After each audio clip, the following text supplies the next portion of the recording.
A service of KIBMradio.com, the Internet's home for an all old-time radio.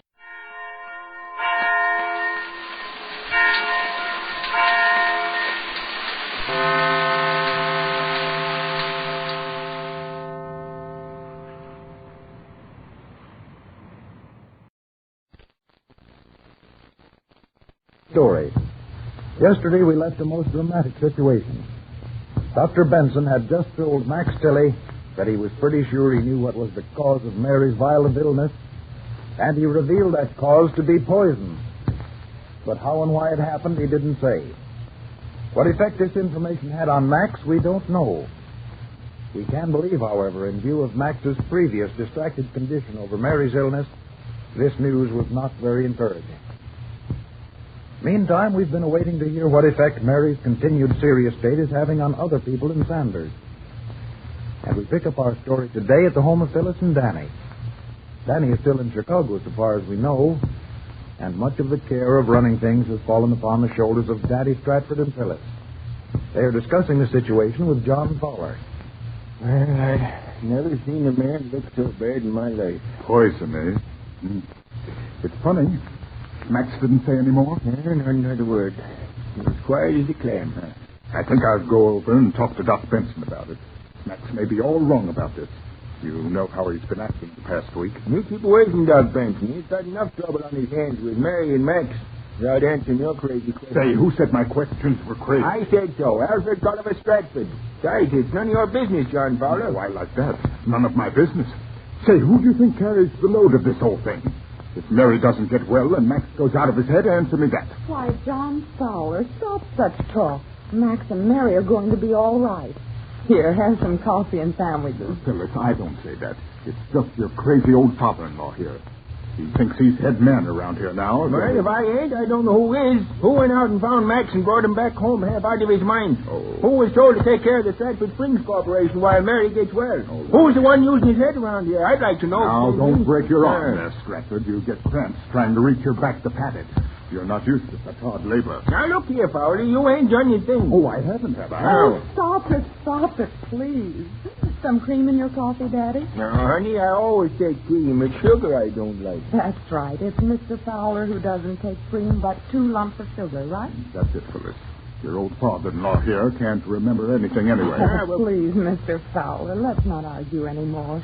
We all have so much work to do to help Mary and Matt. That's what I say.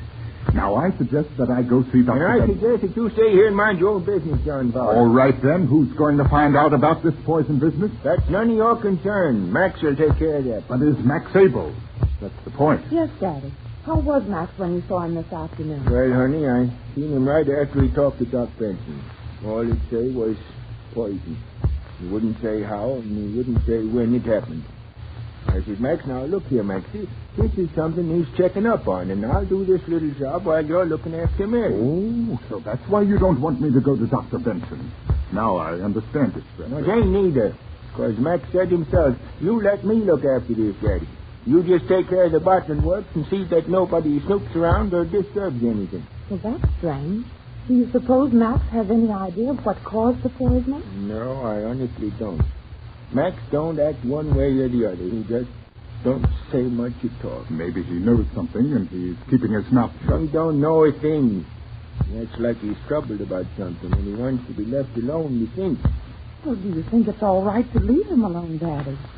Oh, I don't know. After him running to the river the other day? Yes, and with Mary still unconscious. Well, I think the worst is over for Max. Oh, you think nothing, Stratford. We've got to be sure. Well, I can't watch him like a hawk. Why not? He won't let me. Ain't that reason enough? Well, did Dr. Benson say we ought to watch Max? No, I seen him after I talked to Max, and he says he thinks Max has a hold on him. Well, then why didn't you say so? Instead of keeping us in suspense like this, thinking any moment Max was going crazy because of this poisoning. I didn't say that, Father. I said I think Max is trying to figure this thing out. I don't think either of you is right. Oh, so Miss Prissy knows more about it than we do. Well, what's your idea, Phyllis? Well, Max is too upset by Mary's illness to think. He wouldn't be trying to figure out anything so long as Mary is as she is. Well, it just doesn't make sense. No, doesn't it? Well, if my wife was alive right now and lying at the point of death and something like that, I'd be trying to figure out what caused it. Maybe you would, Stretford. You always do things contrary to everybody else. Oh, I wish you two would stop quarreling, especially at a time like this.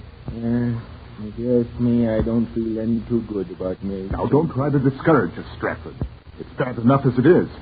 Now, I think she's going to get well. Yeah, but your way, Fowler. I hope you're right. But, what about the twins, fellas? You seen them today? Yes, I was over this morning. Oh, Daddy, they break my heart the way they call for Mary. And Max is so strange. They don't understand him. Poor little Humphrey. If they knew how bad off their mother was. Yes. We have to do something for them, too. I've been thinking, maybe we ought to go to Chicago and get one of those specialists. Don't you think Dr. Benson's good enough? Hey, are you trying to cast aspersions on the doctor? No, of course I'm not. Don't I know Dr. Benson's one of the best doctors in this part of the country? But even those big doctors in Chicago call in other doctors to get their advice at times. Well, that's true. Mrs. Brown said they did that to her when she went to that big hospital. What was the name of it in Chicago? Maybe we ought to suggest it to Doc. I could go to Chicago and get a specialist. Yeah, the idea is all right, but you're not the man to go to Chicago. And I'd like to know why. You don't know nothing about specialists. You'd bring back a horse doctor. Well, I wouldn't either. You're just trying to find an excuse to go, Stratford. Now, listen here, you old fogey. I ain't been to Chicago since the fair in 93, and I seen enough then to last me a lifetime. You? I bet you didn't even see Little Egypt do the hoochie coochie at the Chicago Fair in 93. Hey, I didn't. Well, listen, I didn't miss anything at that fair. Now, get that. Well, if you're as young as you say you are, you were too young then to remember anything. Yeah, that's all you know about it.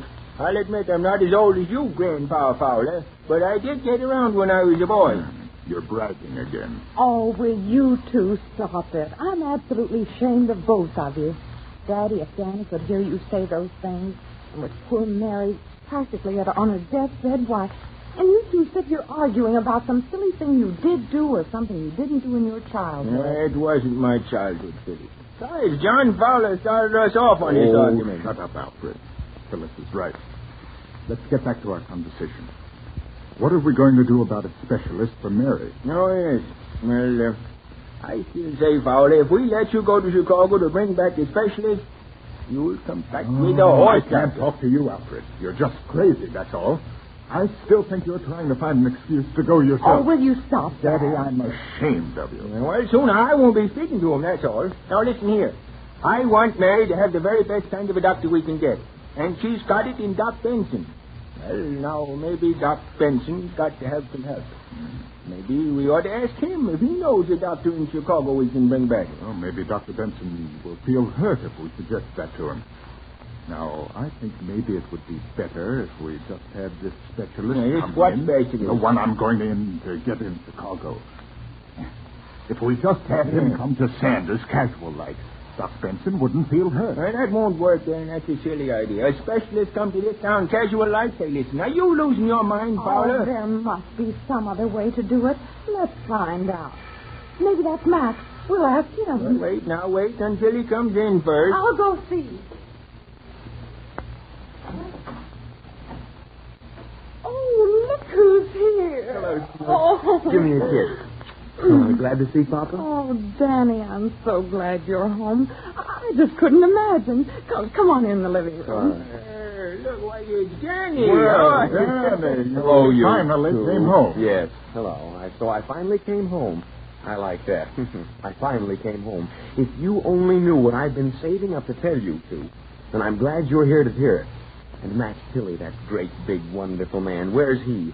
I want to tell him, too, all of you. Plenty I want to tell you about how you let me down in Chicago. But, Danny, you don't... Now, you just keep out of this, fellas.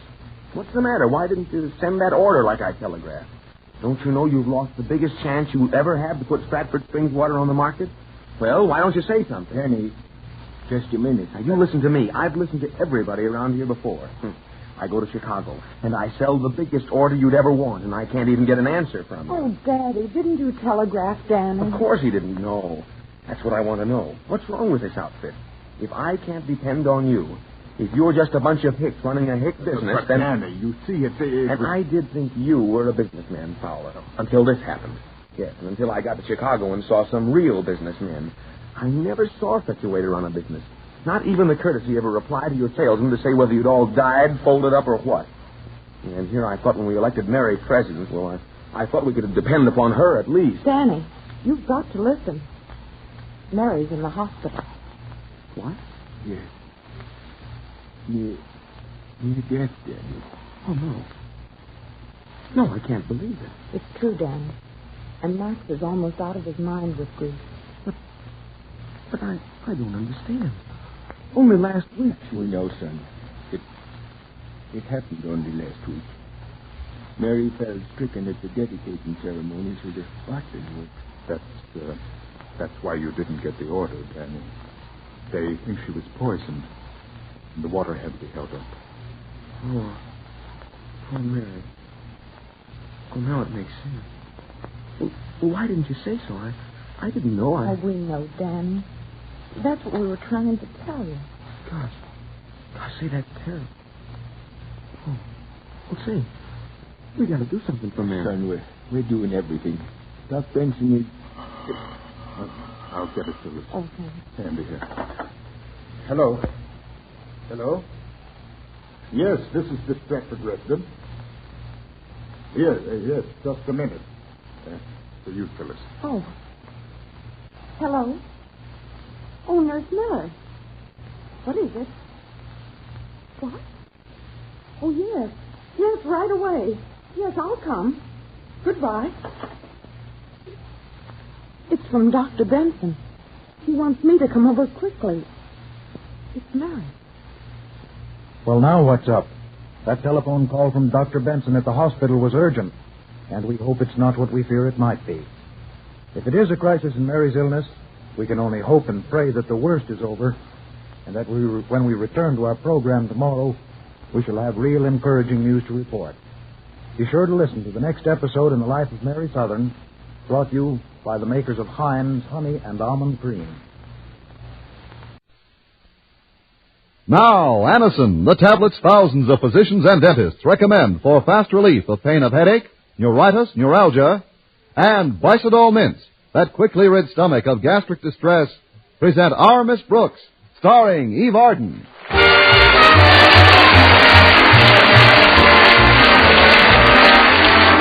It's time once again for another comedy episode of Our Miss Brooks Transcribed. But first, believe anything you like about what this or that way to relieve pain of headache, neuritis, or neuralgia will do for you. But there is one important fact you can't get away from, and that is thousands of users of Anacin have been introduced to this remarkable product through their own physicians or dentists. These people know how incredibly fast and effectively Anacin acts to relieve pain. Anacin is like a doctor's prescription. That is, Anacin contains not just one, but a combination of medically proven active ingredients in easy-to-take tablet form. Next time you suffer from the pain of a headache, neuritis, or neuralgia, don't wait for relief. Try Anacin. You'll be delighted with these tablets' incredibly fast action. Try Anacin on this guarantee. If the first few Anacin tablets do not give you all the relief you want as fast as you want it, return the unused portion and your money will be refunded. All drug counters have Anacin in handy boxes of 12 and 30 tablets and economical family-size bottles of 50 and 100. I'll repeat the name for you, Anacin. A-N-A-C-I-N.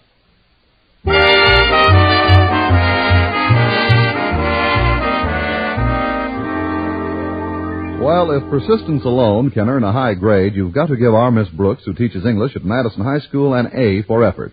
It's taken almost 6 years, but this weekend she arranged to have Mr. Boynton, Madison's shy biology teacher, all to herself. Yes, indeed. This time I absolutely put my foot down.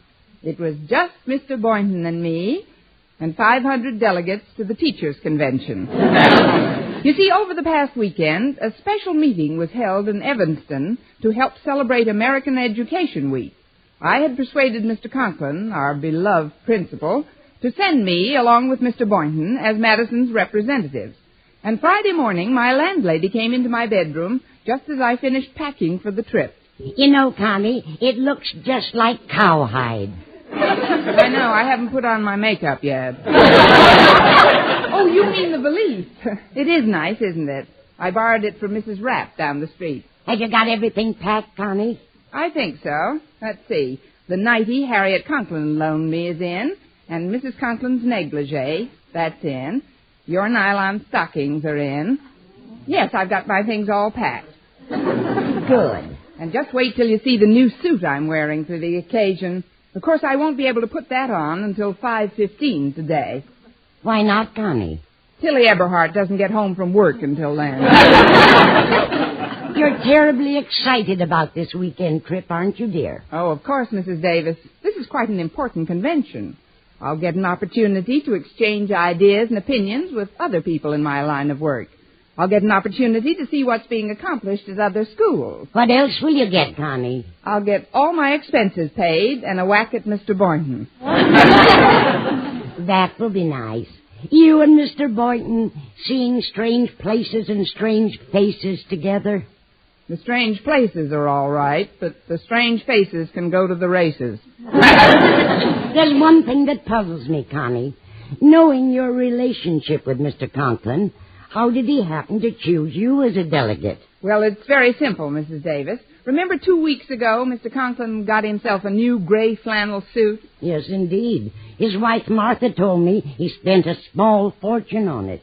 I'm glad it was a small fortune. I spilled a small bottle of ink on it Monday. You didn't. He now has gray flannel pants and a very sporty blue jacket. Anyway, on Tuesday, he left his wristwatch on his desk, and I accidentally brushed it to the floor while I was picking up some papers. Then when I bent down to get it, I broke the crystal. But a crystal is easily repaired. Not when you break it by putting your heel through the back of the watch. But, Connie, I don't understand.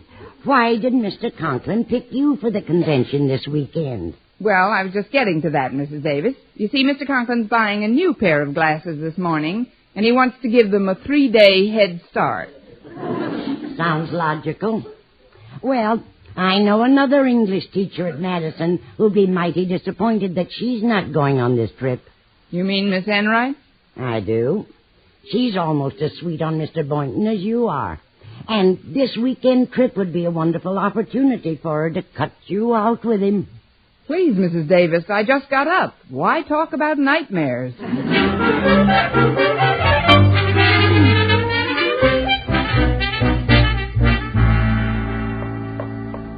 No more pencils, no more books, no more... Wait for me, Miss Brooks. Well, Walter Denton, why didn't you pick me up this morning? You know my car's in the repair shop. So's mine. Yesterday when I started for home, it happened. What happened? As soon as I stepped on the starter, the exhaust pipe blew the rest of the car into Hirsch's Meat Market. That's awful, Walter. Yeah, anyway, I'm glad I caught you before you dropped into Mr. Boynton's biology lab. What made you think I was going to drop into the biology lab? Yo, please, Miss Brooks, it's too early in the morning for quips. Yeah, what I meant was I thought I could save you from a big disappointment. Oh, that's all right. I'm used to him by now. I mean, what kind of disappointment? Mr. Boynton isn't in school. What's more, he isn't coming to school today. What? But we're supposed to leave from here for the convention. Yeah, I know it, Miss Brooks, and I know how devastated you'll be by the news, but Mr. Boynton won't be able to go to the convention. He's sick in bed. Sick in bed? How do you know? Harriet told me. He called in a little while ago and left a message with one of the teachers. But how can I leave town if Mr. Boynton is sick? He has no more relatives in this part of the world than I have. Who'll take care of him? Let me put your mind completely at ease, Miss Brooks. Harriet and I can run errands for Mr. Boynton. Besides, I'm sure Miss Enright will be glad to nurse him back to health. Walter, you couldn't have put my mind more at ease if you'd told me my train was going to be bombed. You're not exactly smitten with Miss Enright, are you, Miss Brooks? Well, frankly, Walter, there isn't a lot of affection squandered between us. Well, she always speaks highly of you, Miss Brooks. Why, just the other day, Miss Enright said the only reason she can't see a romantic attachment between Mr. Boynton and yourself is because of the difference in your ages. Miss Enright said that? Sure. Let's see now, what were her exact words? Oh, yeah, I remember. She said that in her opinion, Mr. Boynton was definitely old enough to be your kid brother. Oh, she did she? Well, that makes my next step quite apparent. If you'll excuse me, Walter, I'm going right over to the principal's office. What for? I've got to see a man about a cap.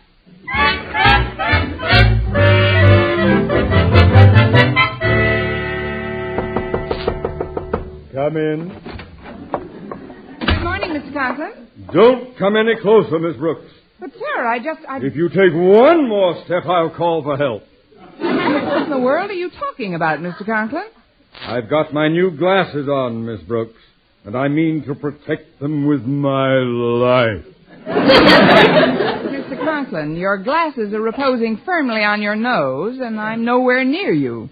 That is how it always starts. You weren't near me when you spilled that ink on my flannel suit either, or when you smashed my watch, or last month when you dropped the typewriter on my toes, or last week when you closed the office door on my nose. Oh, I meant to ask you about that, Mr. Conklin. Was that door ever fixed? You will be pleased to know, I'm sure, that thanks to your valiant efforts, I have become one of the poorest accident insurance risks in this part of the state. I won't draw an easy breath until you're on the train this afternoon. I presume you're packed and ready to go? Yes, sir, and I'm really looking forward to it. This is the first convention I've attended since I represented Gordon High School 6 years ago. That was a lot of fun. Well, you are not going to this convention to have fun, Miss Brooks. As Madison's standard bearer, our school will be judged by your actions. Always remember that. Oh, I will, Mr. Conklin. You can depend on me, sir. I won't get myself thrown into jail this time. Jail? You mean you were thrown into jail at your last convention? Oh, for the most absurd reason, Mr. Conklin. Can you imagine being locked up for riding around on a motorcycle? Well, that's hardly a jail offense. That's exactly what I told the policeman. Besides, he wasn't using it at the time anyway.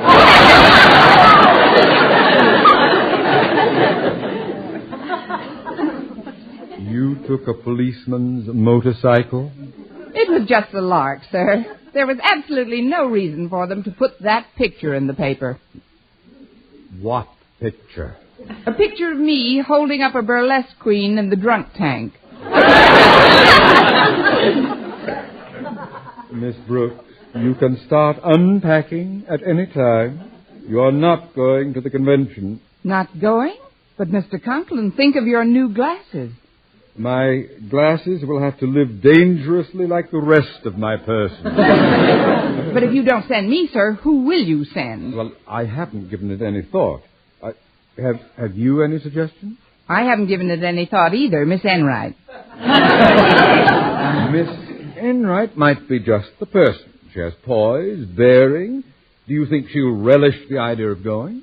Believe me, Mr. Conklin, when you tell her about it, she'll be so happy she'll clap her paws in glee. Now, if you'll excuse me, sir, I'll get to my classroom. Very well, Miss Brooks. Thanks a lot.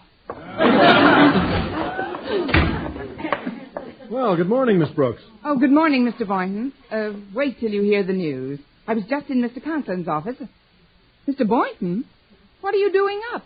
Go right home and get back into bed at once. Bed? What for? I'm not sick. You're not? No, I never felt better in my life. What a revolting development this is. Walter told me that Harriet said you were sick in bed. Harriet? Well, I didn't talk to Harriet.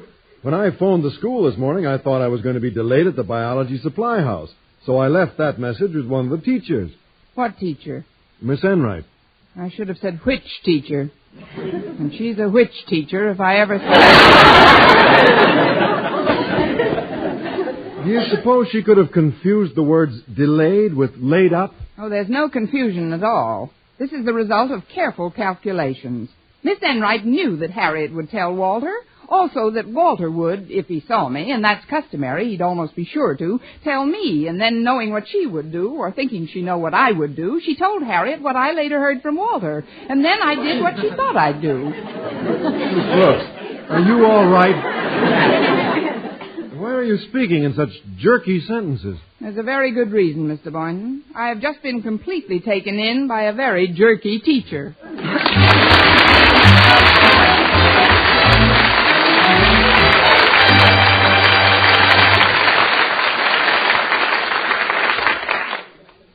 Friends, if you suffer from acid indigestion, I hope you didn't miss reading this wonderful news. A headline that says, New mints, medically proven, quickly rid stomach of gastric distress.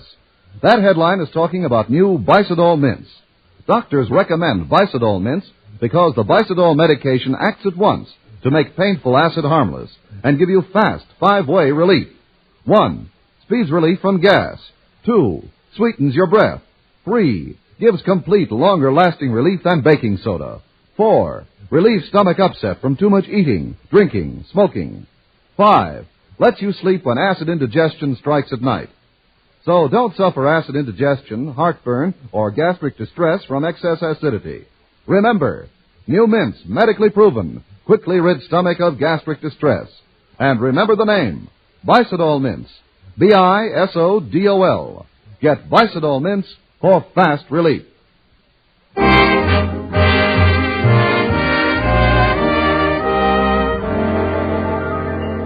Well, when we sat down to lunch in the school cafeteria, I told Mr. Boynton that I suspected Miss Enright of deliberately saying he was ill so that I would withdraw and she could go in my place. At first, he refused to believe it of her, but finally his sense of justice was so completely outraged that he seemed beside himself with fury, and he violently shouted, "Maybe it was all a misunderstanding." Why did Miss Enright think you'd stay home from the convention even if I was sick in bed? "Because I would, that's why. Somebody would have to take care of you, get your medicine, and fix your meals, and see that you were made comfortable." Miss Brooks, may I remind you that I'm not sick in bed? "Oh, I know that, Mr. Boynton." Then would you mind not taking my pulse? I need this hand to finish my wax beans. I still say that when people haven't any relatives in a place, it's up to the people who think something of people to do something for the people they think something of. Maybe I should teach Spanish. I know you're disappointed about not attending the convention, Miss Brooks, but if you have any suggestions you'd like me to put before the meeting... There's only one suggestion I'm worried about, and that'll come from Miss Enright to you. Say, that's funny. What? You're mentioning Miss Enright. She's heading for this table now. Well, speak of the devil. It's just the way she's wearing her hair. She's spotted us. Oh, hello, Miss Brooks. Mr. Boynton, why aren't you home in bed? His sheets caught on fire. You know yourself, Miss Enright, that I only phoned to say that I might be delayed getting to school. Delayed? Oh, I thought you said laid up. You did? Now, you see, Miss Brooks, it was a misunderstanding. Oh, of course. Like the one Custer had with those red chaps. Oh, now, don't be a bad loser, darling. Not that you are, really. I understand that you personally recommended me to Mr. Conklin for the position of second delegate from Madison High. Oh, you did that, Miss Brooks? I wish my mother had quit after my 2 older brothers were born.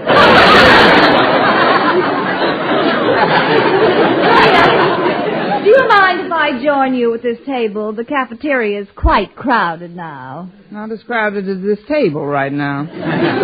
Sit down, Miss Enright. Oh, I see you have your own sandwich. Now, can I get you some water or a napkin or something? Oh, go ahead, Diamond Jim. Or a toothpick, too.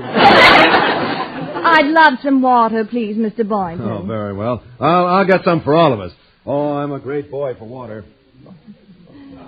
He's a great boy for a lot of things. Well, you'll be happy to know, darling, that Mr. Conklin told me of my selection as second delegate early in the day. That's why I was able to get home during the free period, pack a valise, and put on my new fall traveling suit. Do you like it? It all depends how far you travel. Look, Miss Enright, we both know that your going to the convention is my fault, but we also know that my not going is your fault. Do I make myself clear? To me, yes. But I can't help wondering how much of you gets across to your pupils. Well, that's the wrong attitude, though, isn't it? Let's not spoil Mr. Boynton's luncheon with a lot of female bickering. You're right, Miss Enright. I might as well be a good sport about it. All's fair in you-know-what in war, I guess. Well, here we are, ladies. Here's some good old H2O. Greatest thing since water. Sit down, Mr. Boynton. Oh, I brought some coffee for us, too. Oh, that was very considerate, Mr. Boynton.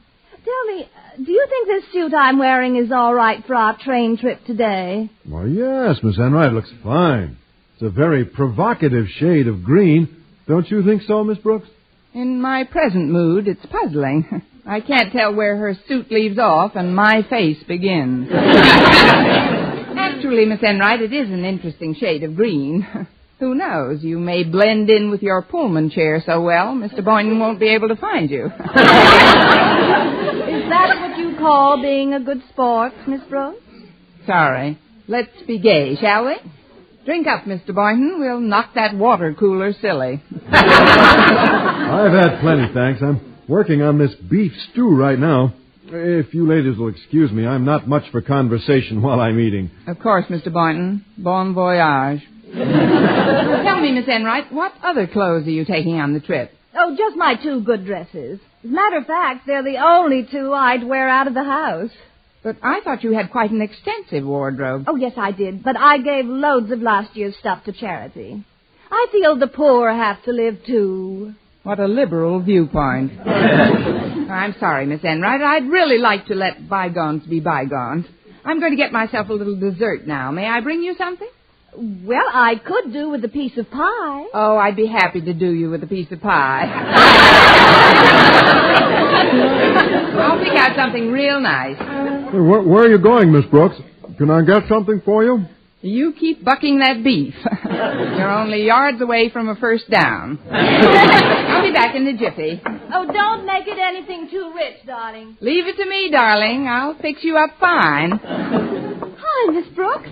I was happy to see that Mr. Boynton wasn't sick enough to miss school today. He's not sick at all, Harriet. It was just a plot to get me to volunteer to stay home so Miss Enright could go to the convention in my place. I suggested her to Mr. Conklin myself. And he took your suggestion? Hook, line, and stinker.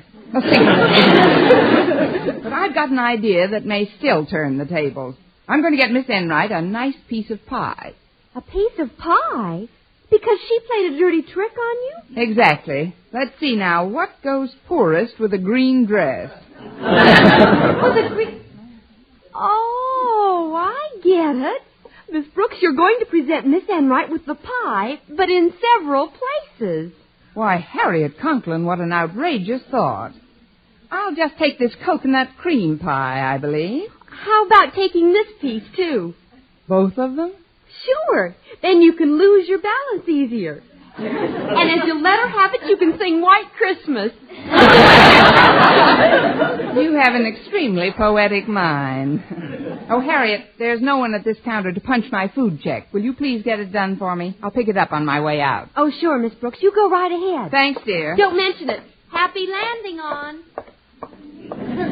I hope I wasn't too long. I brought some pie back for both of you. Oh, that was very thoughtful, Miss Brooks. Oh, looks delicious. Oh, yes, it does. I'll pass Mr. Boynton's piece over to him, Miss Brooks. Oh, I think I can manage. Oh, come on. Let me have it. Well, if you insist.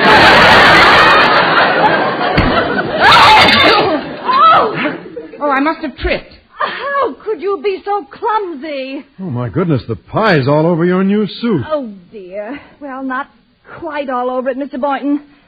Most of it splattered on the coat. The skirt's not touched, thank goodness. That's what I get for not keeping my head down. I'll just dip a napkin in this water. Maybe we can get some of that goo off your coat. Oh, good. Oh, here, let me try. Now watch out for the coffee cup. Oh! Oh, no! All over my skirts. That's what I call teamwork.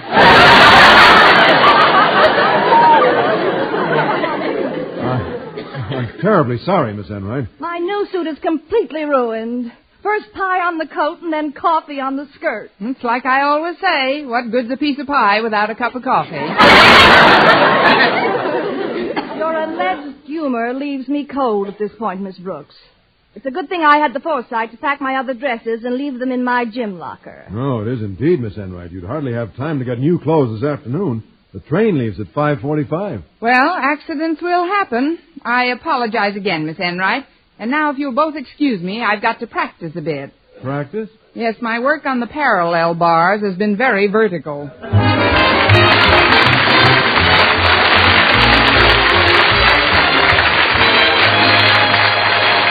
Our Miss Brooks will return in a moment. Yes, you can help keep America beautiful. You can, with scarcely any effort at all, join the growing ranks of Americans who are making clean streets and highways their own business. Apart from the aesthetic value of beautiful streets and highways, unlittered and minus the all-too-familiar collection of tin cans, broken bottles, and similar debris, there's another consideration. Litter not only is unsightly, it's dangerous. A sharp, ragged edge of a can can cause a blowout. So can a broken piece of glass. Blowouts can cause death, and often have. If you have been among the thoughtless many who litter our roads, parksides, picnic sites, and open highways, give this matter serious thought now, and help America mend its ways. Keep in mind that many states have already instituted heavy fines for littering, some in 3 figures, and more states are getting tough on litterers every month. It's going to be as expensive to get caught littering as speeding. In many states, it's more costly. Good citizenship demands it. Common sense demands it. Safety demands it. Help make ours a litter-free country. Help in every way you can.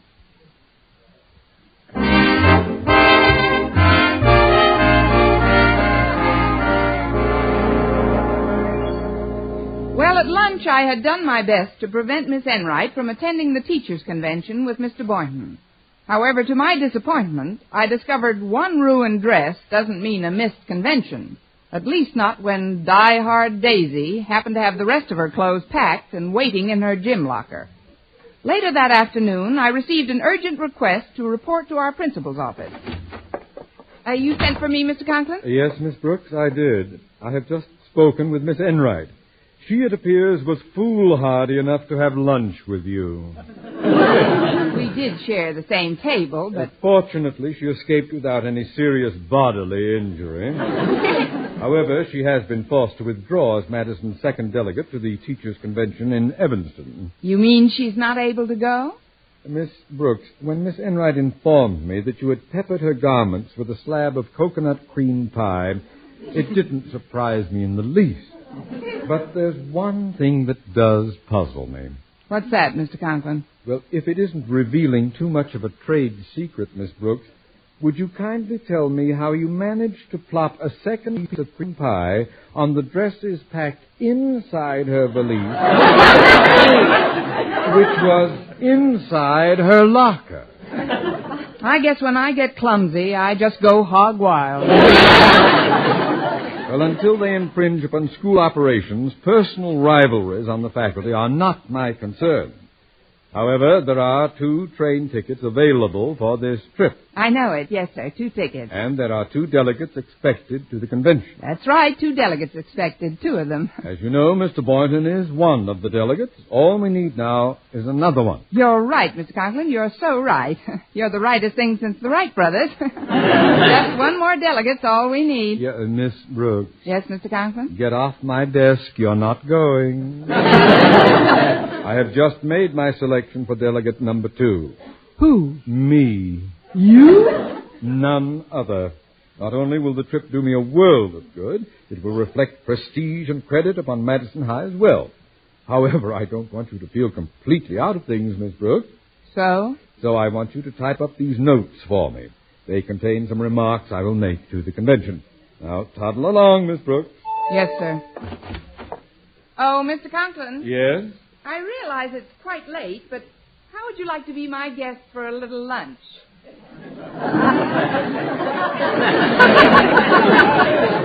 Not today, thank you. But don't be discouraged. It was a nice try. Good day, Lucrezia. Goodbye, sir. Don't be discouraged, he says. Of all things to happen to a person. Well, Miss Brooks, you must be upset today. You're talking to yourself. I know. I'm a very good listener. Oh, it's you, Mr. Boynton. Yes. I'm going in to talk to Mr. Conklin for a moment. Mr. Conklin? Are you in trouble? Oh, not at all. I'd rather not mention why I'm seeing him until after the interview. But if you'll wait right here, Miss Brooks, I think I'll have a pleasant surprise for you when I come out of his office. Surprise? Yes. Now wait right by that fire hose on the wall. I'll just be a few minutes. Don't worry, Mr. Boynton. Unless the hose catches on fire, I'll be here.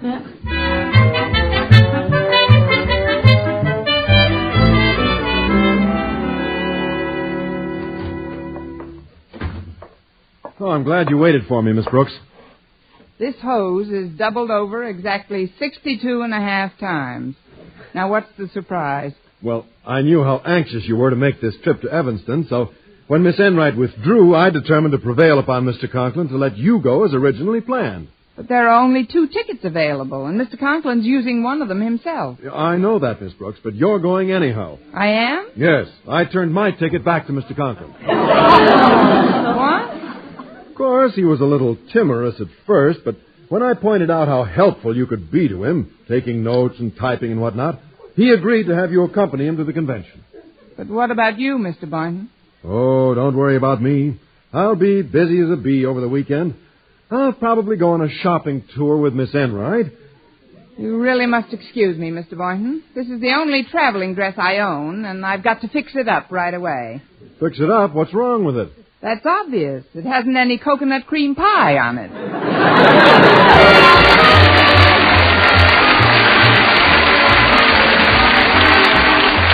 Our Miss Brooks, starring Eve Arden, transcribed, was produced and directed by Larry Burns, written by Al Lewis, with the music of Wilbur Hatch. Mr. Conklin was played by Gail Gordon. Others in tonight's cast were Jane Morgan, Dick Crenna, Bob Rockwell, Gloria McMillan, and Mary Jane Croft. Be sure to be with us next week for another comedy episode of Our Miss Brooks.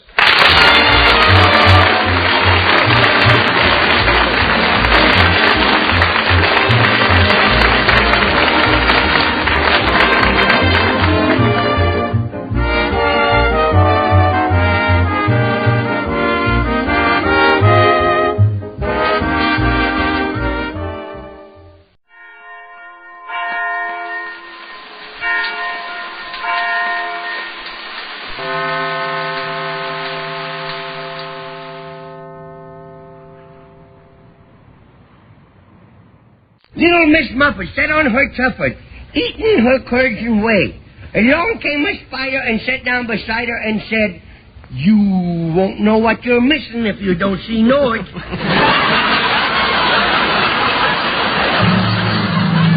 Transcribed from Hollywood, Norge, a division of Borg Warner, manufacturers of America's most modern automatic and wringer washers, gas and electric ranges, water heaters, and home freezers. Originators and world's largest manufacturers of self-defrosting refrigerators, Norge presents The Red Skelton Show.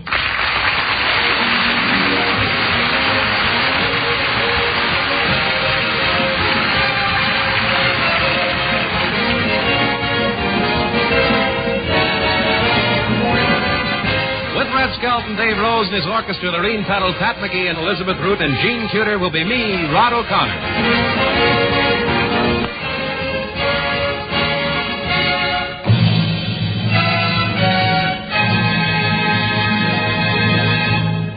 Now, the star of our program, Red Skelton.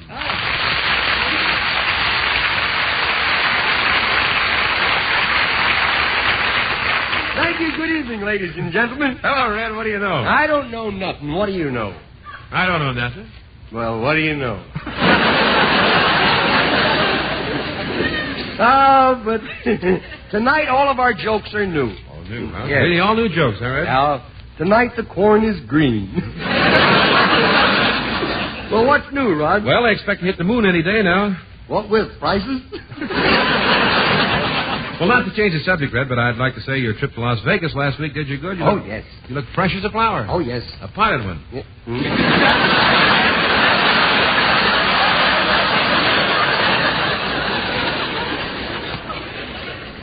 Oh, well, I don't mind when you get a laugh. You don't, huh? Yeah. We're going to miss you around here, though. Oh, I'll never take another trip across that desert, though. It took me 5 days to get there. 5 days? Well, it's only 200 miles. I know, but I can only travel at night. My thumb sunburns so easily. Say, did you see Hoover Dam? What's that? Well, while you were in Las Vegas, did you see Hoover Dam? Oh, I thought you forgot yourself. I took my uncle up there to get his mind off of drinking. Really? He took one look at Hoover Dam and he says, "No wonder you can't get a chaser. They're holding it back."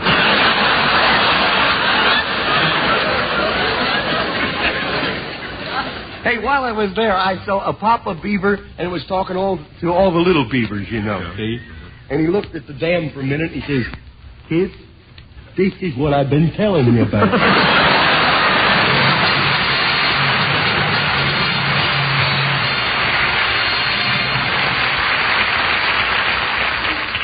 Gene Cuter sings for you Whistle a Happy Tune.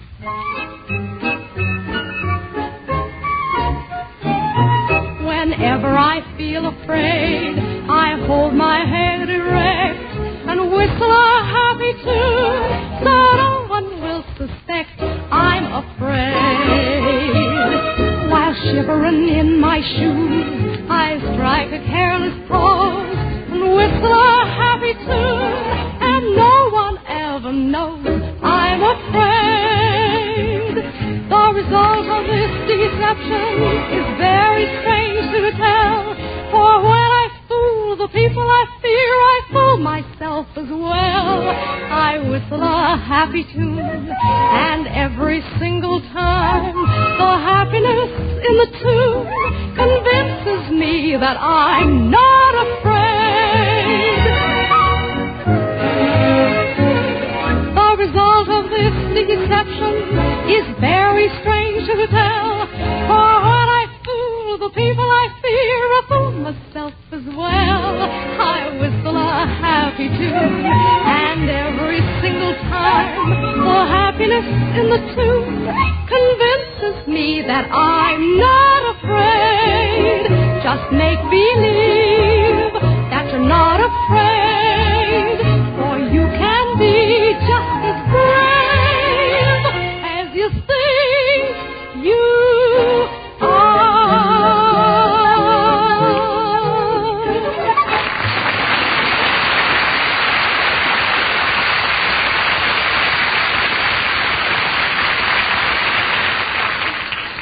More women seem to want an automatic washer these days than any other home appliance. So unless you already have one, you're probably thinking about which kind is best. Now, I don't intend to knock other automatics. There are some good ones.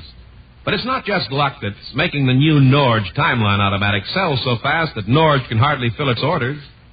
Norge has what women want in an automatic, at a lower price than any comparable washer on the market. This new Norge automatic is simplicity itself. There's not even a dial to set. You just press the timeline button and everything's automatic, from fill to finish. Norge wave agitation gets clothes cleaner by actual tests than other washers, even wringer types. Norge gives clothes 5 warm rinses, the overflow type that floats away dirt. Yet Norge uses less water than average. Norge spin dries clothes without bunching or tangling. Ask your Norge dealer for a free demonstration of the new Timeline automatic. You won't know what you're missing if you don't see Norge.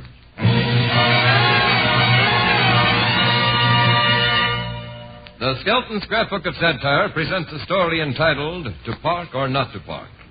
Chapter 1, The Parking Lot Attendant, and it stars Willie Lump Lump.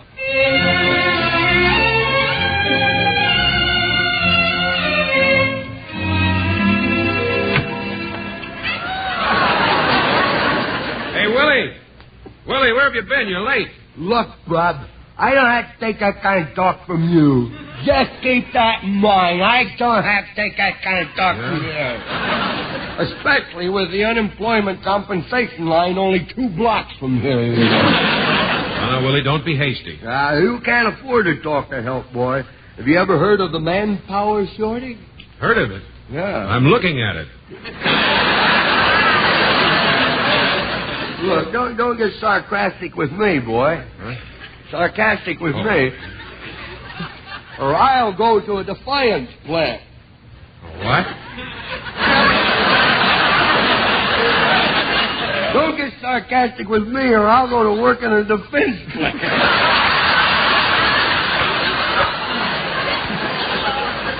Well, all these years I didn't bring my eyes with me. Yeah.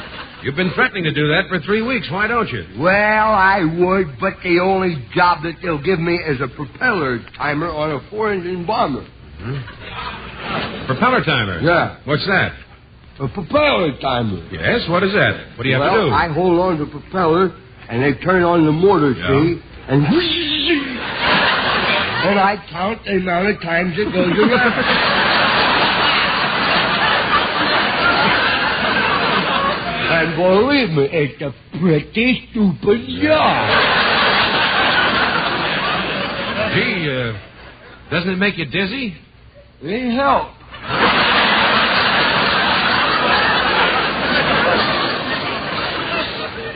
Well, you can take over here now that you're here. Okay. Oh, Willie.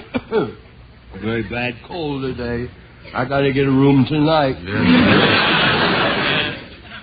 Mind you, Willie, I'm not complaining, but could you be a little more careful parking cars in the lot? Why am I careless? Yes, you are. I am, huh? Mm-hmm. Is that why all those cars come here and they're here looking real happy, and then when they leave, they look like they just paid their taxes? Yes, it is, Willie. You parked them too close together. Oh, I do not. Those cars are just affectionate. They can't help it if they get a crush on each other. And, speaking of crushes, that reminds me, I wish you wouldn't flirt with the lady patrons who come in. Oh, you don't, huh? You don't, huh? Well, sir, I can't help it if I'm the continental type. They just won't let me alone. They always want it for pets, you know. That reminds me, I gotta get a haircut. I'm tired of being mistaken for an English sheepdog. My wife bought me back from the dog catcher 8 times last week. Say, speaking of haircuts, you don't know where I could get an estimate, do you? I went in the barber shop the other day, and a guy was shaving me, and I said, whose ear is that on the floor? He says, what's that? I said, whose ear is that on the floor? He says, stick your finger in it. If it feels good, it's yours.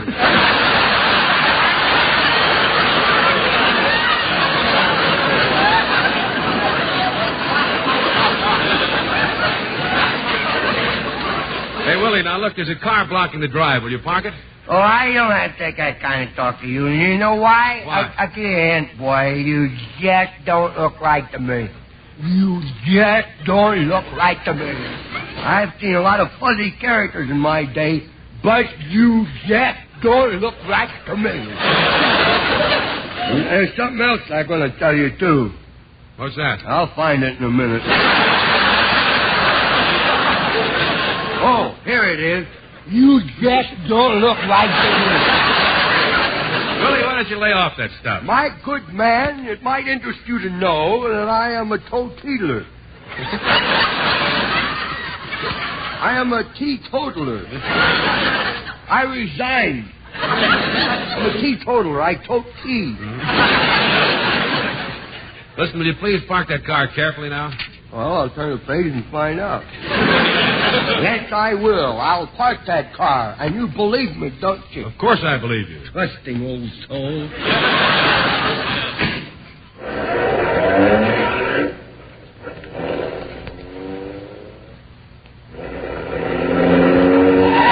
Hey, where have you been? Who left that back gate open?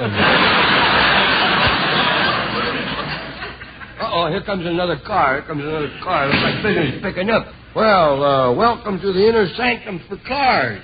I'll only be a few minutes. Now, you park it where I can get out in a hurry. What'd you do, pushes in here? Yeah, I'll park it. Everybody wants you to park it so they can get out in a hurry. If you're only going to be a second, why don't you just double park? Well, I have some stuff in the back seat. Will it be all right? Stuff in the back seat? Yeah. What is it? It's a case of... Why are you looking at me so suspicious? I better lock the car. Oh, there's no need of that. I'll be here. That's what I'm afraid of. Yeah? What you got in your back seat? It's a case of scotch. Oh, well, no one would bother that. You won't have to lock the car at all. I'll keep my eye on it. No, No, and as a matter of fact, I'll sit right in the back seat with it. No. You won't bother it? Who, me? Must be new around here. Well, you know, I'd hate to lose it. The stuff's awfully hard to buy. Everything is hard to get nowadays. Did you know that I'm holding my stocks up with piano wire? Really? Yeah. Does it work? Yeah, but every time I scratch my leg, it plays Come Up to My House.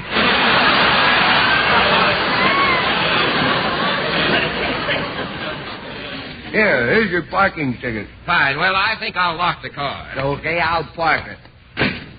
Be careful. The brakes are tight, and the accelerator has a very fast pickup. Oh, I know how to drive.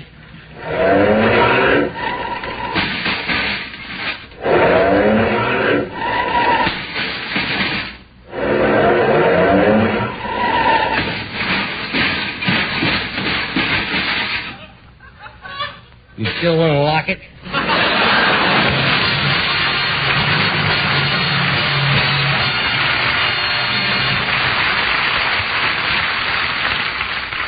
The Skelton Scrapbook of Satire, Chapter 2, Parking and Sparking.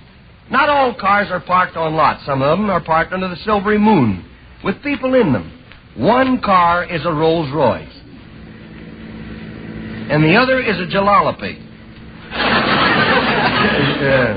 One's a hot rod parked right next to it. Inside the car are lovers. One couple is from the Beverly Hills, and the other is from the other side of the Palms. And they speak different languages, but it means the same thing.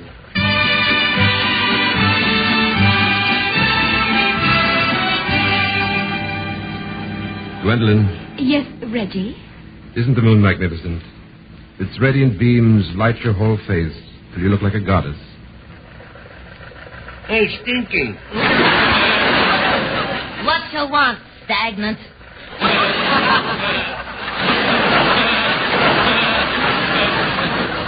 Take a gander at the moon. You know, when it hits you and the kiss her like that, you just look like that movie star. Ann Miller? No, Gabby Hayes. No, I'm kidding. You really look like Bill Bendix. Darling, would you think me an impetuous young man if I kissed you? I want your kiss more than anything, but I hardly think this is the place, Reggie. Oh, why pretend? Hey, Mushmouth.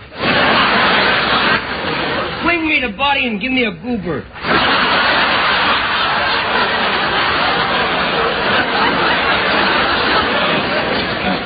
Love Drooper, man.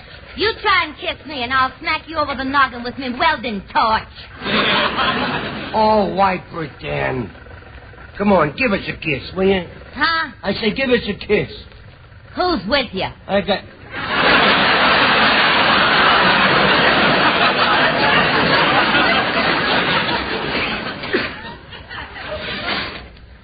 Well, stop staring at me. Say something. Come on, give me time to unfuck her lips, will you? Gwen, I have something I must tell you. Oh, don't tell me you found someone else. No, but it'll be just as shocking. You recall the $100,000 that grandmother left me? Oh, yes, it was to be our security for happiness. Well, I'm afraid it won't. You see, I didn't invest it as I said. I lost it all gambling. Hey, Smudge Butt. I got something to spill to you. What is it? Don't tell me you got caught peeking in windows again.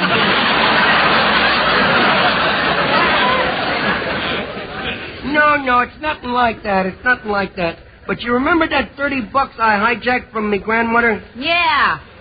It was a nest egg. Yeah, but I'm afraid it hatched too soon. You see, I didn't put it in the bank like I said, you see. I got into a crap game with some sailors. They were from Canada.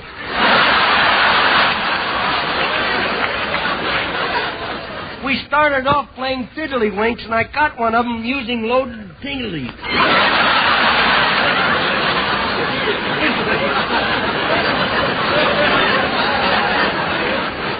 Well, anyhow, one of these sailors whipped out these dice, and you know them flags they signal with? Yeah. That's my shirt. You'll find the other one down in Las Vegas. I ain't got nothing at all. Nothing. This is goodbye, Reggie. I'm sorry we parked here tonight. I knew it was too beautiful to last. Well, if you don't mind, I think I'll get out and walk. As you like. Well, goodbye, Reggie, darling. Well, let's get going. Take me home. What you mean, get going, take you home? I wouldn't give you a lift if I was a crane. You ain't riding in this car, sister. You might wear out the upholstery. Okay, I'll walk. Now, And I hope you get a flat tire. I just got rid of one.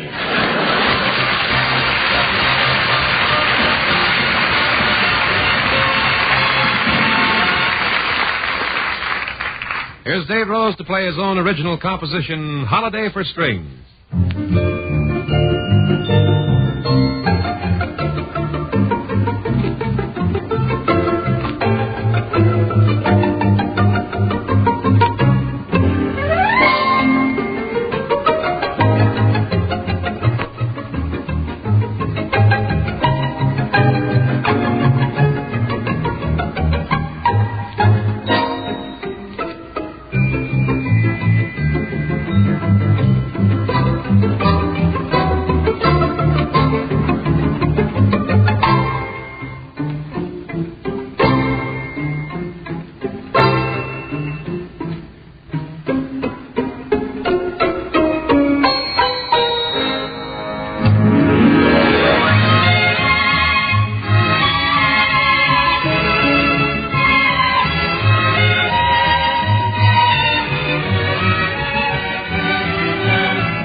And now for one of those helpful wash day hints from Jessie Cartwright, co-director of the Norge Home Economics Department.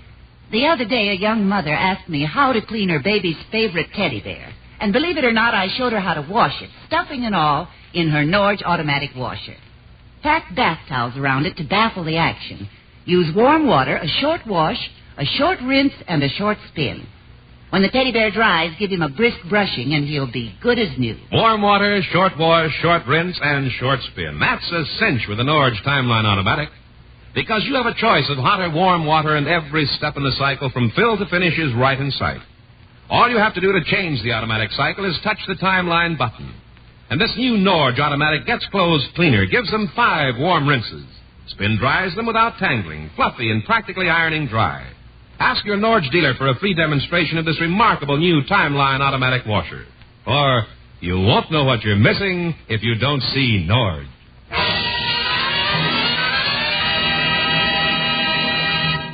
The Skelton Scrapbook of Satire, To Park or Not to Park. Chapter 3, Destruction Junior Grade. Starring Junior, the mean-witted kid. Well, come on, Junior. Get in the car. Okay. Here we go, boy. Oh, boy. You know, Mummy, I think we need a new car. This thing just sort of spurts and spurts, and yesterday it spit up 3 pedestrians. Oh, there's the light company. I better pay the light bill. Yes, do that. It's been rather darker in our house for about a month now. Hey, there's a parking lot there. No, darling, I think I'll park along the street. It's silly to spend 50 cents just for a couple of seconds. Oh, yes. There's a man getting into his car. May he go and pull it out. Where? Blackout. You're too late with that light bill, Mummy. They've turned out the sun, too. Junior, would you take your head out of the glove compartment? Boy, am I lucky the window wasn't open. That's what you get for standing up in the seat. Huh? Well, is the man pulling out of that parking space or not? Pull up and I'll ask him. Pull up and I'll ask him. There. Hello. Hello. Sure is a nice day for a ride, isn't it? Yes, it certainly is. Well, why don't you go take one? Let us have that parking. Junior. Here comes a man in a little blue suit. Here comes a man on the motorcycle. You can't double park. What do you mean we can't double park? You is? Well, I'm a policeman. Well, ignorance is no excuse. Junior. Officer, I wasn't really double parking. I thought this man was pulling out. Please don't pick on me, Mummy. She's so nervous right after she's had a couple of slugs in the house. She gets so nervous sometimes she can hardly hit Pop with a pot of coffee. Well, you'll have to move along or put it on the ladder across the street. Well, you pay for it, brother, and we will. Give us 50 cents. 50 cents don't grow on trees no more. Who does you think you is? Truman? Give us the 50 cents. We'd be very happy to part. Do you realize that 50 cents would keep me in spitballs for the rest of my life? Look, are you going to move along, lady, or am I going to have to write you out a ticket? Oh, ticket. Hey, look, officer, I'll pull out and give this lady my space. I can circle the block a couple of times until my party comes. Well, that's mighty nice of you, blubber boy. Thank you. I don't like to say anything, lady, but that car of yours is pretty big for such a small space. You mind your own business, will you? We take care of this end. You take care of your business. All right. What you doing out today, anyhow? It's not raining. Now, I will direct you, Mummy. I will direct you. Well, it's all right, Junior. I can get in that space. You can? Okay. Okay, now cut it real hard. To the right. Now back up. Now, careful. There's a lamppost here. What did you say, Junior? Poor thing's tired. It laid down. Well, I'll never walk down this dark street, I'll tell you that. Now go forward. She's sure carefree, ain't she? Oh, boy. There. You didn't think I could make it, did you, officer? You're smart.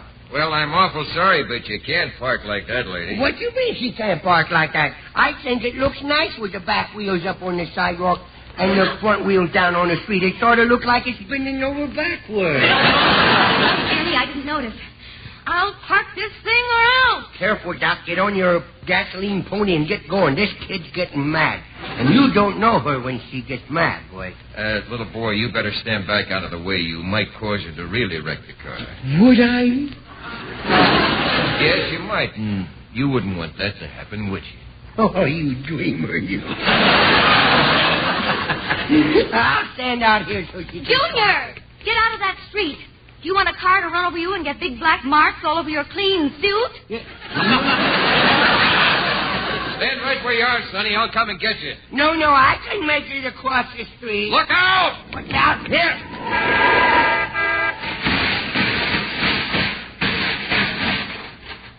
That man's a tourist. He missed me.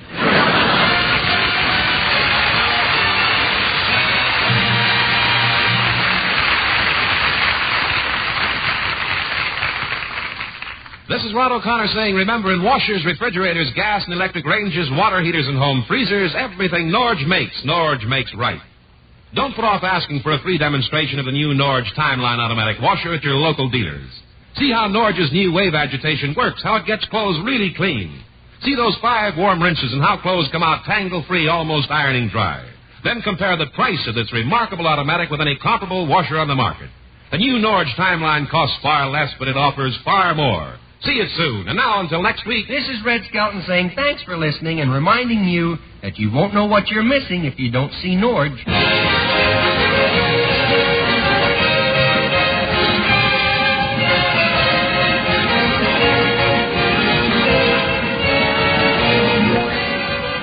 Join us again next week for the Red Skelton Show.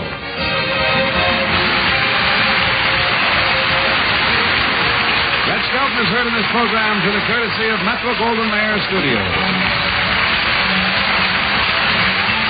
This is a copyrighted feature transcribed from Hollywood.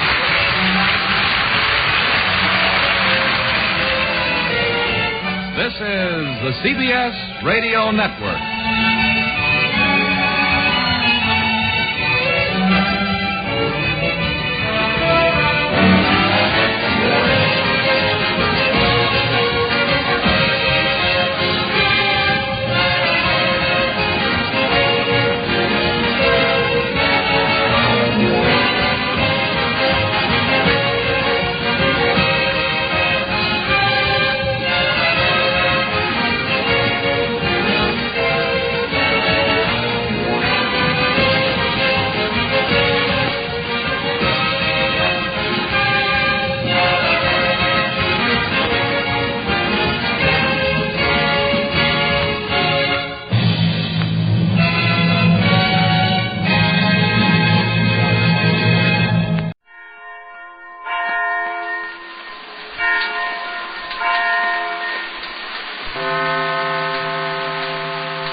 That's right, folks. C for comedy, A for Abbott, M for Maxwell, E for Ennis, L for Lou Costello. Put them all together and they spell Camel. Experience is the best teacher. Try a Camel. Let your own experience tell you why more people are smoking Camels than ever before. And draw up a chair for tonight's Camel Show, starring Bud Abbott and Lou Costello.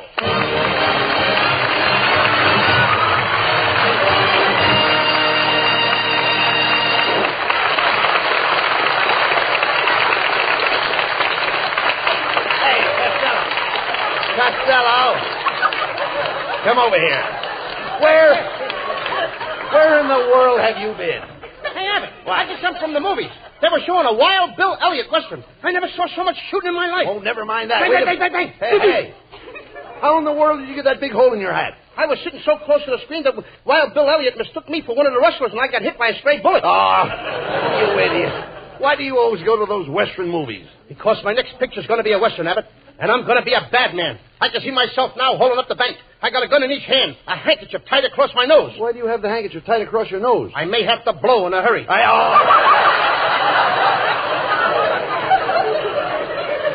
I stick up the bank, I'll climb on my old faithful old sombrero, stick my 6-shooters into my Holsteins, tie my chaps around my throat, twirl my corral over my head, and ride off into the old bandanas. Wait a minute. What does that mean, Costello? How should I know? That's cowboy talk. That should be some picture, Costello. Who's going to be your leading lady? Marilyn Maxwell.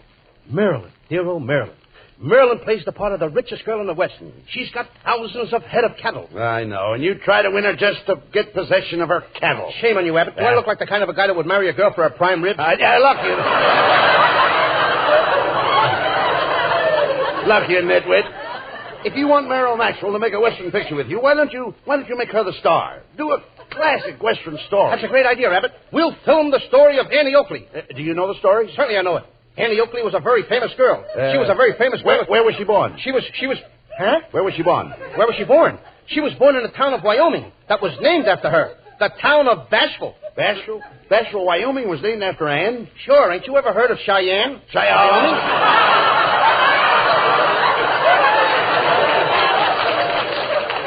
Now, look, Look, Abbott, from now on, keep your big mouth shut because I got to finish the story. Okay, go ahead. Now, one day when Annie was a little girl, she looked out the window, she saw her father shooting the sheriff, and he was scared. So she immediately... You mean the sheriff was in jeopardy? Yes. And then... Can I have that again? I said the sheriff was in jeopardy. Yes, he was a Jeopardy sheriff. Jeopardy.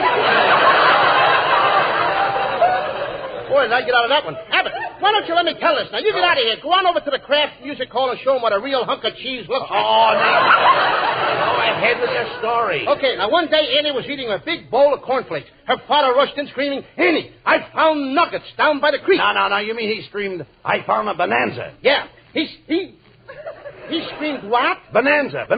How do you like that? Now he's putting bonanzas and scream on the cornflakes. You don't understand. You see, Lou, in the story, the father found a bonanza and he split it with Annie. Yeah, they had a bonanza split. Yeah, but shut up! They're laughing before they're supposed to laugh. Now, Annie decided to go prospecting, so she put a solid gold saddle on her horse and rode away. Wait a minute. Why did she ride on a solid gold saddle to go prospecting? Because every time the horse hit a bump, she struck it rich. Oh, stop this silly stuff, Costello. You should be ashamed of yourself cooking up a ridiculous story like that for a picture to star Marilyn Maxwell. I'm sorry, Abbott. You should be. But I love Marilyn. I was only trying to figure some way to make a hit with her. Well, I don't blame you, Lou. She really is lovely. Why, I could fall for her myself. Abbott, at your age, you don't fall. You collapse. There's only one thing wrong with our romance, Abbott. What is that? She's penny-wise. Marilyn is penny-wise? Yes, I ain't got a penny, and she's wise to it. Oh. Louis Costello. Hey, look, it's Marilyn Maxwell. Oh, Louis, I wonder if you could come over to my house in the morning and take me out for driving lessons. Oh, you bet. Hey, Abbott, she loves me. Marilyn, you do love me, don't you? Say that you adore me. Say that you're mad about me. Uh-huh. Say that you think I'm wonderful, that you dream of me every night, that you think I'm adorable. Mm-hmm. And I'm the handsomest, sweetest, cutest, dearest little dumpling in the world. Mm-hmm. Oh, Marilyn, you say the nicest things. Well, I've got to go now. Don't forget, Louis. Tomorrow you're going to take me for a driving lesson. Goodbye. Oh, Abbott, isn't she wonderful? She gets so much out of a goodbye. I don't know. She's not the only saint on the beach. But she says goodbye. But that sends me. She's not the only saint on the beach to me. Yes, but she's so nicely piled. Yes. You idiot. Why did you promise to give her a driving lesson? You don't even have a driver's license yourself. I don't need one, Abbott. I haven't even got a car. And another thing, no car? No, this is terrible, Abbott. You've got to help me out. How could I teach Marilyn to drive without a car? Now, don't get excited. I'll stick to you and help you out. We'll just have to rent a car. When can we get one? You drive. Me drive? No, you drive. I said I drive. You don't drive it. I drive it. Drive what? You drive. Why should I drive when you want to drive? I'm going to drive. Look, Costello, I'm renting a you drive, and I drive it. Then we both drive. No, we do nothing of the kind. I drive. When I say you drive, I don't mean you drive. I mean that I drive, although it's a you drive. Oh, when you say you drive, you don't mean me drive. You mean you drive because I don't drive. Now you've got it. Now I've got it. I don't even know what I'm talking about. Now look, Abbott, you go to a place to rent a car. Yes. And you are driving the car. Yes. Where am I sitting? You are sitting right next to me. Is there a steering wheel in front of me? No. Then you're positive that I'm not driving. I'm positive. And you're driving the car. Yes. All right. What kind of a car are you driving? You drive. Somebody better be driving. No, Costello. Look, I'm trying to explain this. We go out and we rent a car. Right. Where are we going to get it? You drive company. Now I drive company. I thought I and Marilyn were going all alone. You don't understand. It's hurts you drive. Well, if it hurts, you drive. Now, that's right. That's right. This is getting worse. Don't you see? The head of the company's hurts. That's too bad. What hurts him? Nothing hurts him. Every company has a head. Naturally. Now, this company's head hurts. Then let him take an aspirin. Listen, Costello, it hurts you drive all over the country. If it hurts to drive all over the country, why should I drive Marilyn Maxwell and get hurt? Both of us is liable to get hurt. No, you won't. You won't get hurt. It's Hurt's company. Hurt's company? Yes. But I don't want to hurt nobody. Look, Abbott, will you go with me to Marilyn's house tomorrow? Why? Well, her mother thinks I'm the biggest jerk in the world. So? I want her to get a good look at you.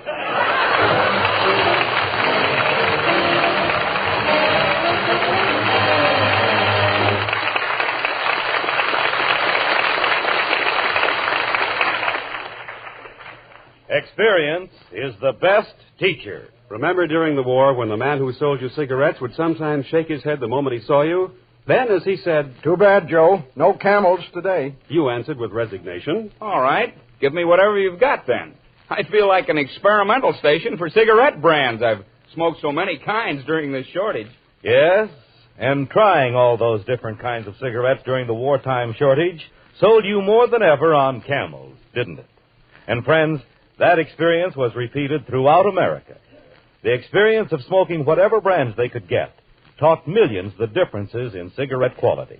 Then, smokers' T-zones, that's T for taste and T for throat, tried more cigarette brands than they'd normally try in a lifetime.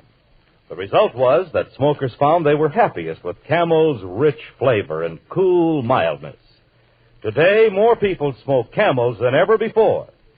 Experience is the best teacher. Try a Camel.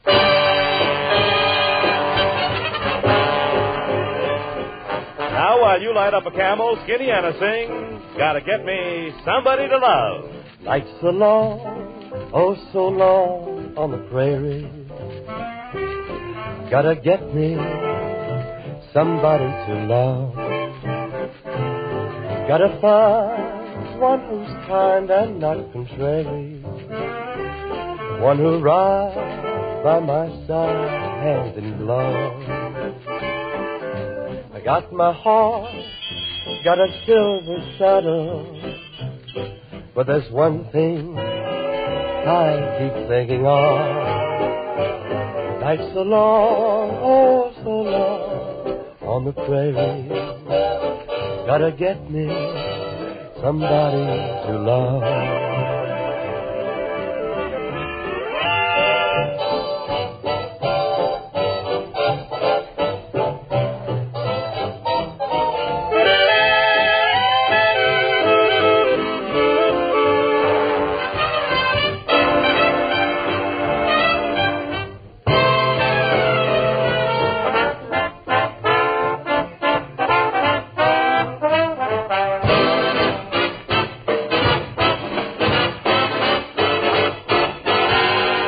So long, oh so long on the prairie.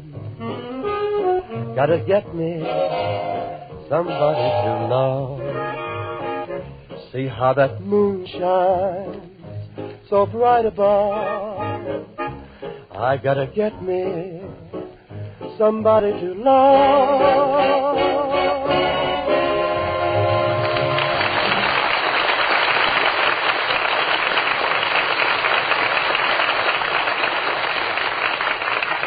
Costello, since we couldn't rent a car, let's ask Mrs.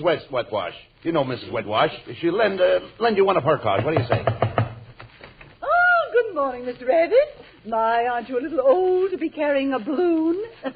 Oh, pardon me, it's Costello. Mrs. Wetwash, you really look sharp today. But isn't that an odd dress you're wearing? Oh, it's just a little thing I wear to tease. Tease who? Boris Karloff?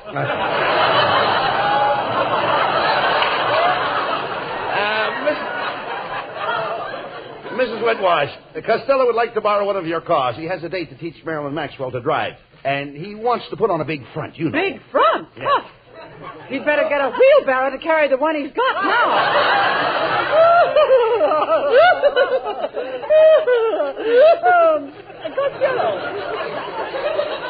Costello, why are you always chasing that Marilyn Maxwell? What's wrong with me? My late husband always said I had an hourglass figure. Oh, yeah? Well, maybe you ought to stand on your head and let the sand run back. Costello, will you cut that out?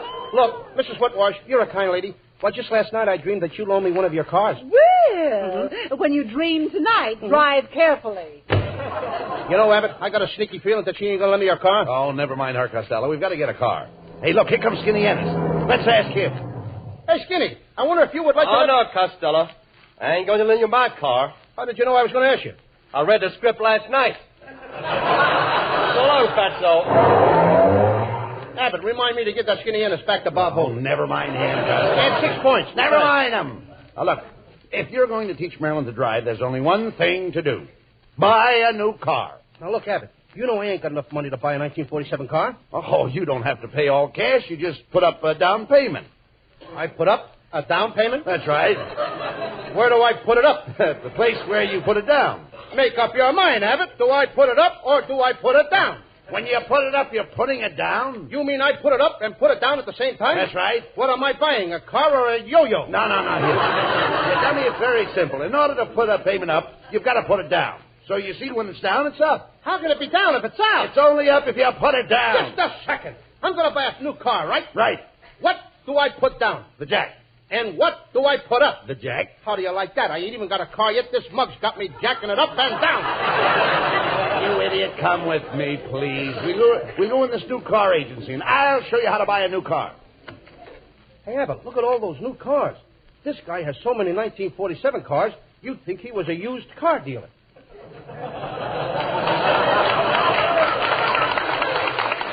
Good afternoon, gentlemen. What can I do for you? I'm Dr. Choker. Doctor? Do you have to be a doctor to sell automobiles? Well, you see, I make all the new deliveries.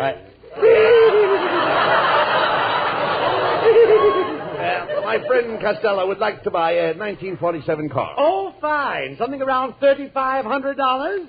Or would you like to spend a little more and get into the medium price deal? Hey, Abbott, this guy puts it up before you can put it down. Now, here's a lovely model. The back seat makes up into a bed, and you can sleep in it. Oh, a four-snore sedan. Just look at the advantages. Look at the advantages of this car, Mr. Costello. You've got a radio, heater, sun visor, and lights. There are headlights, backup lights, rear lights, parking lights, searchlights. What's the searchlight for? Well, that's to find the switch to put on the headlight. Then it's got fog lights, smog lights, and hog lights. Hog lights? That's in case you're on a country road and a pig runs in front of you. Well, we'll take it. Good. Now, of course, you'll need seat covers. How about these red seat covers? They'll do. And you'd better give me a set of blue ones, too. What for? To keep the red seat covers from getting dirty. Well, we're ready to close the deal now. Put up the down payment, then you're paid up when you put it down till the next down payment comes up. Let's not get into that again. Yeah, take my $50. $50? $50. Young man, you're in the wrong department. Step through that door onto the lot and walk south. The further south you walk, the cheaper the cars get. Keep going till you get to the $50 car. Come on, Costello. There's the 42s, 1941s, 1940s, 1939s.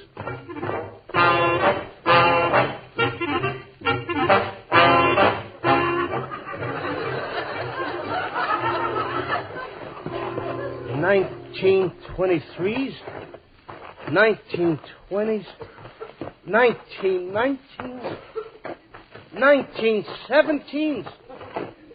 Abbott, I'm tired. Ask that salesman over there in the big straw hat where the cheaper cars are. Hey, you. Where are the $50 cars? 2 miles south in Mexico City.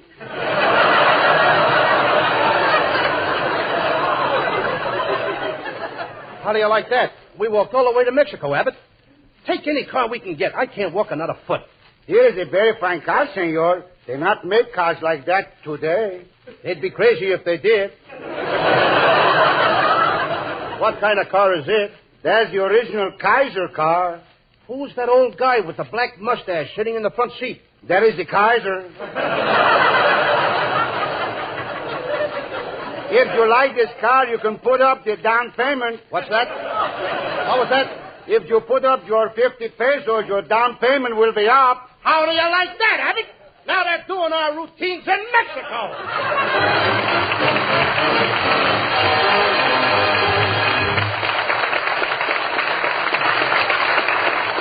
Camel presents lovely Marilyn Maxwell from Metro-Goldwyn-Mayer, producers of The Beginning or the End.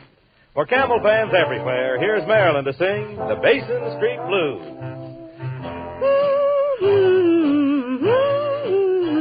Won't you come along with me down the Mississippi? We'll take a boat to the land of dreams, steam down the river down to New Orleans. The band's there to meet us,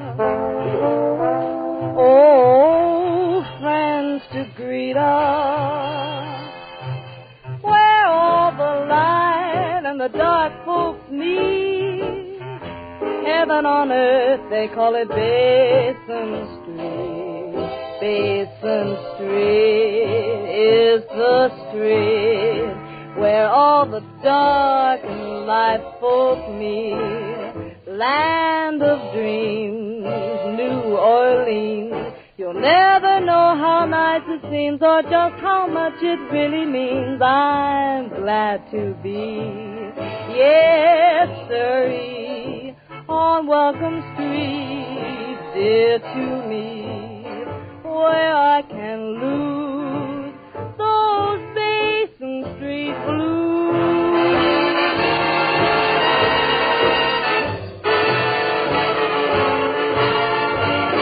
Aren't you glad you came with me down the Mississippi, where all the light and the dark folks meet? Heaven on earth, they call it Basin Street.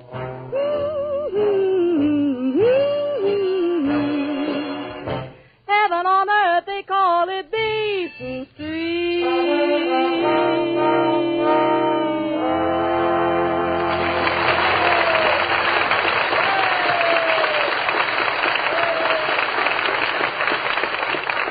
Every time you smoke a cigarette, you are consciously or unconsciously testing it on your T-zone. That's T for taste and T for throat, your true proving ground for any cigarette. And there's where Camels make a hit, right on your T-zone. Try a Camel and see. See if your taste doesn't especially go for Camel's rich, full-bodied flavor of choice tobaccos. See if your throat doesn't approve Camel's cool mildness. Then you'll understand why so many doctors like Camels. You know, 3 leading independent research organizations asked 113,597 doctors, "What cigarette do you smoke, doctor?" The brand named most was Camel. Yes? According to a recent nationwide survey, more doctors smoke Camels than any other cigarette.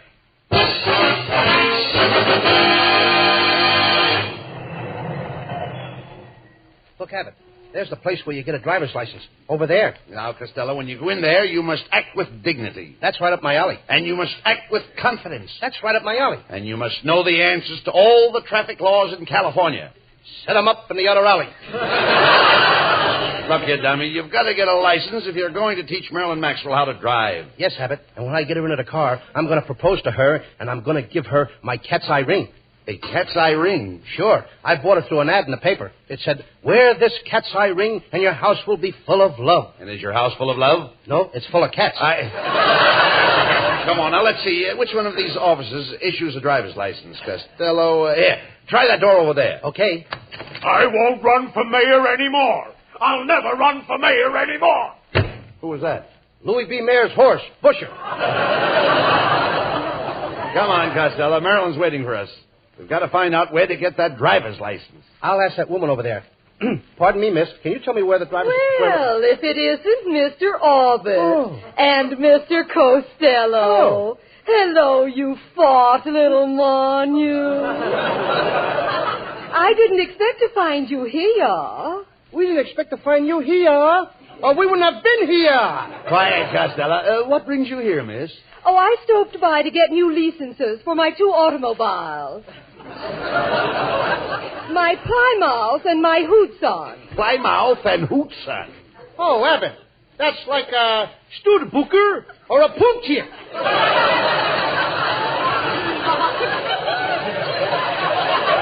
Well, I must be toddling along. As they say in Spanish, Lueta Parascuda in la vista to you. And a wet barracuda in the kisser to you, too.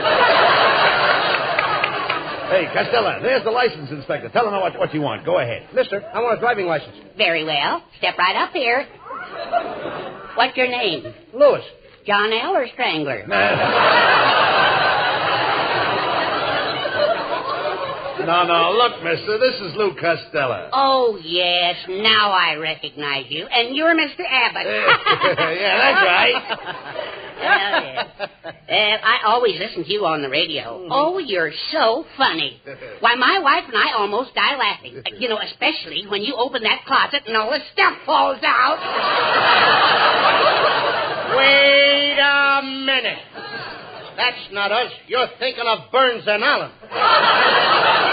Oh, no. I know Burns and Allen. He's the one that always hollers, "Hey, Abbott!" Now, look, Gracie. Abbott. Will you tell this guy I want a driver's license? Oh, yes. Now, first of all, I'll give you the eye test. We insist on perfect vision. Now, let's see.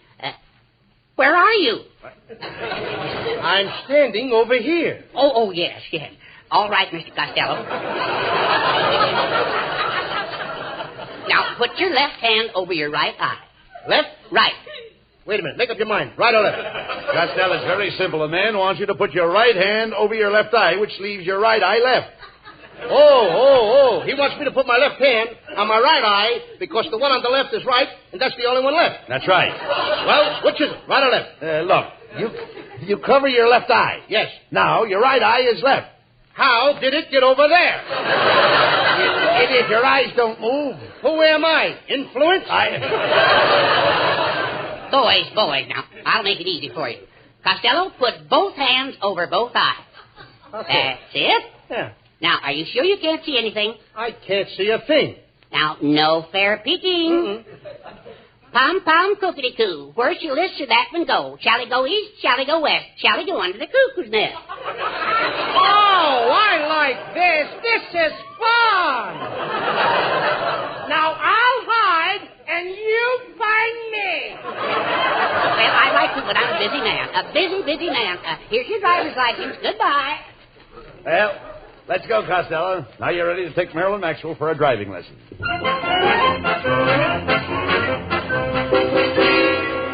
Hey, Costello, there's Marilyn waiting at the curb for us.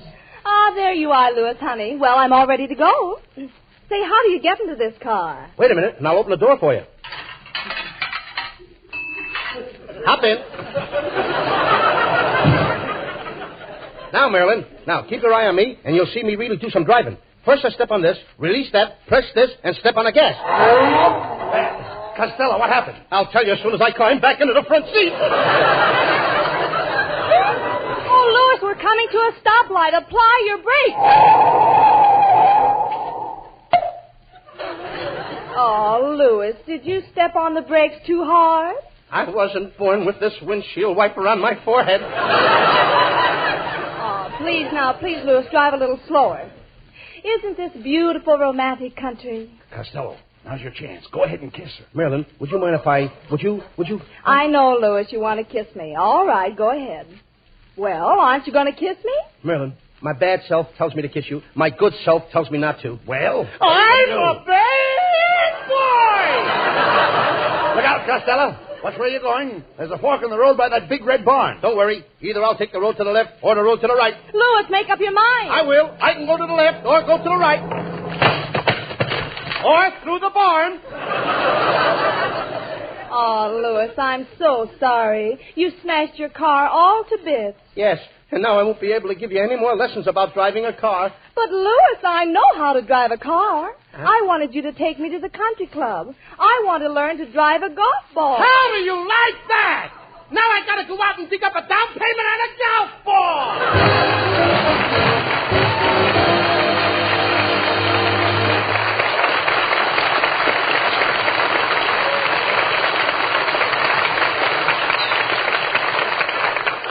Abbott and Costello will be back in just a moment for Camel Cigarettes. During the war, the makers of Camel cigarettes sent a total of more than 150 million free Camels to our fighting men overseas. Now, free Camels are sent to servicemen's hospitals instead. This week, the Camels go to Veterans Hospital, Bedford, Massachusetts, USAAF Station Hospital, Fairfield, California, U.S. Naval Hospital, Charleston, South Carolina, U.S. Marine Hospital, Galveston, Texas, and Veterans Hospital, Thomasville, Georgia. Camel broadcasts go out to the United States 3 times a week, are rebroadcast to practically every area in the world where our men are still stationed, and to our good neighbors in Central and South America.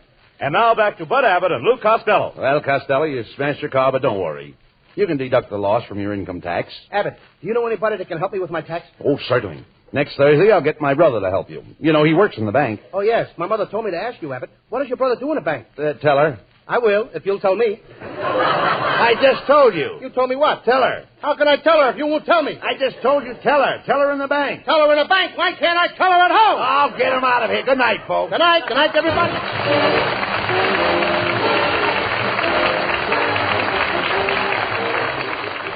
Listen to Abbott and Costello next week, and hear Lou Costello make his income tax, assisted by Bud Abbott's brother, who's a teller in the bank. Don't tell anybody that I told you he's a teller, because I promise not to tell anybody he's a teller, and I wouldn't want to be known as a teller who tells.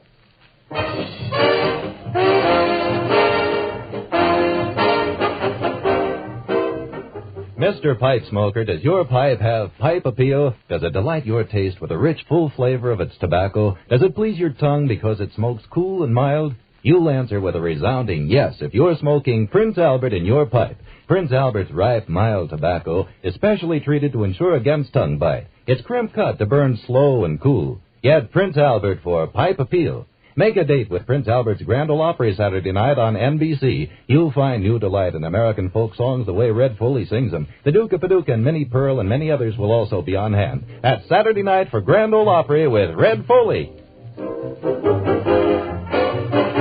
Be sure to tune in next week for another great Abbott and Costello show brought to you by Camel Cigarettes. And remember, experience is the best teacher. Try a Camel. Let your own experience tell you why more people are smoking Camels than ever before. C-A-M-E-L-S. This is Michael Roy in Hollywood wishing you all a pleasant good night for Camel. Stay tuned now for the Eddie Cantor Show. This is NBC, the National Broadcasting Company.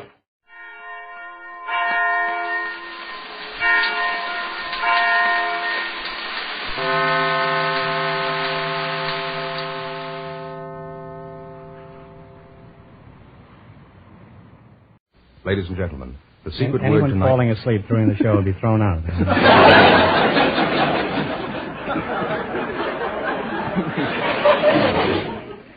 Ladies and gentlemen, the secret word tonight is dust. D-U-S-T. Really? You bet your life!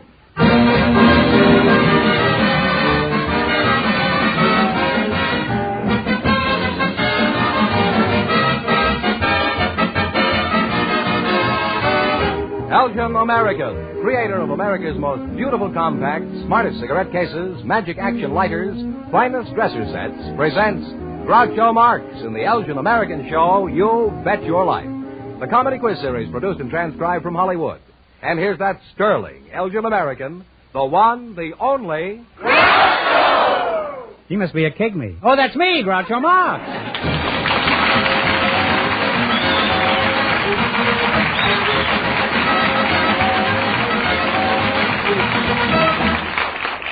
Thank you. Well, here I am again with $1,500 for one of our couples here tonight. George, who's first? We invited some bacteriologists to the show tonight, and just before we went on the air, our studio audience selected Mr. Frank Matuccio, and his partner is Mrs. Idella Manicera, who operates a bird hospital. Folks, meet Groucho Marx. Welcome, folks. We're Elgin American Compacts, and if one of you says the secret word, he wins a 16-millimeter Apollo Sound movie projector that sells for $129.50. It's a common word, something you see every day. Mr. Matuccio? Yes? You're the bacteriologist. I am. Where are you from? I'll call you Frank, eh? Santa Monica. Santa Monica, huh? Married? Yes. How long have you been married, Frank? Oh, about 11 or 12 years. What is a bacteriologist? Oh, a bacteriologist is one who studies bacteria. Well, what's bacteria? The rear door of a cafeteria? Bacteria is a unicellular structure which exhibits some of the fundamental process of plant protoplasm. That's very true, you know. You mind if I ask you another question? Not at all.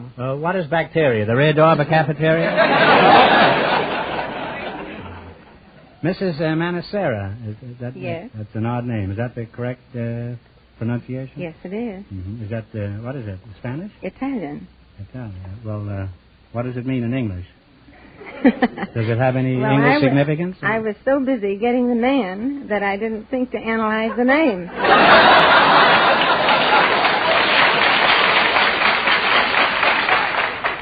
Well, Idella, is that your first name? Yeah, Idella? it is. My given name. Your given name, eh? Yes. I guess somebody was glad to get rid of that name.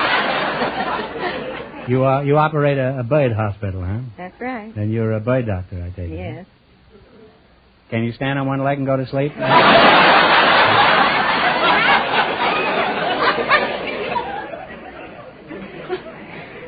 Well, you're a doctor, sort of. Maybe you can answer a question that's been bothering me for a long time. What is bacteria? That's exactly what the doctor said. Everybody seems to know but me, huh? For a bird doctor, you're pretty cagey, I know.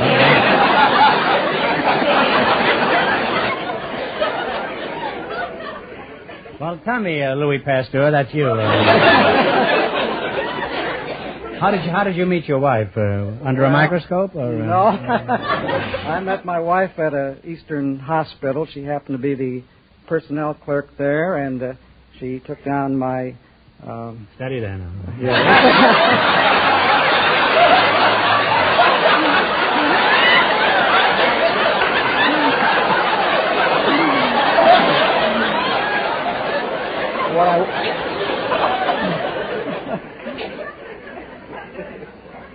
What I wanted to say was that she took my application, Was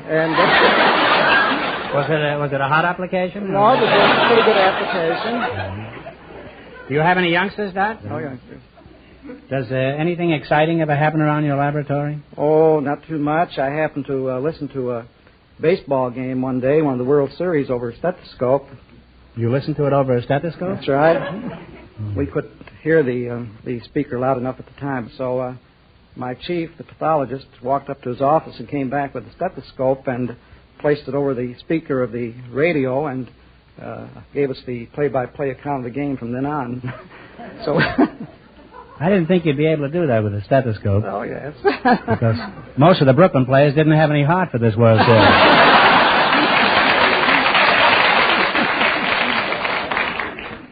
Well, tonight I'm learning quite a lot about birds and bacteria, and now I want you to have the perfect Christmas gift from our sponsor. For Mrs. Idella Manicera, Elgin American's Beautiful Pearls, an ideal Christmas gift for any woman. They're the finest pearls made by man. I'm sure you'll enjoy them. Thank you. They'll match everything I have. And what about Ducky here?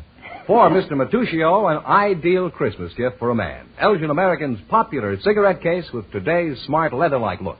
Oh, very nice. Now I can stop bumming cigarettes, I guess. Now, Idella, what kind of birds do you doctor? Well, we have all kinds. We have canaries and parakeets and cockatiels and parrots and minor birds. Minor bird? Is that the bird that looks after the miners? That isn't John L. Lewis, huh? Now, do you ever treat any wild birds? Yes, we treat wild birds. They're brought to us constantly. Mm-hmm. What kind? Well, all kinds. Mockingbirds and blackbirds and larks. Everything. What do you do for a lark?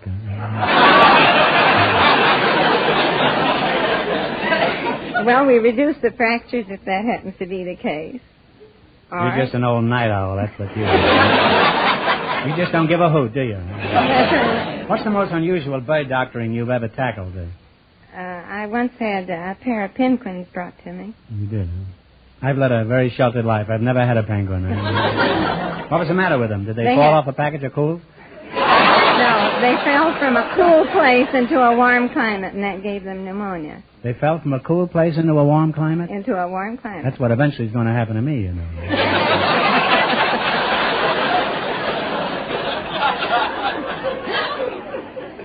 Now tell me, Florence Nightingale, when you were a young girl, a real young girl, I mean, you're still a girl, but did you always dream of someday being a bird doctor? No. What did you want to be? I wanted to be a physician.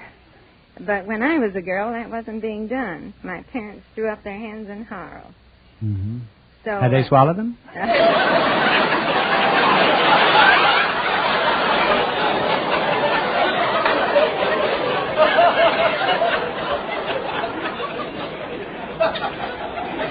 What a vulgar mind I have. In just 1 minute, you're going to work together as a team for $1,500. But first, listen to this.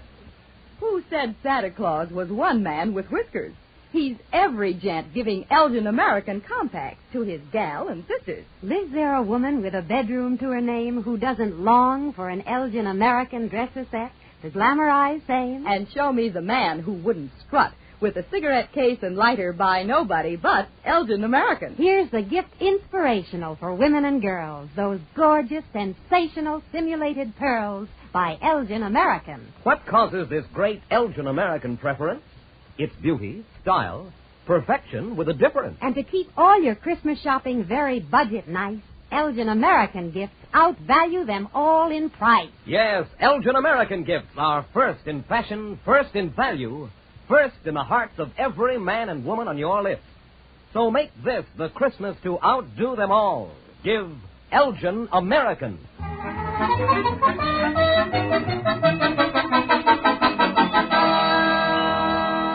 Now then, let's see if you're going to be our winning couple and get the chance at the $1,500 question. Fenneman, tell them the rules. Each of our three couples has $20. They bet as much of that 20 as they want on each of 4 questions. The couple that earns the most money gets a chance at the $1,500 question at the end of the show. Our other 2 couples are in a waiting room off stage, so they don't know what's going on out here. Here we go. Let's see how high I can build you $20. You selected nicknames for college teams, right? That's right. What college team? How many? You have $20. How much do you want to bet? Well, 10. 10. What college team is known as the Indians? Stanford. Stanford is right. And they're off down the field with $30. You're going for $1,500 tonight. How much of your $30 will you try? Well, 20. 20. What college team is known as the Mustangs? Southern Methodist. Southern Methodist is on the nose. And now they have $50. Here's your third question. How much of the 50 are you going to try? 40. What college is known as the Vandals? Vandals. Tennessee? No. Vanderbilt? Oh, I'm sorry. It's where the big potatoes come from. It's Idaho. Oh, Idaho. They now have $10. Now you only have $10, and here's your last chance to beat the other couples. How much of the 10 do you bet? Oh, we'll bet the works. You bet the works. What college team is known as the Wolverines? Michigan. Michigan is correct. And they'll wind up with a total of $20.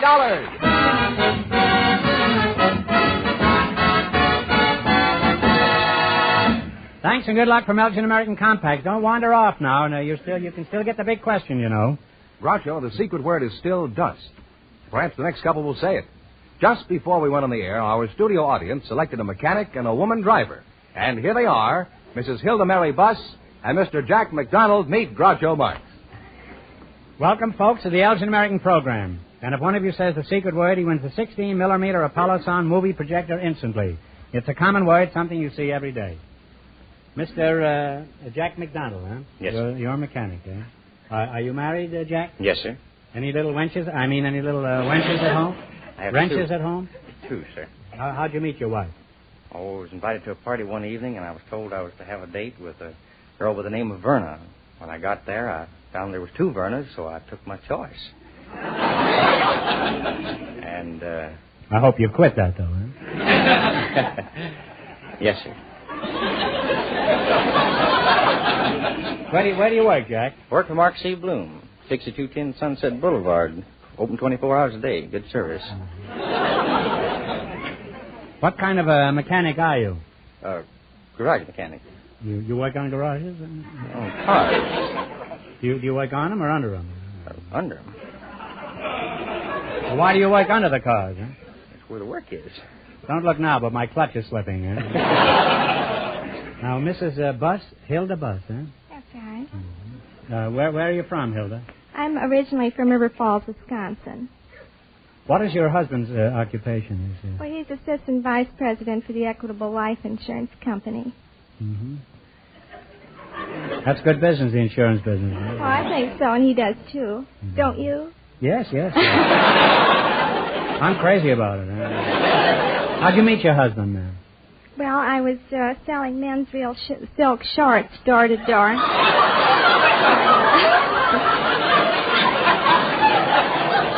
You were selling men's shorts?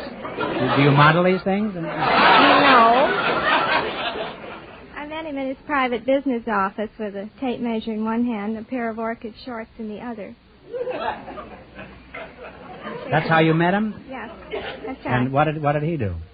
Well, I was trying to write up an order for him, and they come in the new 7-day pack. And, What's a 7-day pack? Well, Sunday is orchid, Monday is cardinal, Tuesday is Kelly green, You mean you know people who change their underwear every day?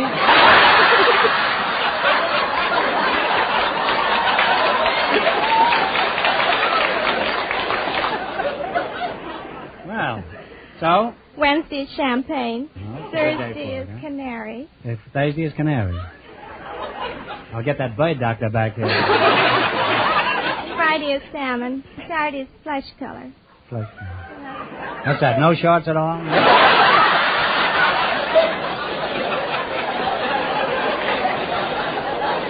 I suppose Sunday you spend all day washing, the other Saturday. Well, this is a whole new world you've opened to me, Hilda. Now tell me, Leaky Gasket, what's the most common type of repair job that you're called on to fix? People come in with a trouble, they say. They got a knock and a rattle, but it's all in their head. They got a rattle in their head? Well, what gives you the most trouble, men drivers or women? Oh, men. Why? Why is that? The man, he comes in and he knows all about it, you know. And the woman driver, she comes in and says, fix it. Now, Mrs. Buss, is this true that women don't know anything about the car they drive? Well, I wouldn't say that. Well, you don't have to. He just said it. Let's see how much you know. For example, you've just stepped on the starter. Now tell me, what's going on under the hood? Oh, it makes an awful roaring sound, and there's gas going through the generator and jumps into the spark plugs. And first thing you know, the spark plugs are sparking away, and pretty soon I start off the car. Well, what is a microbe? Can you tell me? Now, Mrs. Buss, I'll give you one more chance. After you drive around a while, your motor heats up. Doesn't it, as a rule? Uh-huh. Now, tell me, what keeps your car from getting too hot? Well, open the window.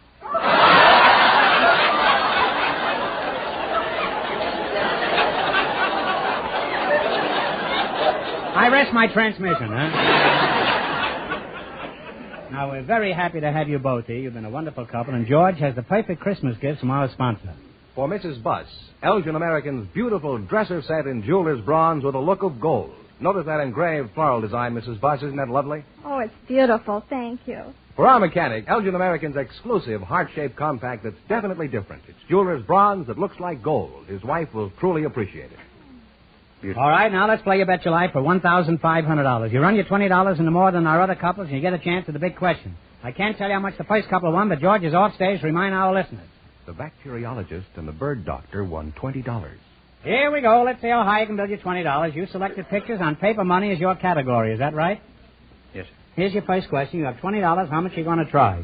15. 15. Whose picture is on the $5 bill? Lincoln. Abraham Lincoln, the old boy himself. They're on their way with $35. Remember, you're going for $1,500 tonight. How much of the 35 are you going to try? 20. 30. No, 30. You're going to try 30. 30. Whose picture is on the $2 bill? Jefferson. Thomas Jefferson is right, huh? They're on their way. They have $65. All right, you've got $65, and here's your third question. How much of the 65 are you going to try? 60. $60. Whose picture is on the $50 bill? Grant. General Grant is right. They're really climbing now. They have $125. All right, you're reaching the peak. You've got $125, and how much are you going to bet of the $125? $125. $125. Whose picture is on the $500 bill? Harrison.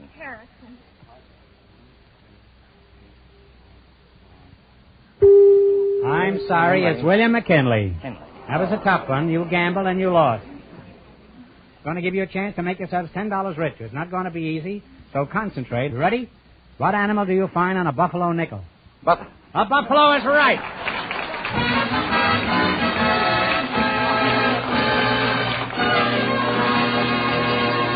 Thanks and good luck from Elgin American Compacts. Now, in just 1 minute, our last couple will play the Elgin American game, and then we know who gets the $1,500 question. Right now, here's something all Christmas shoppers should pay attention to. Don't tell me your Christmas shopping is done. How on earth do you know what to buy? Me, I hunt and I shop till I'm ready to drop. Get so confused I could die. Save your time, disposition, and money, too, where they sell Elgin American Compacts. They're perfect. They're smart. Solve your list from the start. Do as I do. Buy easily. Relax. Yes, that's how to simplify your shopping and still give beautiful gifts. Buy Elgin American Compact for all the women on your Christmas list. They'll be thrilled with the elegance and perfection Elgin American stands for. You'll be delighted with the values. Priced from just $3.95. $2.95 for American Beauty Companion Compact. Whatever you pay, even for sterling silver or 14-karat gold, you'll give the best gift at the best price with the best compacts made. By Elgin American.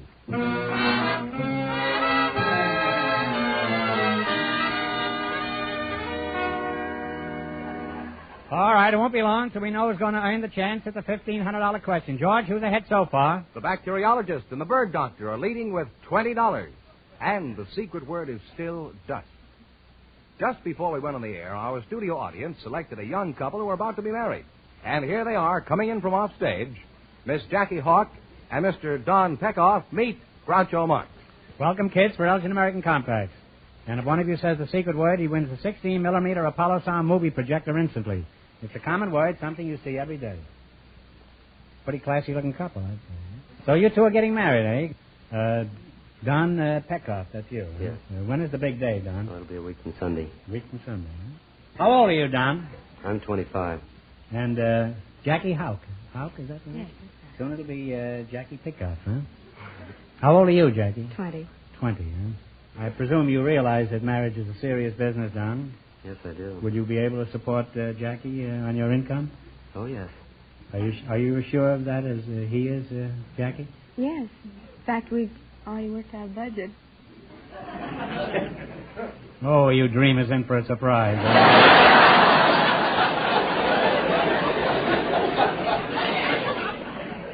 Where do you work, Don? I work at Orbach's. Is that a second-hand store? No? No, it isn't. I'm sorry. I wish it was. I wanted to buy a second-hand for my watch.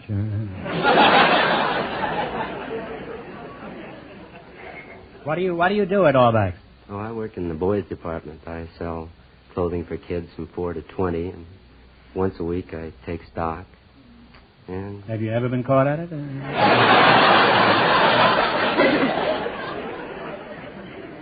And Jackie, where do you work? I also work at Orbach. You work at Orbach. How did you meet this fellow, in the bargain basement? How'd you meet him, Jackie? Well, I was out with a friend of his, and we wound up the same place during the course of the evening. Where? And the Hobnob, Beverly Hills. Who were you with? A friend of his. I said, Don't even remember his name? Stanley. Stanley, huh? Mm-hmm. And well... you came in? Oh, I came in a little later. And who were you with? I was with a girl named Merle. And what happened? Well, I went home at 12:30. Stanley took me home, and Donald picked me up at 1:45.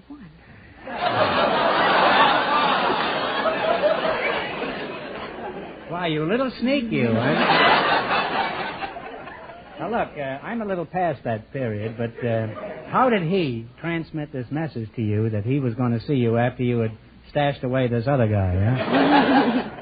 Well, we had a chance to talk between songs. I see.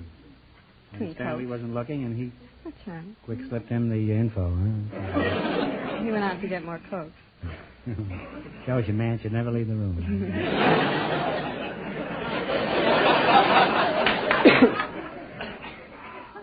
What do you do at the store, Jackie? I'm a rapper. A rapper? Mm-hmm. Pretty snappy-looking rapper. And how far from Jackie do you operate? Oh, about 2 minutes by the escalator, 2.5 minutes by the elevator, and 4 minutes by the stairs.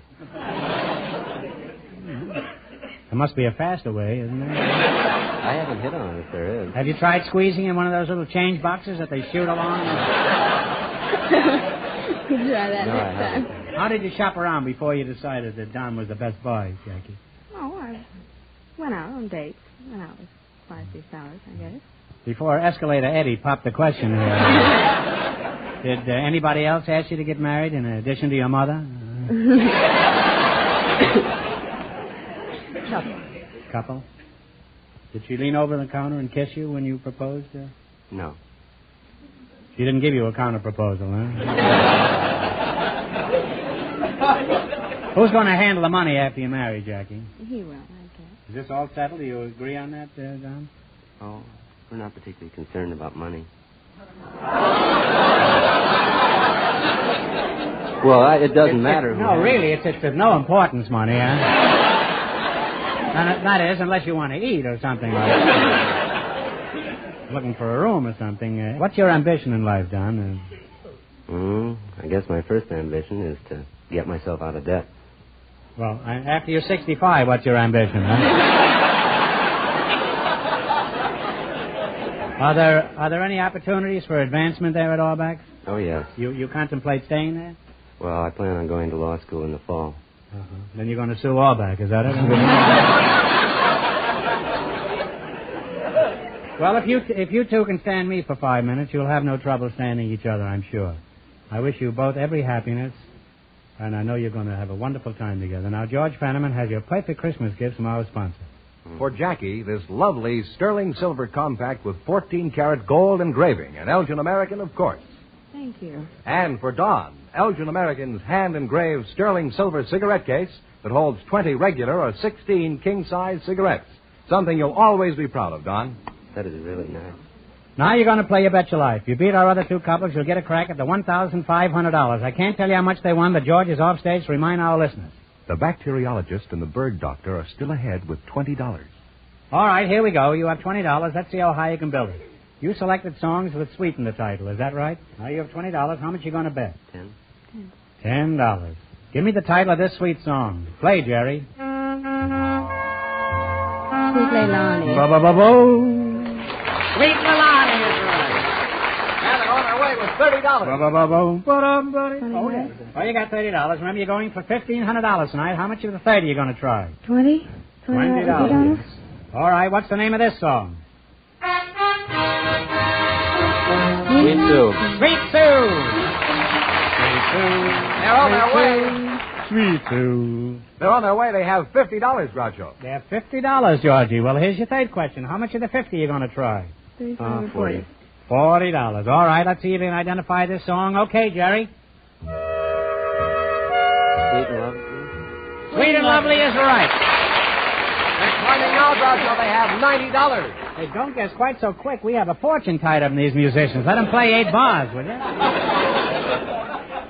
Now you've got $90, and here's your last chance to beat the other couples. How much of the 90 are you going to try? All of it. Well, we have 90. You have $90.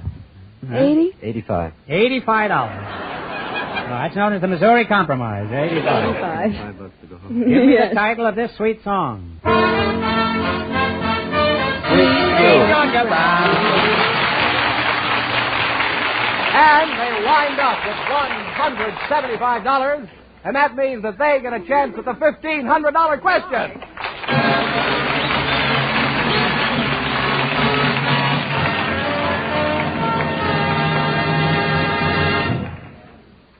And now, a word from Myron Wallace.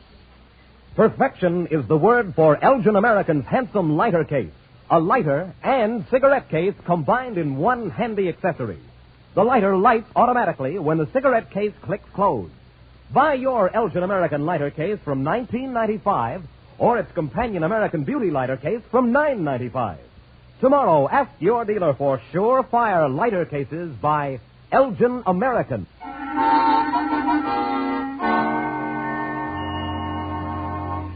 And here's the winning couple, Groucho, the engaged couple.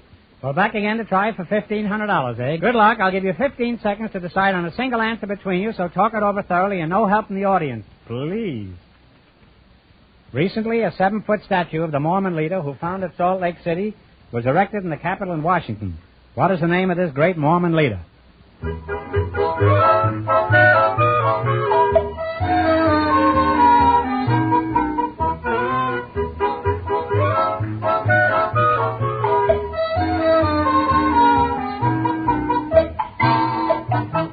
All right, what is the answer you two have decided upon? I think of as Brown.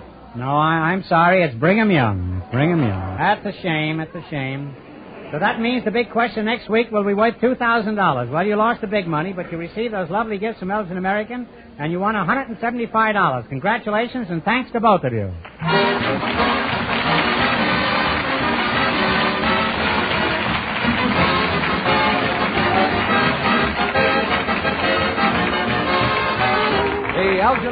Show, You Bet Your Life is a John Goodell production, transcribed from Hollywood, directed by Bob Dwan and Bernie Smith. Music by Jerry Fielding. Remember, next week's big question pays $2,000. Be sure to tune in again next Wednesday night at this time for You Bet Your Life, starring Groucho Marx, presented by the creators of America's most beautiful compacts, smartest cigarette cases, magic action lighters, and finest dresser sets. Elgin American. Good night, folks. Have you looked at your compact lately? And if you don't care for music, listen to George Burton sing in just 1 hour. Good night.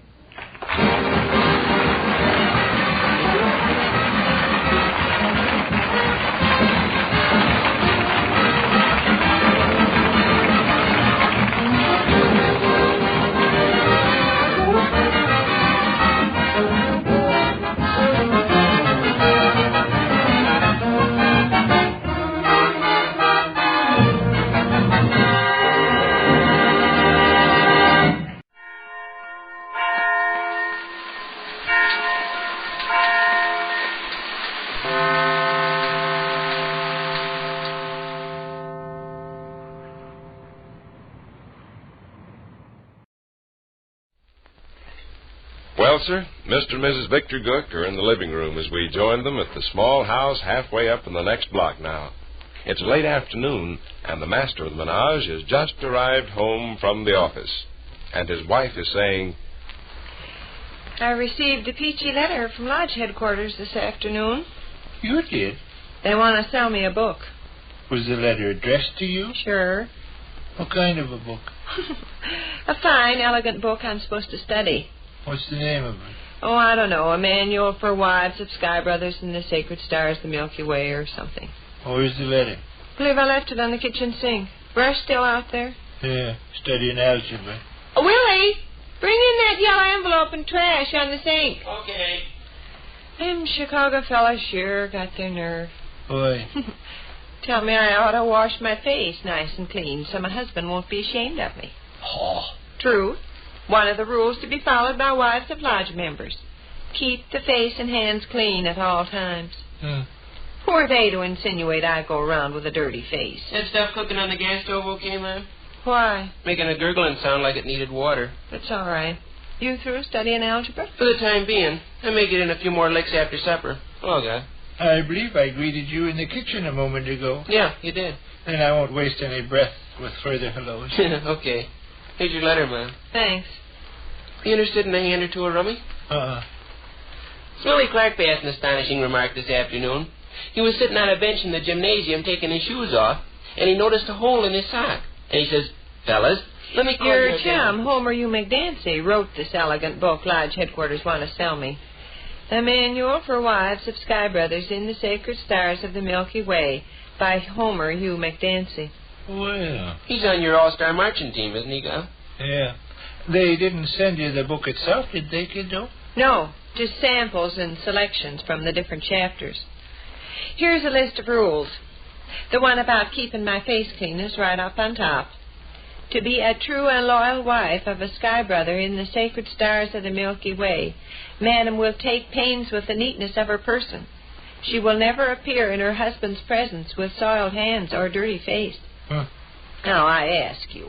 Well, it's good advice. Homer U. McDancy must be in the same class with those other idiots. What other idiots? Oh, H.K. Fleaver and Y.Y. Flirch and Robert Slobbert Hink. Read me the letter. Oh, I dropped it on the floor. Pick it up, will you, Sonny? Oh. Here's another beautiful rule I'm supposed to follow. To be a true and loyal wife of a Sky Brother in the Sacred Stars of the Milky Way, Madam will refrain from stealing property belonging to others, using coarse language, and engaging in rough street brawls. Well, that is pretty stupid. No, it's fine advice. I'm so used to stealing property belonging to others, though, and using coarse language and engaging in rough street brawls, I don't know whether I could quit now or not. Read that letter, George. $3.75 they want for their dandy book. I believe I'll send for a dozen. Mrs. Victor R. Gook. Madam, we take pleasure in announcing a new volume just off the press. A Manual for Wives of Sky Brothers in the Sacred Stars of the Milky Way by Homer U. McDancy. Mr. McDancy is a distinguished author residing in East Brain, Oregon, and his latest work promises to set high standards for books in the practical field. You will find enclosed a leaflet containing excerpts from the manual. We hope, Mrs. Gook, that you will find... Cough up $3.75. Huh? We hope, Mrs. Gook, that you will cough up $3.75. Oh, yeah, that's what it's leading up to. Give me the better tomato juice. Huh? Latin also I'm supposed to learn, it says here. Yeah? To be a true and loyal wife of a sky brother in the sacred stars of the Milky Way, Madam will acquaint herself with a treasury of Latin phrases to be committed to memory and recited at mealtimes. Here are a few typical examples. Read them.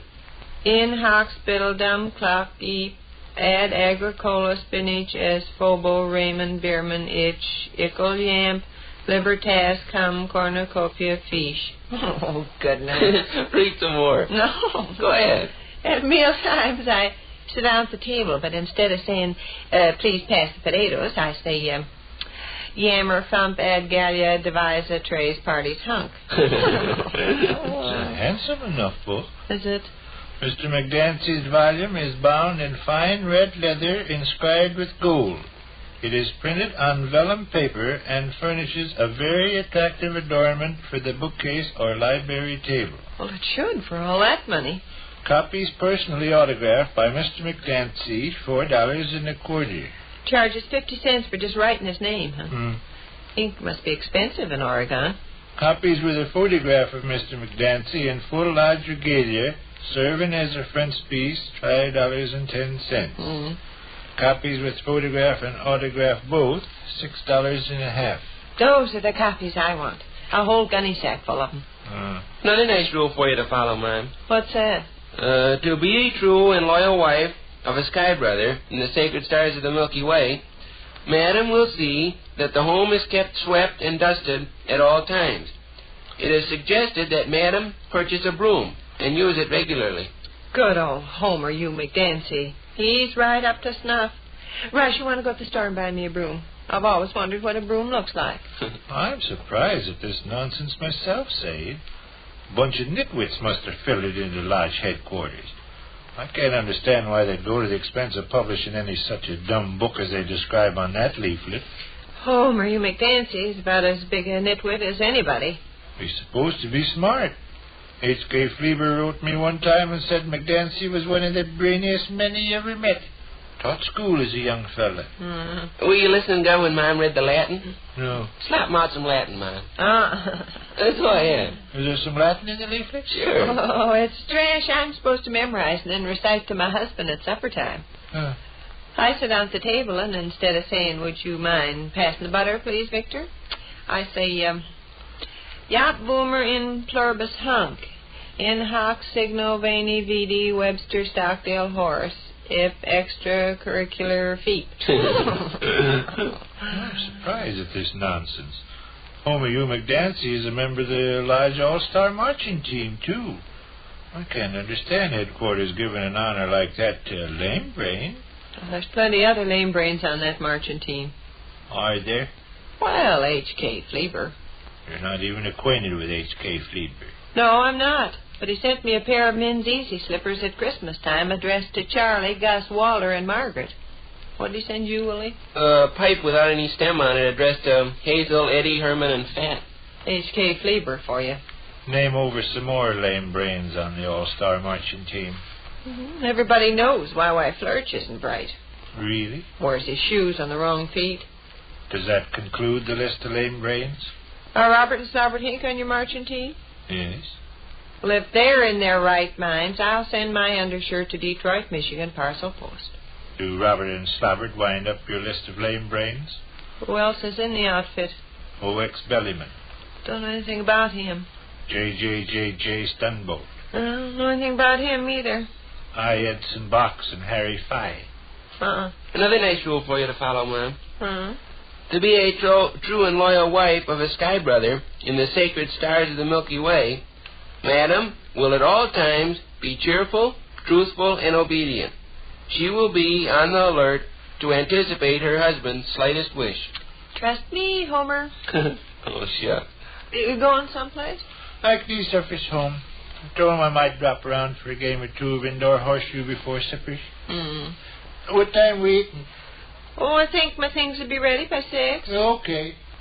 Better be back a little before then to be on the safe side, though. Okay. Movie show might be nice this evening. Yeah. What's on? Gloria Golden and Four-Fisted Frank Fuddleman. Name of the picture? Gazing into your eyes like this is heaven, minor league assistant umpire Drake. Supposed to be good. According to the paper. Well, we'll see what your father says. Oh. Here, take this letter and leaflet. Don't want them? No. Garbage bucket? Oh, garbage bucket. Which concludes another brief interlude at the small house halfway up in the next block.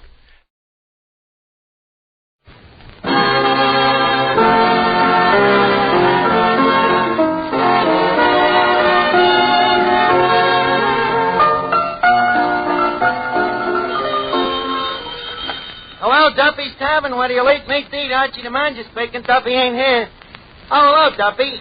Tonight, Bob Benchley, the noted actor, writer, wit, and raconteur. Huh? A movie actor. Works in shorts. Duffy, that is an old joke.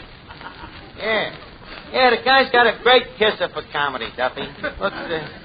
Looks sort of like a surprised cantaloupe.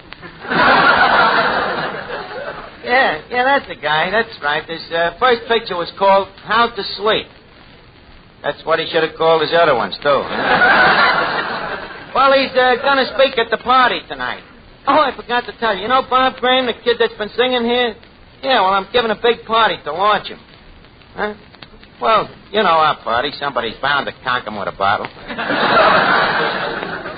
So what? The guy's a croner. He won't even notice it. Well, try to get down here, Duffy, and, by the way, wear shoes. There's going to be dancing.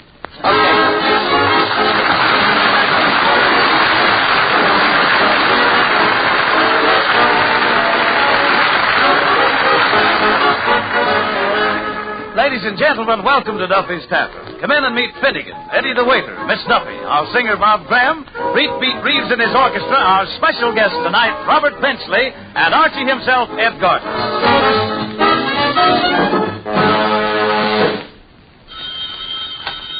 Hello, Duffy's Tavern. Eddie the head waiter speaking. What's that you want? A reservation?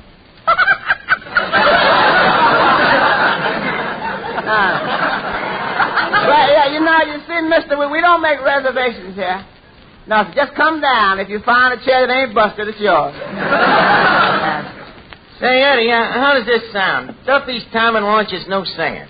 What is that? It's a publicity story I'm writing to flash to all the newspapers. Tonight at Duffy's Tavern, Mr. Bob Graham, a new vocal chanteuse, was introduced with great fanfare and condolences to 3rd Avenue Society. This for the obituary column? Let them put it where they want. Among those present was Mr. and Mrs. Joseph Colucci, distinguished fruit peddlers, Mr. Mortimer Cavendish, proprietor of the Smile a While undertaking parlors, and Lady Cavendish, Mr. and Mrs. Second Story Jackson, and son Jimmy, Mrs. Benjamin T. Piddleton, wife of the wealthy dowager by the same name, and others too numberless to mention. The speaker of the evening was Mr. Robert Benchley, who kept the crowd violent with his famous wit. A goodly time was had by all. Well, Eddie? You think they'll print that? Well, any editor who ain't going to print that ain't got a nose for news. Any editor that can stand that ain't got a nose. Look, Eddie, I'll handle the publicity, and I guarantee by the time I'm through, they say we got another Sinatra. Now, what about the food for the party? Is it ready? Well, the chef just made up some hors d'oeuvres. Eddie, please. Hors d'oeuvres, not horse. Ah, you know what he made them out of.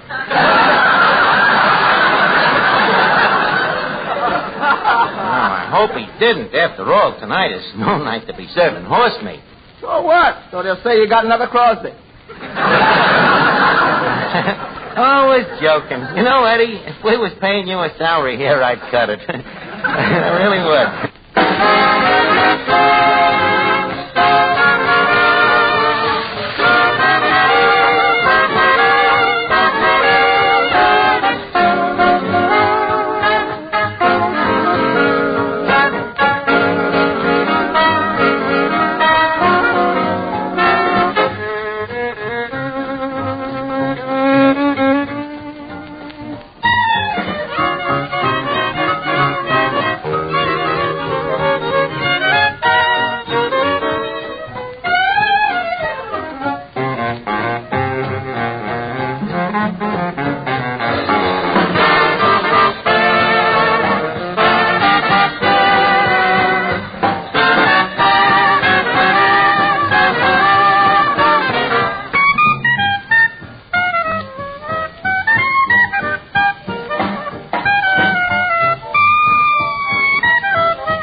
When's your party starting? Oh, any minute now. But, Finnegan, couldn't you dress a little better for tonight? George, something wrong with my attire? Something wrong. Look at them shoes. So I was rather proud of them. Two-tone shoes? Well, two-tone shoes is all right, but not one tone on each foot. Why don't you get a new pair? To a large direction. Well, ain't you got an airplane stamp? Yeah, but I need shoes.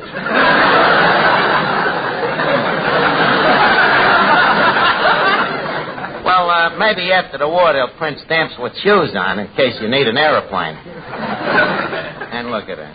Look at that tie you're wearing. God, what's wrong with this tie? Well, look at it. Gravy, mustard, ketchup, egg. Too loud, huh?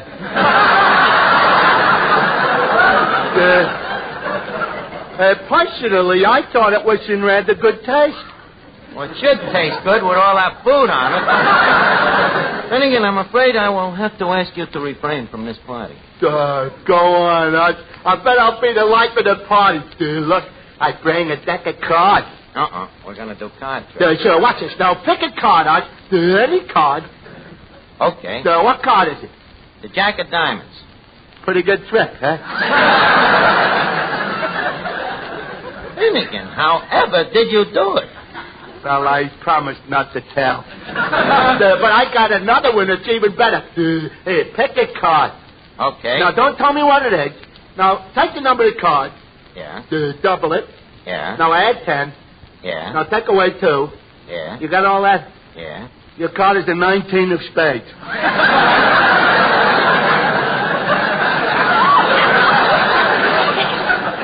19 of spades. Nope. This time you're wrong. Well, what is your card, Art? The King of England. I must have added wrong. It's a great trick, though, ain't it, Art? Yep, absolutely uncanny. Say, Archie. Oh, yeah, Miss Duffy? When you invited people to meet Bob Graham tonight, how did you dare ignore my club, the 10 Jolly Girls AC? Oh, nothing personal. I just felt they was too ugly. Archie, they're very nice girls. Maybe they're not beautiful, but don't forget their characters. They sure are. Oh, yeah? You keep talking like that and the girls will put you on their boycott list. What's that? That's a complete list of all the fellas that won't go out with them. In other words, the male descendants of Adam. That's aside to the point. You invited Mrs. Piddleton and that dopey literary society. Well, they're interested in singing. They're a cultural club. Well, so are we. I said cultural, not vultural. Oh, yeah? The 10 Jolly Girls are a very educated group of girls. Educated? Of course. 3 of the girls went to high school, 2 went to college, and of the other 4, there is not one that don't wear glasses. Look, Miss Duffy, I am running this party, and I will send invitations to anybody to whom I may concern. And I ain't gonna have them dames manhandling a nice kid like that Bob Graham. Say, Archie, you know that Bob Graham is lucky to have a guy like you taking care of him. Well, I get a kick out of it, Mr. Bailey. You know, it's a wonderful feeling to see a great acorn go from a little oak. Hey, Eddie, you better check up in the kitchen and see if we can handle a crowd tonight. Looks like we're going to be mobbed. Let them come. We got food enough to kill them all. Well, you better make sure now, because this party's got to be right. You know, we got a big investment in this Graham kid. After all, we're paying him $6 a week. Hey, wait a minute. Here he comes now. How are you, Bob? Well, kid, tonight. Yeah, I suppose so. Yep, kid, this night will be long remembered. Tonight, in Duffy's Tavern, a star gives birth.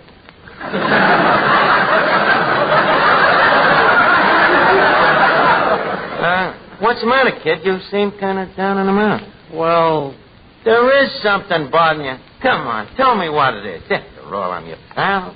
I want you to tell me everything. Well, I don't like to say it. Go on, spill it. That's what I'm here for, to help you with your problems. Well, Archie, I think I should be paid more money. Look, kid, I'm busy with the party tonight. See you later. But, Archie, you just said I could tell you. Please, don't come around to me with every silly thing that comes into your mind. Now, forget it. But I'm serious, Archie. I won't sing around here for $6 a week.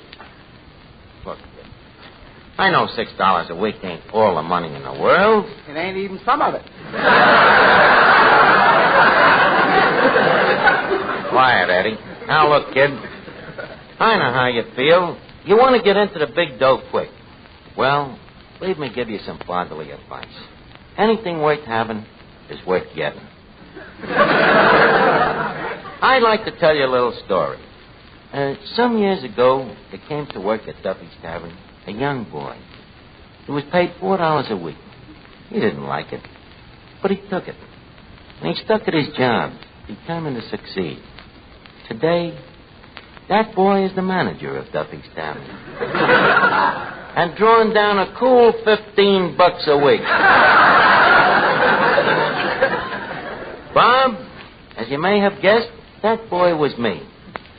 Quite a story, huh? I still want a raise. This little acorn has turned out to be a tough nut. Now, look, kid, the crowd has started to arrive. Leave us talk this over in the back room. You beat me to it. I'll be right with you, Eddie. Okay.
Good evening. Good evening, sir. Oh, you Mr. Benchley.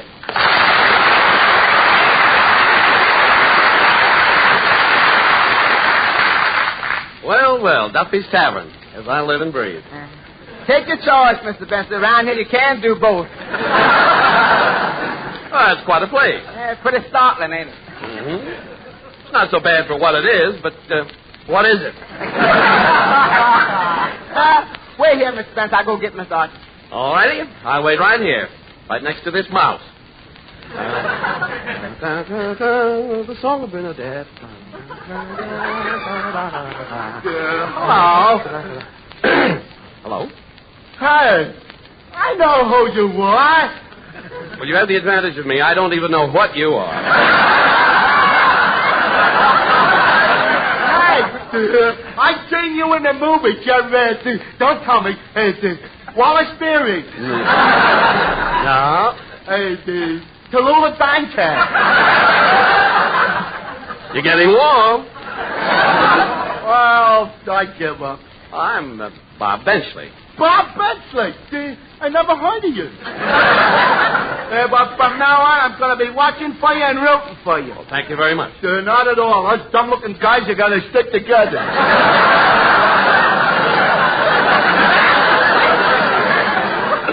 Well, Bob Benchley. Oh, boy. One guy I've always yanked it to me. And hey, well, it unmitigates me. Words fail me. Well, why shouldn't they when you abused himself? There he goes right off the bat. What a wit. You know, I love your kind of humor. Dry, witty, droll, subtle, and yet with that certain something that keeps it from being funny.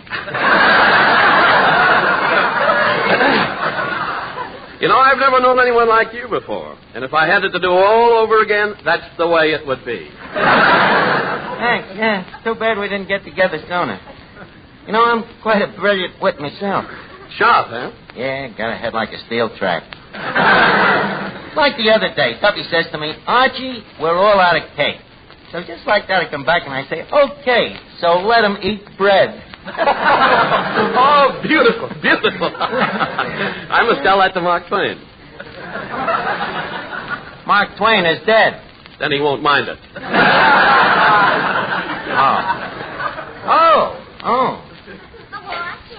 Oh, Mr. Benchley, meet Miss Duffy, the Duffy entry on Sadie Hawkins' Day. Good evening, Mr. Benchley. Mr. Benchley, for a man as old as you are, how do you manage to keep so young? Well, it's very simple. I lie about my age. Well, why shouldn't you? And you know, meeting you makes me feel like I'm almost willing to be an old man's darling. Gee, you're cute. How do you like that? Of all the girls. Miss Duffy, all I can say is that any dame who has the audacity to make a pass at Robert Benchley will make a pass at anything. The guy's old enough to be your father. So what? Mr. Benchley, don't you approve of May marrying December? Why, certainly I do. I think if 2 months love each other, they have a perfect right back. Yep, that's telling him, Mr. Benchley. Mr. Archie, you better get that Bob Graham out there. The crowd's getting impatient for the party to start. Okay, Eddie, we'll get started in a minute. Look, Bench. We're giving this party tonight to launch a new singer, and we would like to present him in a high-class way. So, if you'd be kind enough to make, a very pompous speech, something in keeping with the tone of the evening. So hurry on! When does the party start? Yeah, let's get a move on. Yeah, come on, they didn't think it's time to hang around and stuff. Shut your lousy trap. As I was saying, Bob, we would like a really refined speech. We'd preference, naturally, that it was on some cultural subject. Well, why don't I talk about crooning? Do you know anything about crooning? Do I? I fainted 3 times at the Paramount last week. Well, that's good enough for me. Well, that's that. Now, if I can only talk that Graham kid out of asking for more dough. Say, Archie, you having trouble? Yeah, I've been talking to this Graham kid like a father, and hey, maybe I should become a mother. I see what you mean, Archie. A mother can be a great help in many ways. Oh, Mr. Bailey, did I say something provocative? Yes, you did, Archie. Okay, folks, the launching party for Bob Graham is going to get started. Trumpets, please. Thank you. Ladies and gentlemen, patrons and matrons of the arts, we are very gracious of you to be here for the first public expose of Bob Graham as a singer. For 2 weeks now, we've been grooming him, and tonight we removed the blanket. But first, a few words from that star of stage and screen, Robert Benchley, who tonight returns to his first love, literacy.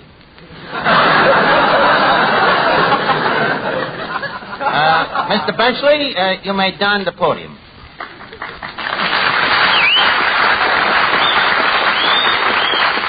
Ladies and gentlemen, the subject of my discourse tonight is crooning. Now, as you all know, the human throat is made up of 3 parts. 1, the larynx, 2, the pharynx, and 3, the Adam's apple.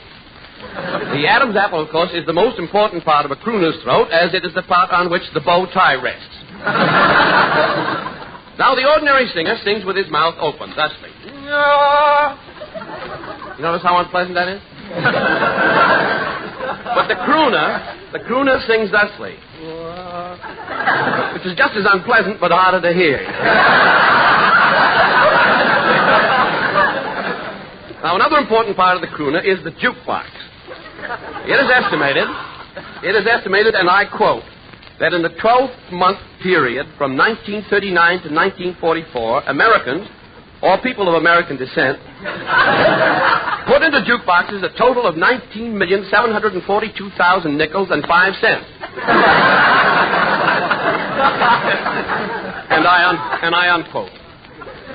Another phenomenon in connection with crooning is the growth of what is known as the bobby sock. That's no relation to me.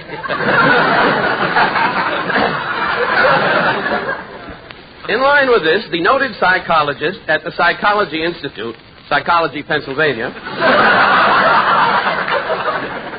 the head of the outpatient department, Dr. Eric Hoffmannsturmer, said, quote, "It could happen to you." Unquote. Dr. Hoffmannsturmer, incidentally, has just left the Institute and is now singing at the Orpheum under the name of Perry Hoffmannsturmer. Velvet rhythm, you know. The 2 leading crooners of the day are Mr. Frank Sinatra and Mr. Bing Crosby. Mr. Sinatra has a huge following, which is highly enthusiastic about his singing, causing them to emit such cries as...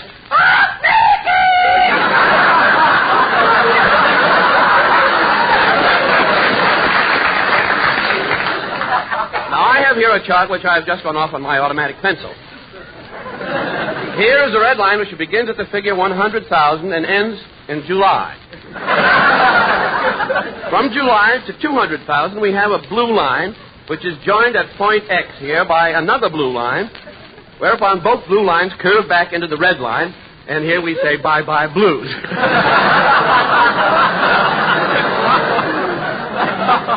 Now, there are various other lines here scooting up and down across the page, but these lines mean nothing.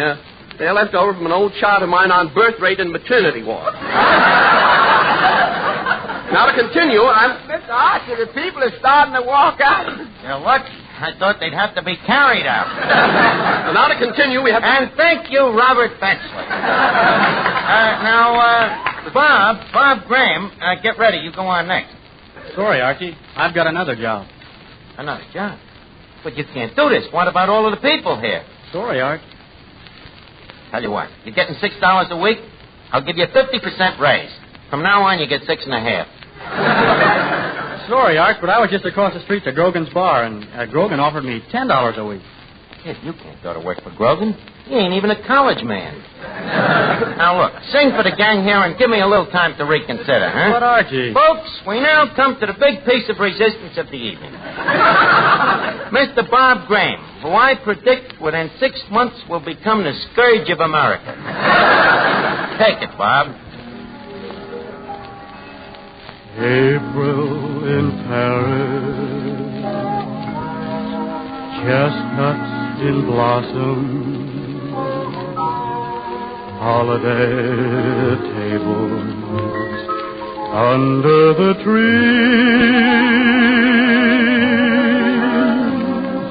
April in Paris.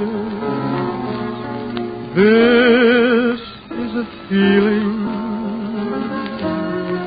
no one can ever reprieve.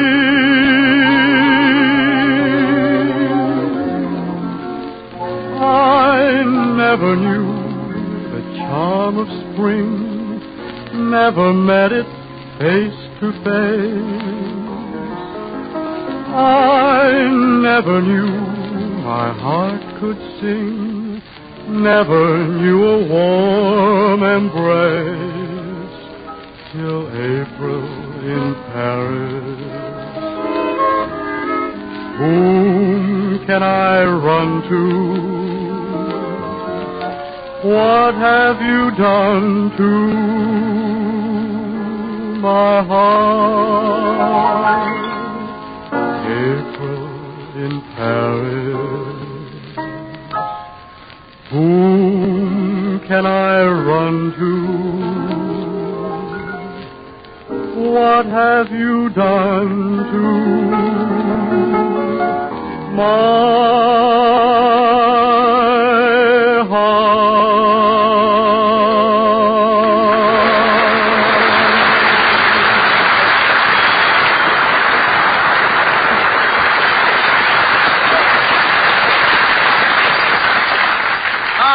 Great, kid. Eddie, did you hear that clapping? They loved the kid. Kid, come here. Come here, man. Tell you what. Grogan will give you $10. We'll give you 11. Take that, Eddie. Hello. Mr. Graham? Yeah, that's for you, Mr. I bet it's that dirty Grogan with another offer. Hello? Who's this? Oh, how are you? Well, thanks. That's very flattering. I was right. It was Grogan. How much? $12? Tell that bum we'll give you 13. Hello? I've just been offered 13.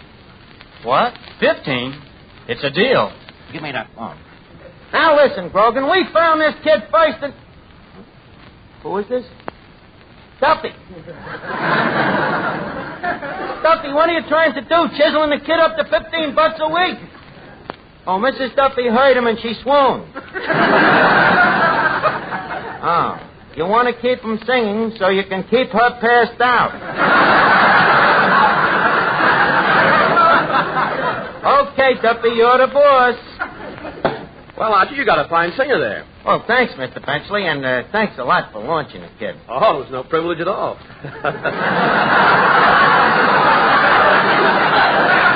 Well, I guess I'll be running along now. Okay, but let's get together real soon, huh? Certainly. Do you ever get to South Bend, Indiana? No. Neither do I. Let's have lunch there sometime, shall we? It's a date with me, Bob. So long. So long. So long.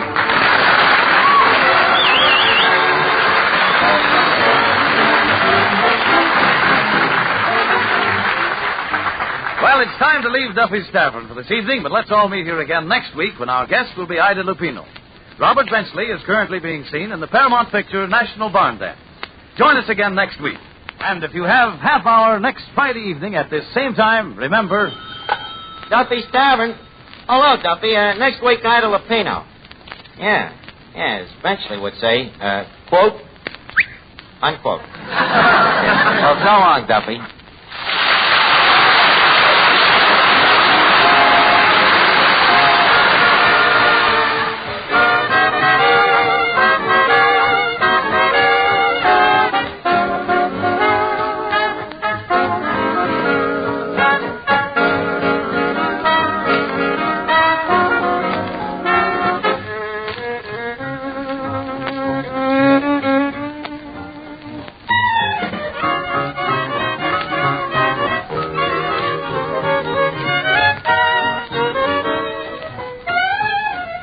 This is the Armed Forces Radio Service.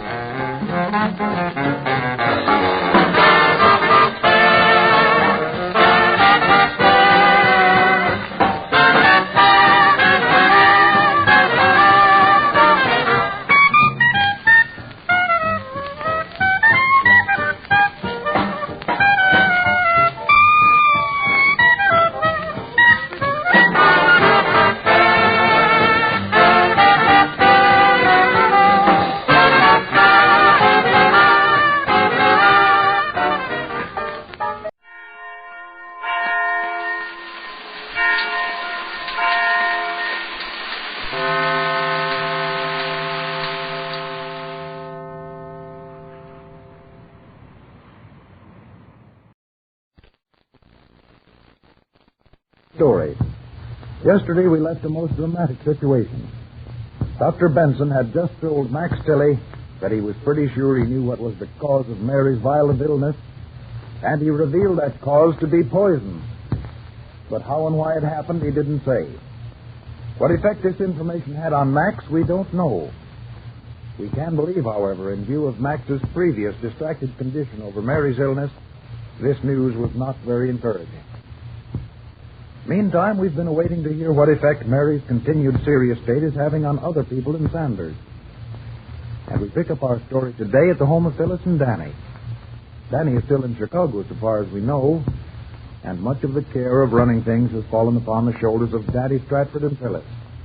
They are discussing the situation with John Fowler. Well, I've never seen a man look so bad in my life. Poison, eh? It's funny. Max didn't say any more? Not another word. He was quiet as a clam. I think I'll go over and talk to Doc Benson about it. Max may be all wrong about this.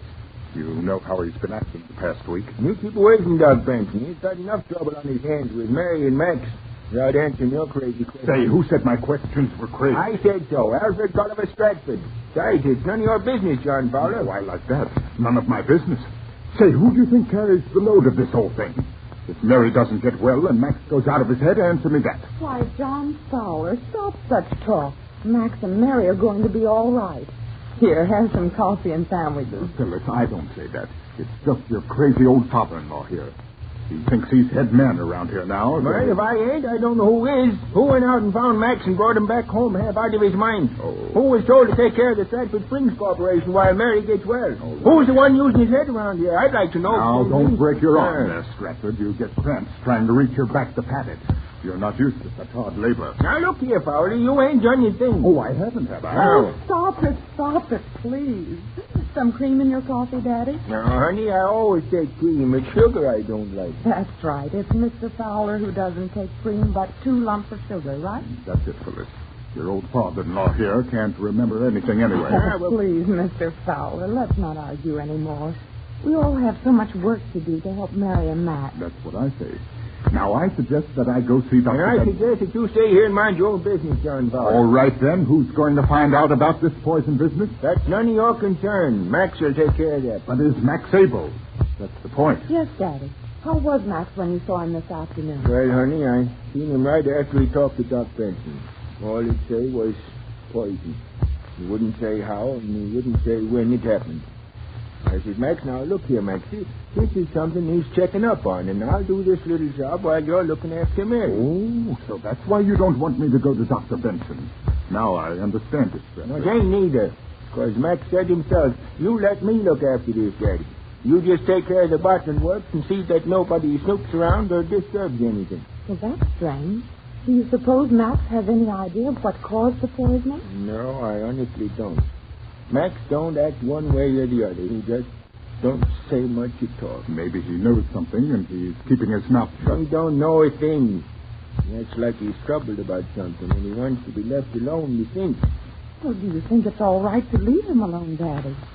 Oh, I don't know. After him running to the river the other day? Yes, and with Mary still unconscious. Well, I think the worst is over for Max. Oh, you think nothing, Stratford. We've got to be sure. Well, I can't watch him like a hawk. Why not? He won't let me. Ain't that reason enough? Did Dr. Benson say we ought to watch Max? No, I seen him after I talked to Max, and he says he thinks Max has a hold on him. Well, then why didn't you say so? Instead of keeping us in suspense like this, thinking any moment Max was going crazy because of this poison. I didn't say that, Fowler. I said I think Max is trying to figure this thing out. I don't think either of you is right. Oh, so Miss Prissy knows more about it than we do. Well, what's your idea, Phyllis? Well, Max is too upset by Mary's illness to think. He wouldn't be trying to figure out anything so long as Mary is as she is. Well, it just doesn't make sense. No, doesn't it? Well, if my wife was alive right now and lying at the point of death and something like that, I'd be trying to figure out what caused it. Maybe you would, Stratford. You always do things contrary to everybody else. Oh, I wish you two would stop quarreling, especially at a time like this. If you ask me, I don't feel any too good about Mary. Now, don't try to discourage us, Stratford. It's bad enough as it is. Now, I think she's going to get well. Yeah, but your way, Fowler. I hope you're right. What about the twins, fellas? You seen them today? Yes, I was over this morning. Oh, Daddy, they break my heart the way they call for Mary. And Max is so strange. They don't understand him. Poor little Hunty. If they knew how bad off their mother was. Yes. We have to do something for them, too. I've been thinking, maybe we ought to go to Chicago and get one of those specialists. Don't you think Dr. Benson's good enough? Hey, are you trying to cast aspersions on the doctor? No, of course I'm not. Don't I know Dr. Benson's one of the best doctors in this part of the country? But even those big doctors in Chicago call in other doctors to get their advice at times. Well, that's true. Mrs. Brown said they did that to her when she went to that big hospital. What was the name of it in Chicago? Maybe we ought to suggest it to Doc. I could go to Chicago and get a specialist. Yeah, the idea is all right, but you're not the man to go to Chicago. And I'd like to know why. You don't know nothing about specialists. You'd bring back a horse doctor. Well, I wouldn't either. You're just trying to find an excuse to go, Stratford. Now, listen here, you old fogey. I ain't been to Chicago since the fair in 93, and I seen enough then to last me a lifetime. You? I bet you didn't even see Little Egypt do the hoochie coochie at the Chicago Fair in 93. Yeah, I didn't. Well, listen, I didn't miss anything at that fair. Now, get that. Well, if you're as young as you say you are, you were too young then to remember anything. Yeah, that's all you know about it. I'll admit I'm not as old as you, Grandpa Fowler, but I did get around when I was a boy. You're bragging again. Oh, will you two stop it? I'm absolutely ashamed of both of you. Daddy, if Danny could hear you say those things, and with poor Mary practically on her deathbed, why, and you two sit here arguing about some silly thing you did do or something you didn't do in your childhood. It wasn't my childhood, Phyllis. Besides, John Fowler started us off on his argument. Shut up, Alfred. Phyllis is right. Let's get back to our conversation. What are we going to do about a specialist for Mary? Oh, yes. Well, I still say, Fowler, if we let you go to Chicago to bring back the specialist, you'll come back with a horse. I can't talk to you, Alfred. You're just crazy, that's all. I still think you're trying to find an excuse to go yourself. Oh, will you stop, Daddy, I'm ashamed of you. Well, soon I won't be speaking to him, that's all. Now, listen here. I want Mary to have the very best kind of a doctor we can get. And she's got it in Doc Benson. Well, now, maybe Doc Benson's got to have some help. Maybe we ought to ask him if he knows a doctor in Chicago we can bring back. Well, maybe Dr. Benson will feel hurt if we suggest that to him. Now, I think maybe it would be better if we just had this specialist come what in. specialist? The one I'm going to get in Chicago. If we just had him come to Sanders casual-like, Doc Benson wouldn't feel hurt. Well, that won't work, then. That's a silly idea. A specialist come to this town casual-like. Say, listen, are you losing your mind, Fowler? Oh, there must be some other way to do it. Let's find out. Maybe that's Max. We'll ask him. Well, wait until he comes in first. I'll go see. Oh, look who's here. Hello. Give me a kiss. Glad to see Papa? Oh, Danny, I'm so glad you're home. I just couldn't imagine. Come on in the living room. Look, why, it's Danny. Well, Danny. Hello, you. Finally came home. Yes. Hello. So I finally came home. I like that. I finally came home. If you only knew what I've been saving up to tell you two, then I'm glad you're here to hear it. And Max Tilly, that great, big, wonderful man, where's he? I want to tell him, too, all of you. Plenty I want to tell you about how you let me down in Chicago. But, Danny, you don't... Now, you just keep out of this, Phyllis. What's the matter? Why didn't you send that order like I telegraphed? Don't you know you've lost the biggest chance you'll ever have to put Stratford Springs water on the market? Well, why don't you say something? Danny, just a minute. Now, you listen to me. I've listened to everybody around here before. I go to Chicago, and I sell the biggest order you'd ever want, and I can't even get an answer from you. Oh, Daddy, didn't you telegraph Danny? Of course he didn't know. That's what I want to know. What's wrong with this outfit? If I can't depend on you, if you're just a bunch of hicks running a hick business, then... Danny, you see, it's... And I did think you were a businessman, Fowler, until this happened. Yes, and until I got to Chicago and saw some real businessmen. I never saw such a way to run a business. Not even the courtesy of a reply to your salesman to say whether you'd all died, folded up, or what. And here I thought when we elected Mary president, well, I thought we could depend upon her at least. Danny, you've got to listen. Mary's in the hospital. What? Yes. Near death, Danny. Oh, no. No, I can't believe it. It's true, Danny. And Max is almost out of his mind with grief. But I don't understand. Only last week. We know, son. It happened only last week. Mary fell stricken at the dedicating ceremonies of the bottling work. That's why you didn't get the order, Danny. They think she was poisoned. And the water had to be held up. Oh, poor Mary. Oh, now it makes sense. Well, why didn't you say so? I didn't know. Oh, we know, Danny. That's what we were trying to tell you. Gosh, say that's terrible. Oh, well, say, we got to do something for Mary. Son, we're doing everything. Doc Benson is... I'll get it to you. Okay. Sandy here. Hello. Yes, this is the Stratford resident. Yes, just a minute. For you, Phyllis. Oh. Hello? Oh, Nurse Miller. What is it? What? Oh, yes. Yes, right away. Yes, I'll come. Goodbye. It's from Dr. Benson. He wants me to come over quickly. It's Mary. Well, now what's up? That telephone call from Dr. Benson at the hospital was urgent, and we hope it's not what we fear it might be. If it is a crisis in Mary's illness, we can only hope and pray that the worst is over, and that when we return to our program tomorrow, we shall have real encouraging news to report. Be sure to listen to the next episode in the life of Mary Southern, brought you by the makers of Heinz Honey and Almond Cream.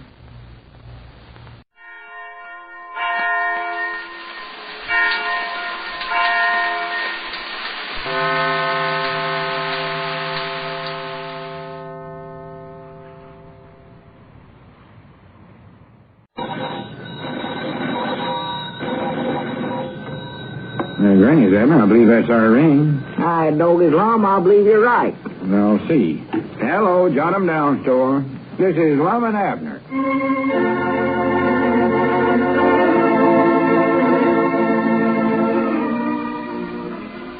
Now, let's see what's going on down in Pine Ridge. Well, another day has passed and nothing has been learned about the young woman who left her baby in Lum and Abner's care and then disappeared. The old fellows have decided that if she does not return today, they are going to take the baby to the county seat and place him in charge of the police. As we look in on the little community today, it is late in the day, and the old fellows are getting ready for their trip to the county seat. Listen. Hey, it's might nigh closing time, Abner. I reckon that woman ain't coming back to get her baby. No, I reckon not. Guess we better bundle the little feller up and carry him into the county seat. Let the police figure out what to do about him. Yeah, I suppose so. Maybe we ought to wait another 5 minutes so long, just in case she does turn up. Now, Abner, we both agree that if that woman never showed up by closing time, we'd carry the baby into the county seat and turn him over to the police. Yeah, I know. Oh, well, I reckon another 5 minutes wouldn't hurt nothing. No.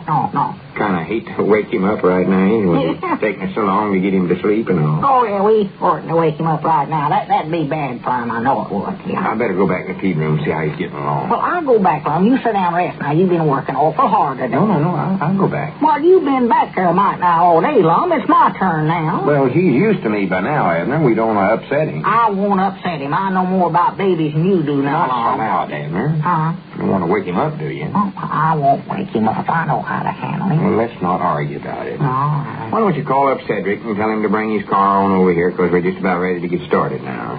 Well, are you sure we want to start yet? We want to give that woman plenty of time to get back if she's coming back, Lum. Don't reckon she is, Abner.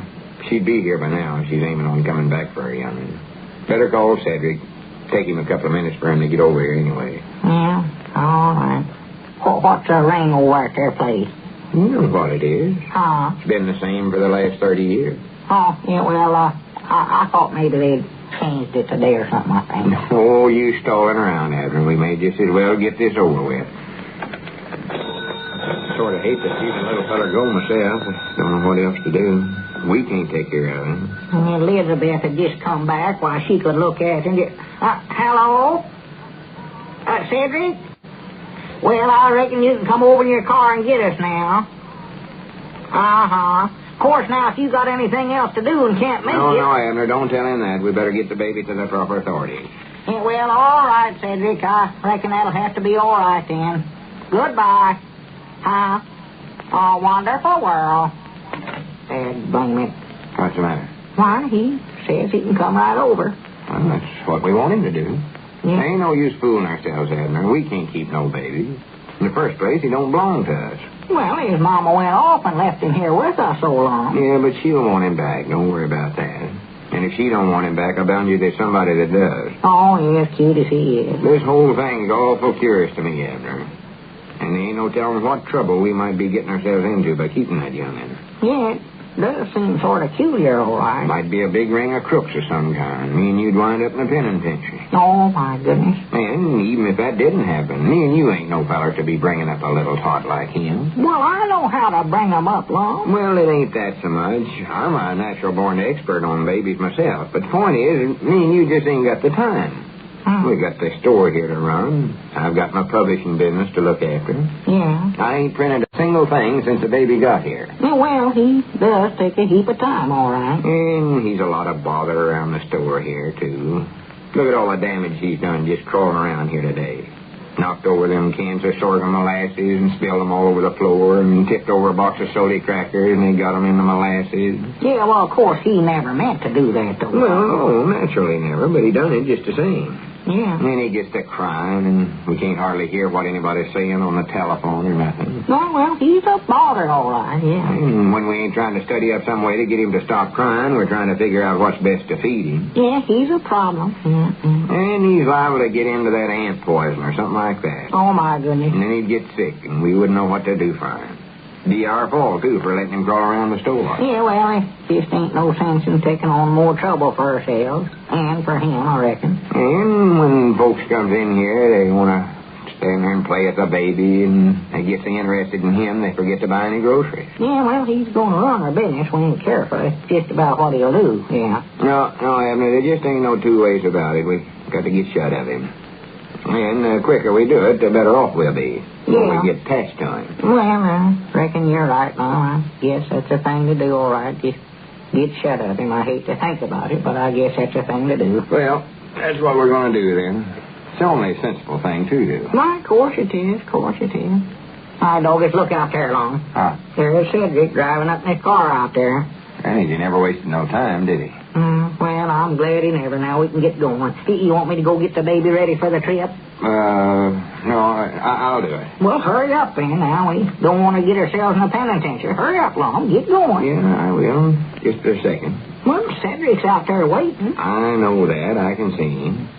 Well, why don't you hurry up, then? Abner, you run out and tell Cedric to wait a few minutes. There's a couple of things I got to take care of first. What things? Oh, just different stuff. Huh? All those things a feller's got to do before he makes a trip this way. Like what, for instance? Oh, like, well, I got to shine my shoes, for one thing. Shine your shoes? I always shine my shoes before I go to the county seat. Why, lawmakers, I never heard of such a thing in my whole life. I never once seen you shine your shoes before you went into the county seat, and you know. Well, I'm starting this week. It's a good idea to keep looking neat that way. Yes, it's good for business reasons. You ought to start shining your shoes, too, Abner. Well, I'll shine my shoes, but I ain't got time to do it right now, Lum. We got to get in the county seat. Wonderful world. Oh, come on in, Cedric. Ain't you fellas ready yet? Well, we're just about ready, Cedric. Soon as Lum gets the baby fixed up, why, then we'll be ready. Yeah, we may have to wait a little bit, Cedric. You ain't no big rush, are you? No, Mom, I reckon not. You said for me to come right on over, though. Yeah, well, we was in a hurry at that time, Cedric, but, well, Lum's got to get him ready, you know, for the trip and all such as that. See, the baby's asleep right now, Cedric, and it's awful bad thing to take a sleeping baby in a car. Awful bad thing to do. Yeah. Well, Lum, if he's sleeping, we... Wait a minute. You hear that? He's awake. Can't you hear him crying? I can't hear nothing. That's just your imagination again, Abner. No, it ain't my imagination either. I can hear him too, Mr. Lum. Why, sure. You can. Yes, Mom, I can hear him good. Yeah, I reckon you better get him while he's awake, Lum. We'll get him to the county seat quick as we can before he goes to sleep again. Yeah, I reckon I better. I'll go and get him. Yeah, hurry up now. I will. You got enough gas in your car and everything, Cedric? Yes, Mom. They're plumb full. And at the time, we'll pay you for the gasoline you used going in there and back. Well, I got it marked down here on a piece of paper in my pocket somewhere. Well, we'll take care of it. I ain't got the money right now, but we'll pay you as soon as we get back. Don't worry about that. The tires ain't much good, though. Uh-huh. I say my tires ain't much good. Uh-huh. I give my good ones to the government for the rubber drive. Oh. Well, they're good enough to get us in there and back, though, ain't they? Oh, yes, Mom. If we're lucky, they will, I believe. Maybe. They might be. I think. Uh-huh. Have you heard anything about Elizabeth or Little Pearl yet, Mr. Abner? Oh, no, Cedric. No, I ain't heard a word. Not a single solitary word. Expect to hearing from them every day, but I was down the post office a while ago. No mail yet. Just making a Norris wreck out of me. Norris wreck's what it's doing. My warmer than my young and gone, Cedric. Bounds, it's awful lonesome over at your place with them gone, too, ain't it? Oh, it's worse than that. I can't even stand to stay over there no more. Well, fact is, I've moved in with Grandpappy Spears temporary. Of course, that Grandpap, he wants to argue all the time, but he's better than going back to that empty house. Yes, Mom, I reckon it is, I reckon. One night I went home, it's so quiet there, I could just might not hear the mice talking to one. Well, here, there's your little feller. Hello there. Hello. Now, what's him crying for, huh? What's him crying for? You said won't stop crying. And it's an awful bad thing to take a crying baby in a car. Awful bad thing to do. Tis, huh? Oh, yeah. I just wouldn't want to take the chance. Well, you know best, huh? Why is that such a bad thing to do, Mr. Lum? Causes, well, you wouldn't understand about such things, Cedric. No, Cedric, you wouldn't understand. I believe Lum's right, partner. Take a chance. No, I reckon we can't make the trip after all, Cedric. Well, I got the car already. It won't take long to get him in there. Yeah, we know, Cedric. If he'd stop crying, why, then we could go, but it just don't look like he ever will. A poor little thing. There. Oh, he stopped now. Well, I reckon we can go, can't we? He'll start up again just a second. I know he will. Oh, yeah. Well, look at there. He's smiling and laughing. Oh, boy. Hello there, little feller. I sort of believe he likes me. I think he's looking right at me when he started smiling then. Hello, fella. Come on, let's get started. Yeah, reckon we better. Come on, Lum. Yeah, all right, I'm coming. You want me to lock the door for you, Mr. Lum? I guess so, Cedric. Well, I'll do it then. Yeah. Wait a minute, what's this here stuck on the screen for? This envelope here. Is that anything you fellas want to keep? What envelope? This one here. What is it? Says only Mr. Edwards and Mr. Peabody. Important. Doggone, I never saw that before. Did you put that there, Lum? No, I never put it there. Open it up and see what it says, Cedric. Well, here, Mr. Lum, you better read it. Yeah, read it, Lum, read it. I reckon who's could have stuck that envelope there? I never seen nobody do it. What does it say, Lum? What is it? It says, don't turn the baby over to the police. Don't even tell the police about it. Keep the baby and keep your mouth closed. Heed this warning and you will live much longer.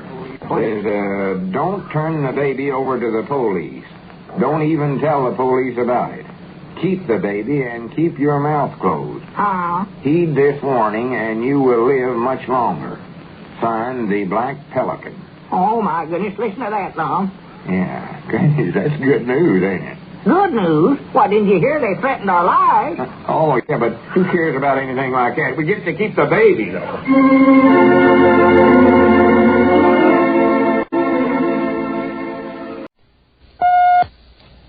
The Amos and Andy program has been delayed a few minutes in order to bring you the latest news from the NBC newsroom in New York. Here is Don Hollenbeck. Allied armies in Normandy pushed closer tonight to their immediate objectives, the port of Cherbourg and the railway town of Caen, 10 miles inland. An American flying wedge of parachute troops and infantrymen has cut the main line of German communications to Cherbourg by capturing the town of Saint-Mère-Église, 19 miles away, and sweeping on across the main peninsular railway and the highway that runs parallel to it. Communique number 8 tonight says again, satisfactory progress. And here's a summary of the situation as Supreme Headquarters sees it. Heavy fighting in all areas, particularly around Caen, where the Germans are making a frantic effort to stop the advance of the British and Canadians. Both sides are using more and more armor. So far, the Germans haven't been able to match ours. A good many of the German strong points that had to be bypassed have now been eliminated. Weather is still foul, but supplies are getting through to the beachheads, although air activity has been cut to a minimum. Tonight's communique tells of a sea battle off Brittany before dawn today. 8 Allied destroyers, none of them American, blew up a German destroyer, ran another aground, and damaged 2 more off Ushant Island, due west of Brest. An American-led destroyer force intercepted a force of heavily armed German torpedo boats and drove them off the beachhead area in the Seine Bay, around the islands of Saint-Marcouf. Generals George Marshall and H.H. Arnold and Admiral Ernest King, our top commanders of land, sea, and air, have arrived in London to meet with the Allied High Command. Some of the problems they have to consider are these. The Allied offensive is entering its most critical phase tonight, with little prospect that the danger will pass for at least 10 days more. The biggest ally the Germans have had so far is the weather. It has delayed the unloading of our supplies, and the beachhead just doesn't get along without supplies.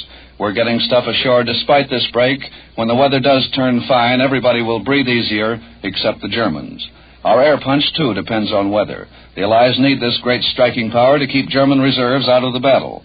Days of idleness for this air punch mean just that many more German reserves for the ground forces to handle. But one great advantage the Allies possess is initiative.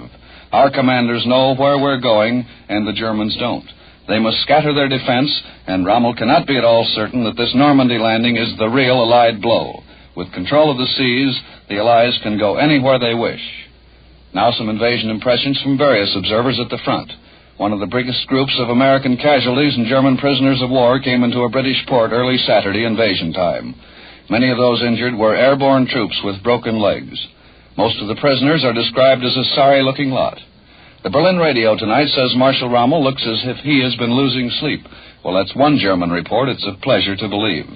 And in case the German people are wondering why Goebbels hasn't done a little article on the invasion, the Berlin radio explains today that Goebbels' paper Das Reich had gone to press just too early for the big doings, so he got scooped.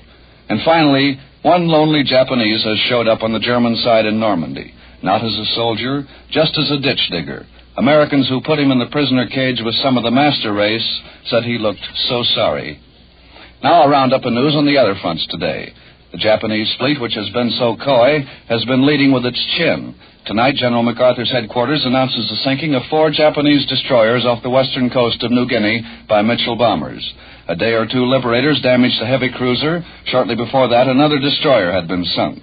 General progress is reported on the Asian mainland, except at Changsha, where the showdown battle is developing.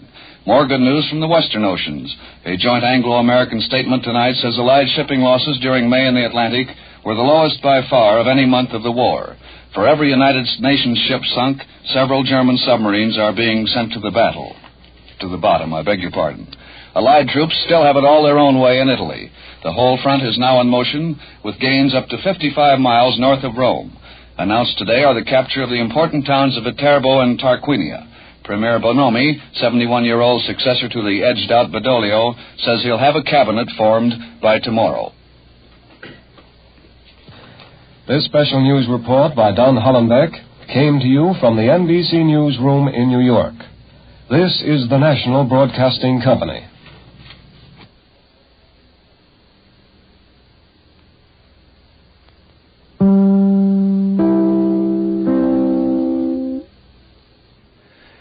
Andy, will you please come on? Wait a minute, Amos. What's going on here? It's the Amos and Andy Show.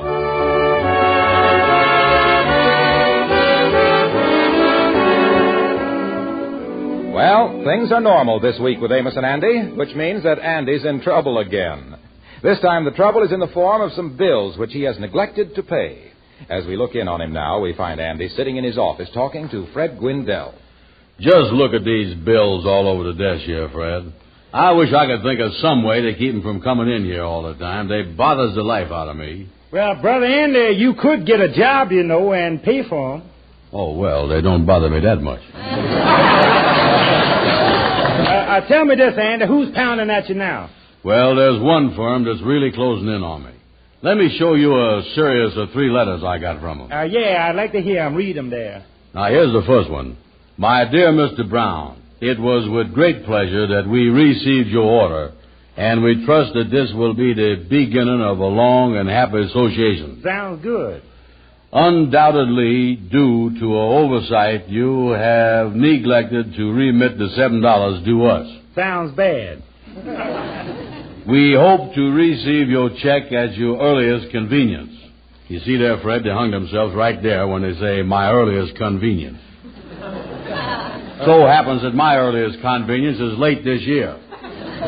Yeah, well, now, that don't sound like such a bad letter, though, Andy. Yeah, well, let me read you the next one that I got 10 days later. Oh. It starts off here, Mr. Brown.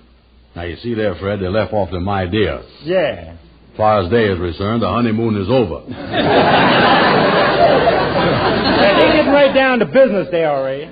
Yeah, they say here, we are at a loss to understand your failure to remit the $7 you owe us. We trust that you will send this to us without further delay. You notice, Fred, they didn't say a word in there about our happy association.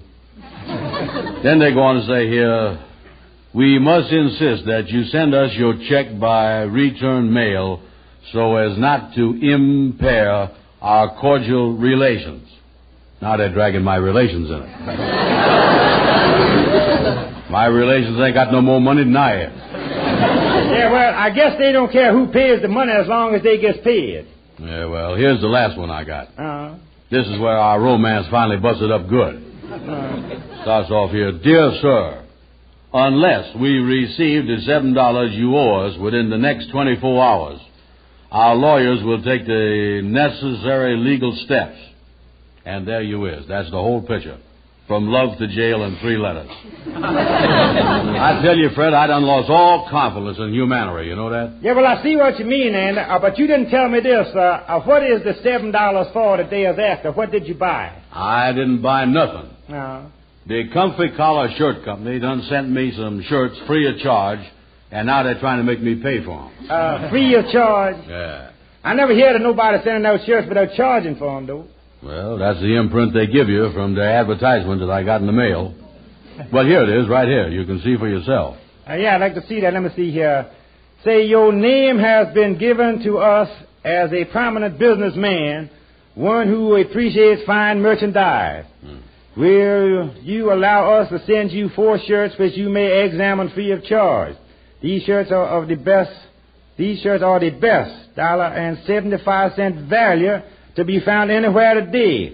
However, if by any chance you do not like them, you may return them to us within 5 days. Well, Andy, that's what you ought to done. You ought to done sent the shirts back. They said to return them if I didn't like them, but I liked them.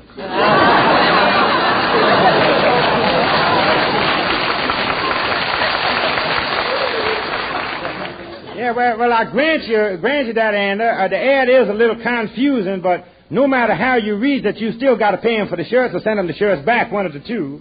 You know, Fred, you was beginning to sound like you was on their side.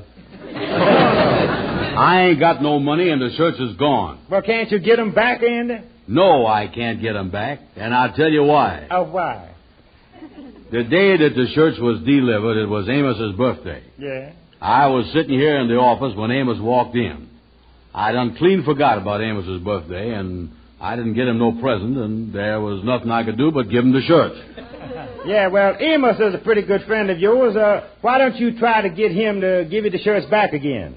Yeah, I guess that's the only thing to do to stay out of trouble.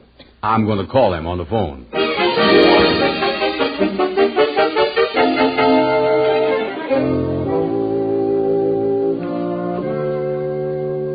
Is that you, Amos? Yeah, honey. Oh, I'm so glad you got home. Andy called a little while ago. Oh, what do you want, honey? He asked me about those 4 shirts that he gave you for your birthday about 2 months ago. He wanted them back. Wanted them back? That's right. He said he's been thinking it over, and he doesn't think those shirts are right for you. You know, that green polka dot one and the pink one and the other 2. He says he wants to get those back and get you 4 new ones sometime. Yeah, well, what did you tell him, honey? I was so embarrassed I didn't know what to tell him for a second. I finally said they were all in the laundry and wouldn't be back for a couple of weeks. You remember, Amos, you gave all those shirts to Ralph Jenkins. Yeah, that's right. I remember we discussed the whole thing, too. The shirts was too big for me, and we said that it wasn't right with the clothes shortage to leave them shirts laying in the drawer, that we ought to give them to somebody that really needed them. Yes, and I didn't want to tell Andy about it because I didn't want to hurt his feelings after he'd done all that shopping. Yeah, well, we just got to stick to that story and tell him that they is in the laundry and they won't be back for a long time.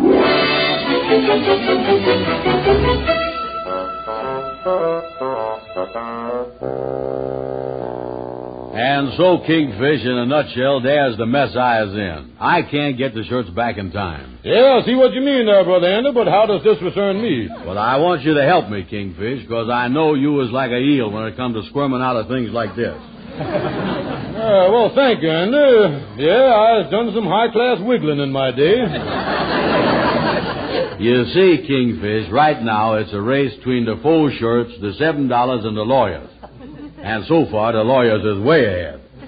Tell me this, Andy. Suppose I does help you wiggle out of this mess. What is in it for me? Well, of course, I ain't got no money right now. Well, in that case, you've come to the wrong man. I'm strictly a cash wiggler. Say, Kingfish, something just recurred to me. Mm-hmm. I is holding the IOU of yours in the amount of $3.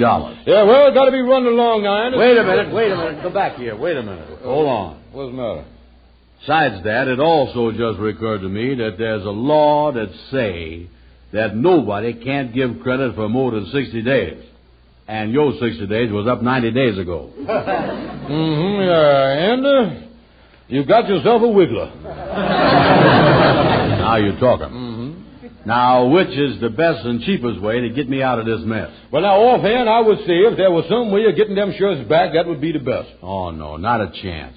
Like I told you, Amos done sent them faux shirts to the laundry, and they ain't going to be back for 2 weeks. Did you say 4 shirts? Yeah, why? Well, now, this may be just a coincidence. Maybe it don't mean nothing, but about a month ago, Amos gave 4 shirts to one of the Lodge brothers. A fellow by the name of Ralph Jenkins. Amos told Ralph that he didn't want the shirts. Yeah, you know what kind of shirts they was? Well, I seen him wear a couple of them. One of them was a pink one, I remember, and one was a green polka dot. Oh, yeah. So that's what Amos done with the presents I give him, huh? Laundry. I can hardly wait for Amos' next birthday to come to don't give him nothing. Yeah, well, now, this is the answer, then, to the whole thing, Andy. We'll get the shirts back from Jenkins, and we'll tell him that Amos ain't had no right to give them to him in the first place.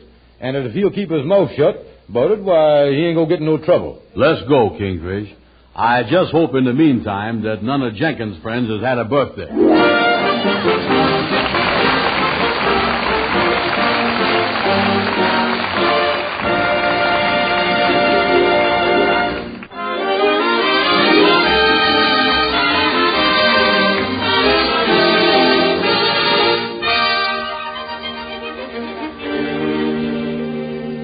We left Andy and the Kingfish on their way to get back the shirts which Amos had given away to Ralph Jenkins. As we picked them up now, we discovered that the task of retrieving the shirts was not as difficult as the boys had imagined. Kingfish, I never thought we'd get these shirts back from Ralph Jenkins as easy as this. Yeah, lucky thing his door was open, Andy.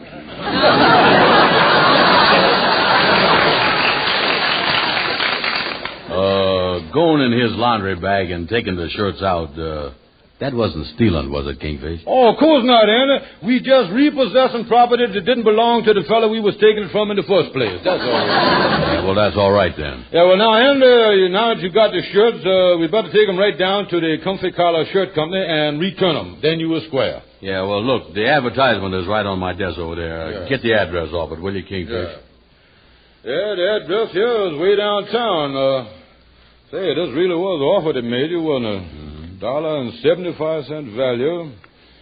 Uh-oh. What's the matter? Didn't you read this? Read what? It say here, in the event that you decide not to keep these shirts, you may return them to us, providing they has not been worn. Oh, me. You know, Kingfish, that Comfy Collar Shirt Company is out to get me. Yeah, well, these shirts has all been wore, all right? And when that Ralph Jenkins wears shirts, he really wears them. You lucky, though, Andy. We got him away from him before the summer sets in. In the summertime, he wears his shirts on both sides. Only in the summer, huh? Yeah. Oh, in the winter, when he turns the shirts on the other side, he claims the buttons is chilly. Well, I don't know what we're going to do now, Kingfish. They ain't going to take these shirts back. Yeah, well, wait a minute. Who is this coming in here? How do you do, gentlemen? My name is Jack Stanley. I'm looking for a Mr. Andrew Brown. Well, I is Andrew Brown. Well, I'm from the Comfy Collar Shirt Company. Andrew Brown ain't in. I'm glad to meet you, Mr. Brown.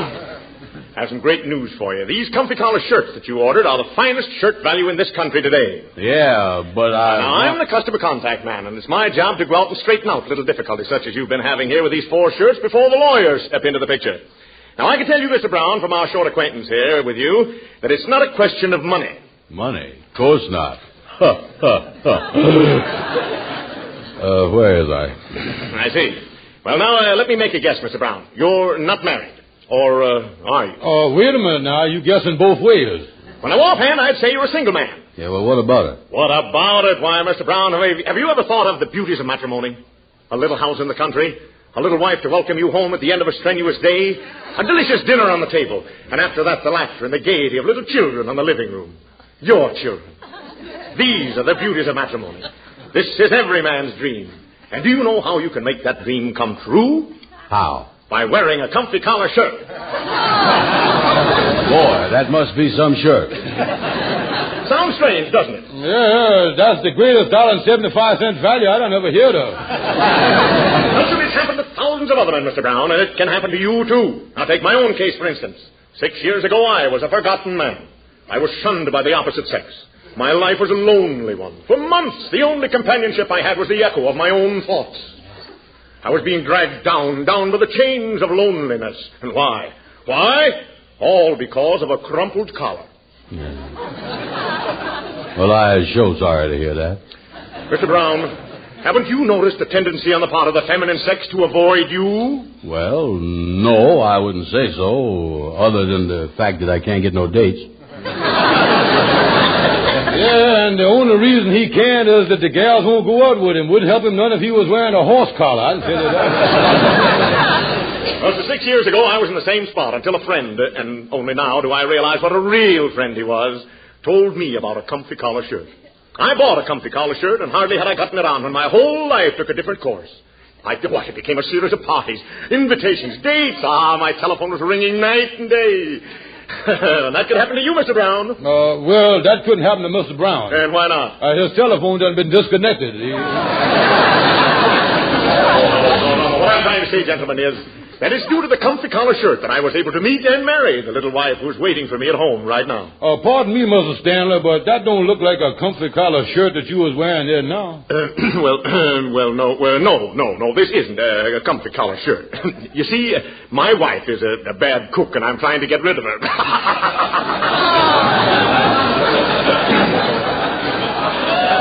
Well, Mr. Brown, have you made your decision? Are you going to send us the $7 or return the shirts, or what? Well, tell me this, miss. If I decide to return the shirts, is they got to be like new? Absolutely. They can't be worn. Yeah, well, then I don't know what I'm going to do. Well, now, let me warn you. Your decision must come by tomorrow morning, or the lawyers will come by tomorrow afternoon. I was afraid of that. And in leaving, let me say, if you take my advice, you'll pay for the shirts. If you don't, you're going to cause yourself a lot of trouble. Now, I hope you do the smart thing, Mr. Brown. Good day. Kingfish, my only chance to make is to make them shirts look like they ain't been wore. You know that? And that's what I'm going to do. Now, wait a minute. How can you unwear a shirt? We're going to wash them, Kingfish. Now, nothing doing, and I ain't got time right now. I'm busy. Oh, it'll be a cinch. Lightning has got an old 5-gallon ice cream freezer down the cellar that they use once in a while for washing clothes in. We can wash the shirts in that. In an ice cream freezer? That's right. It's one of them things that you can turn by hand. Come on, Kingfish, let's go over there.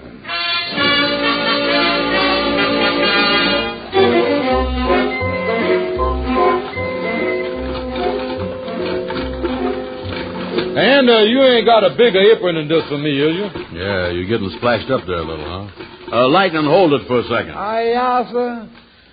Lightning, can you really get clothes clean in this ice cream freezer? Yes, sir, Miss Ann. It makes good ice cream, too. You mean you still use it for ice cream? It don't seem like a good idea to use it for both. Well, it don't work bad, Miss Ann. The only trouble is sometimes the sheets and pillowcases come out strawberry. Take the lid off, Lightning. Yeah. Oh, look at them shirts in there now. They're coming along fine.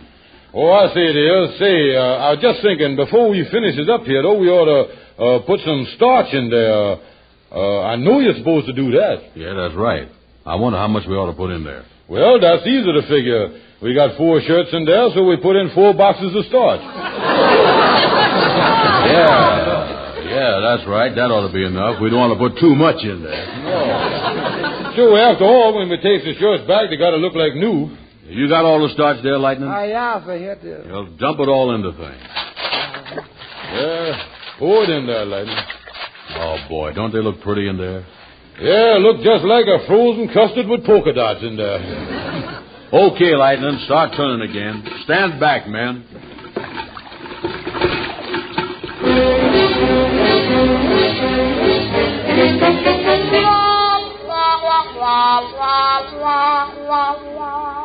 Say, I wonder if we didn't put too much starch in these shirts, Hannah. Well, this is the last one. Now there's all iron. Yeah, help me fold the sleeve back on this one, will you? Catch hold of the cuff there and push.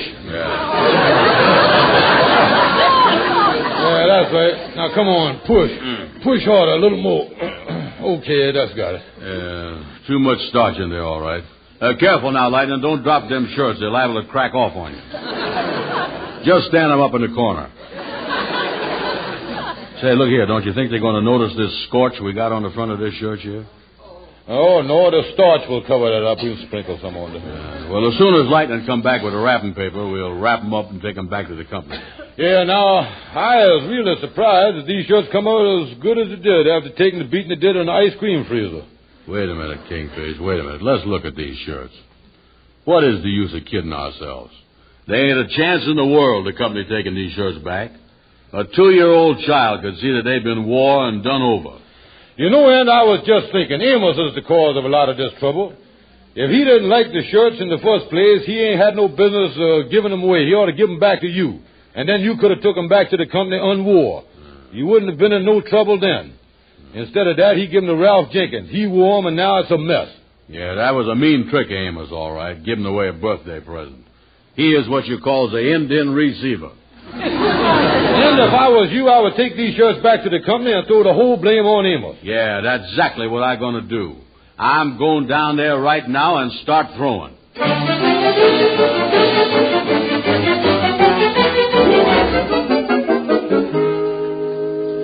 Well, Anna, do you feel unlaxed since you took them shirts back to the company yesterday? Yeah, I done told the president all about how we had to wash him in Lightning's ice cream freezer. Of course, he didn't believe me, but I told him it was the ice cream freezer, all right. Yeah. But I told him if there's any blame, it's all on account of Amos Jones. Yeah, well, like I told you, Amos... wait a minute. Here come Amos now. Yeah. Well, hello there, boys. How is you? What do you want, Amos? Listen, Andy, there's something that's been bothering me for a couple of days that's kind of been on my mind. It's about them shirts. Well, now, look, Amos, I knows all about it, and what's done is done, so just let's forget it.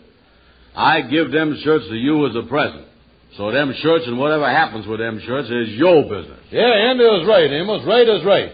Yeah, I know, fellas, but I just wanted to tell you... Well, here's your old customer contact man back again. Oh, how is you, Mr. Contact? I'm looking for a man by the name of Amos Jones. I thought you could tell me where to find him. Yeah, he's sitting right there. That's him. Well, what you want to see me about, mister? Oh, Mr. Jones. I am from the Comfy Collar Shirt Company, and our president, Mr. Marshall, has asked me to see you. Yeah, he's the one to see you, all right. Seems to me that you had something to do with 4 of our shirts that were washed in an ice cream freezer. Yeah, he's your man, all right. Wait a minute, mister. I don't... Now, we've investigated this whole thing. Look, mister, this is all a mystery to me. No mystery to us, Mr. Jones. Our sales department is going to embody this in our new selling campaign because any shirt that can stand up in an ice cream freezer and come out undamaged is the nation's #1 shirt. I still don't see... Now, Mr. Jones, you have given us a marvelous selling point and an appreciation. We are happy to present you with this check for $50 and 4 new shirts. Well... Say, what's the matter with Mr. Brown there? His eyes are closed. Yeah, he always closes them when he faints.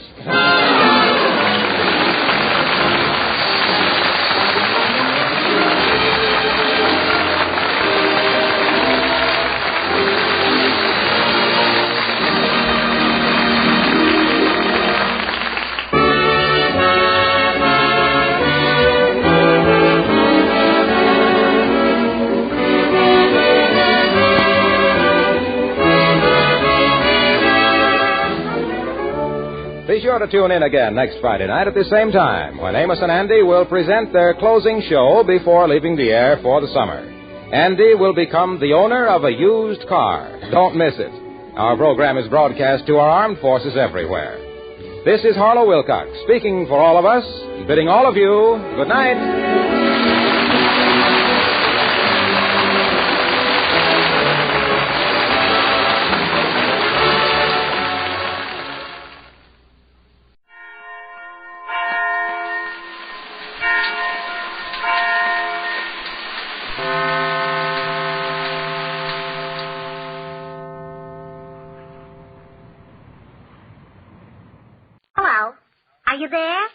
Well, we're here.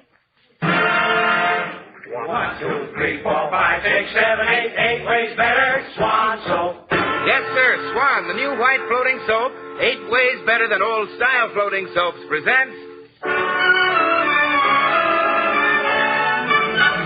Paul Whiteman. Your Swanee announcer, Bill Goodwin. Singer, if we can find one. And well, I Swan. Here are the stars of our show, George Burns and Gracie Alice.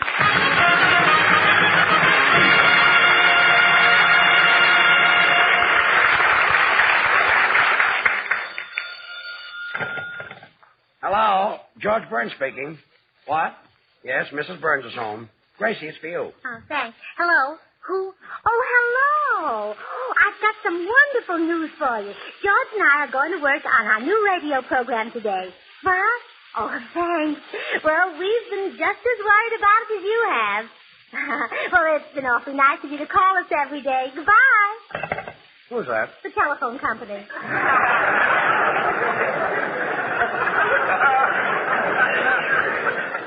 What are they worried about? They'll get paid. Well, Gracie, we've got to get to the studio. Where's my shirt? George, don't walk in front of that window in your underwear. You know how snoopy those people are who live next door. Oh, the last photos, huh? Yes, they're always sneaking around and peeking in our windows. Well, I think that's awful. Well, it certainly is. And to tell you the truth, you don't look as nice in your underwear as Mr. Lastfogel. Gracie, please, I've got to find my shirt. Where's that maid? Hilda! Hilda! Yeah, Mr. George Burns. Where's my shirt? Hilda, where's my shirt? Gracie, why doesn't she answer me? It's her day off. If it's her day off, what is she doing here? She lives here. And she gets paid here, too, a fine maid. When you want her, it's her day off. Oh, now I think you're very mean to stand here and say things like that behind Hilda's back. Behind her back? Yeah, she's looking out of the window. Oh.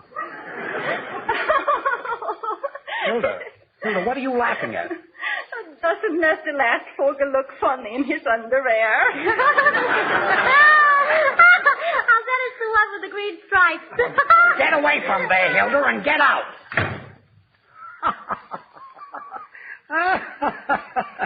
He does look funny at that. What is that? That's Mr. Lastfogel laughing at you. Well, pull down that shade. We'll never get to the studio. Gracie, throw me my shoes. Here they are. Oh, well, I hope our show gets over. It'll be the first time we ever did a show without a singer. Oh, you're just saying that because you don't know Jimmy. Jimmy? Yeah. Who's Jimmy? The singer I signed. You signed the singer? Why not? He knows how to write. Gracie, since when have you become a talent scout? Well, I used to be a Girl Scout, and I figured if a girl could be a Girl Scout, a talent can be a talent scout. You figured that out yourself? Sure. Well, there's quite a difference. Talent scout looks for talent, and the Girl Scout looks for girls. Yeah, looks for girls, yeah. Imagine that John Barrymore Girl Scout. Gracie, I don't want to get excited, but who is the singer? Well, his name is Jimmy Cash. I met him in a grocery store. You mean he was buying groceries? No, he was selling them.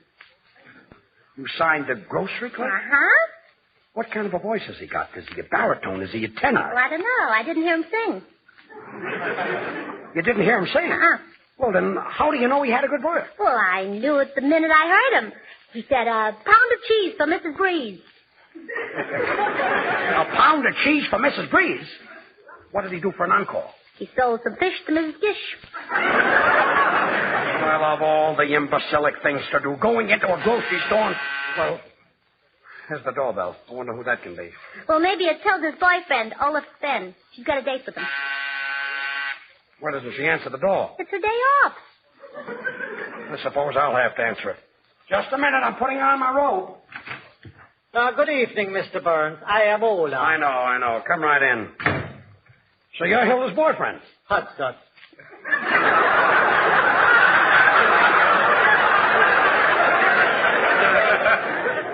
Hudson, huh? Well, that's all I needed. That's a smart 5-button suit you've got on, Olaf. Yeah, it's a little tight around the brawler. Oh, I think I get it. Brawler suit. Hudson, yes. Well, sit down. I'll call Hilda. Whoop. What was that? My riddle. I'll go in the kitchen and Hilda will sew it for you. Hudson. Oh, go with that Hudson. Gracie. Here I am, putting on my hat. Look, while I go and look for a shirt, will you phone Paul Whiteman and Bill Goodwin and you tell them that we're leaving? All right. Number, please. Operator, will you get me Paul Whiteman at the Hollywood Plaza Hotel and Bill Goodwin at our radio studio at the same time? Well, I want to tell them the same thing, and it's silly to make 2 calls. Don't you think so? I have both your parties. Go ahead, Miss Allen. Hello? Hello, this is Bill Goodwin. Who's this? You just told me it's Bill Goodwin. Now, guess who this is? Hello, this is Paul Whiteman. Why did you call me, Gracie? I didn't call you Gracie. I called you Paul. Aha, this is Gracie Allen. It is? Well, if you're Gracie Allen, who am I? Look, I'm Paul Whiteman. Oh, I'm certainly happy you're going to be on our program. Well, thanks, Gracie, and I'm happy, too, because that new Swan soap is such a swell product. Gosh, it's 8 ways better than old-style floating soaps. I can't wait to tell the people about it. Well, I'm glad you're so excited. Well, why shouldn't I be? You'd be, too, when you hear my new trumpet player. When he blows that horn, you should see just what comes out. Suds, and more suds. That's what you get from Swan. Why, Swan suds twice as fast. Gee, it sounds great. It's terrific, and what an arrangement I've doped up. Well, you just can't beat it. Break it in 2 and use half for the kitchen and half for the bath. Swan makes any soap and water job lots more fun. Really? Boy, my music will set your feet a-moving. And it's easy on your hands, too. Why, Swan is pure, as mild as the finest imported Castile soaps. Try it in your shower or tub. With a bass fiddle slapping out a good hot chorus. In a green wrapper with a white swan on the front. My, that sounds exciting and pretty and confusing. Gracie, are you still on the phone? Oh, well, goodbye, boys. See you at the studio. Well, I'm all dressed. Let's hurry. You ready? Oh, wait, I'll look in the mirror. Hat and vest, that's right. 2 stockings, that's right. 3 shoes, that's right. My gloves. 3 shoes? Yeah, that's right. My gloves. 3 shoes? Well, sure. It's much safer to put your money in your shoe than it is to put it in your purse. So you take along an extra shoe? Certainly. You're going to carry it in your hand? No, in the purse. Well, that's a smart idea. Well, come on, let's go. Wait a minute. Am I silly or am I silly? I forgot to put on my suspenders. Gracie, where are my suspenders? Oh, come on, George. That'll only hold things up. Let's go. Well, all right. I'll get a pair on the way.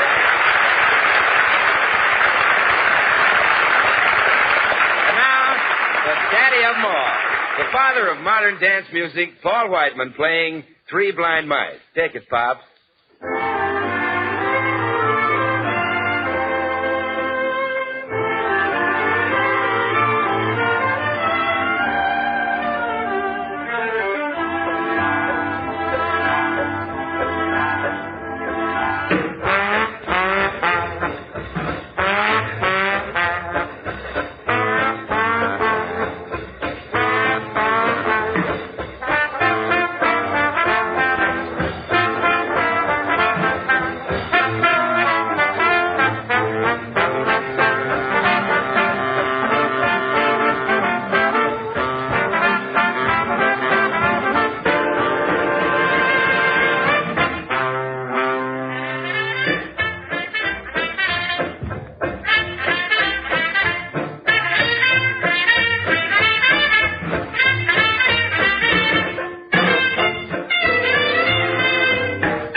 together on the Swan Show, and believe me, I'm thrilled. Ah, thanks, George, and that goes double for me. Oh, please, Paul, this is a soap program. You mean that goes bubble for me.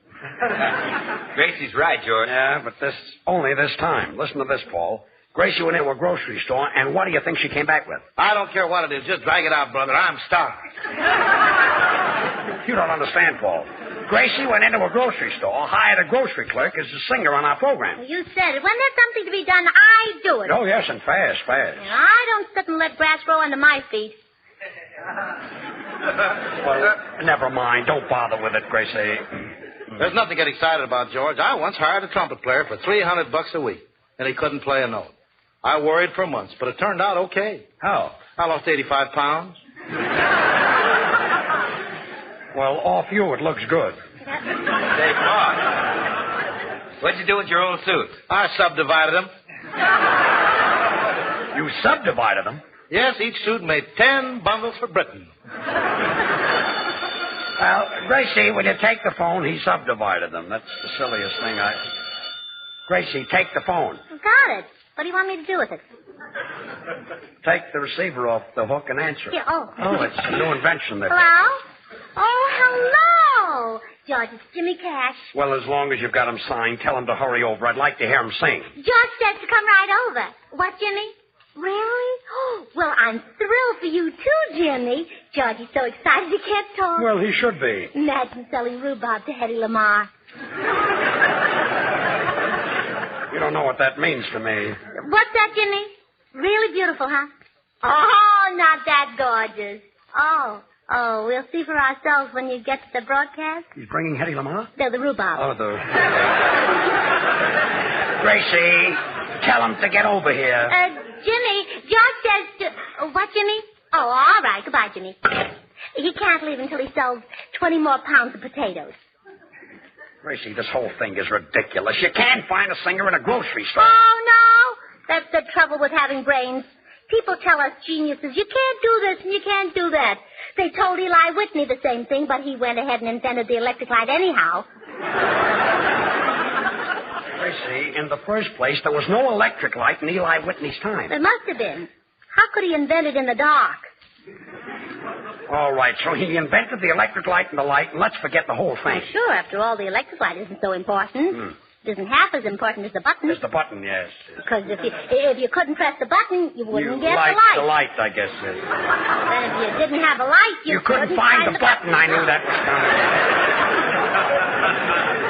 Gracie, what I'm trying to explain is this, you see. So I really think Eli Whitney deserves all the credit. As long as you're giving out credits, what about Whitney's mother? A beautiful painting. I'll tell Whistler's father when he comes in. And answer the phone, Bill, will you? Okay, George. Hello? Gracie, it's for you. Heck. Hello? Oh, hello, Jimmy. What? Oh, I see. Oh, he's on his way, huh? No, he still has to sell 10 more pounds of potatoes. Will you tell him to get over here right away? George says you better get over here right away. What? Well, of course that's more important. George, he's cleaning out a pickle barrel. He's cleaning out a pickle barrel? Now, don't forget you're going to sing on our program tonight, Jimmy. Mine, your voice sounds so lovely, too. So nice and deep. What? Oh, you're in the barrel. Oh. Well, see you later. Goodbye. Everything happens to me. Jimmy Cash is supposed to sing here or no Jimmy Cash. Gracie, you'll have to take his place. Well, Judge, I don't know anything about selling potatoes. I don't mean that. Well, I'm certainly not going to get into a pickle barrel. I don't mean that either. You'll have to sing for cash. Hey, that's the first time I ever got paid. Well, all right, Gracie. Go ahead and sing. Seems that I've been running round in circles ever since I saw the light of day. But you're busy keeping me busy in a sort of kind of different way.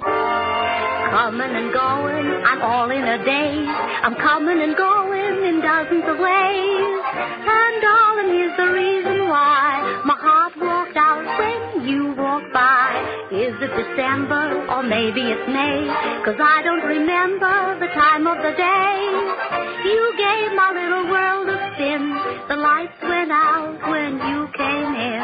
It's an early autumn for spring in the fall. Gee, I'm mixed up with love and all. Maybe it would help if I started again. Now let me see, where was I when? Coming and going, I better confess. My heart's overflowing, 'cause you whispered yes. Just goes to show what love can do. I've been coming and going since I met you. Coming and going places I've never been to before. Walking in empty spaces and I bang on every door. You got to doing all you command, like a cake of swan in the palm of your hand. Every time you're near me, my brain is nil. Guess I better leave you. On second thought, I will. There goes the cuckoo, and low and grin. Mister, that's where I came in. Coming and going, I better confess. My heart's overflowing, 'cause you whispered yes. Just goes to show what love can do. When I don't know if it's snowing, the way the wind is blowing, if I'm coming or I'm going with you.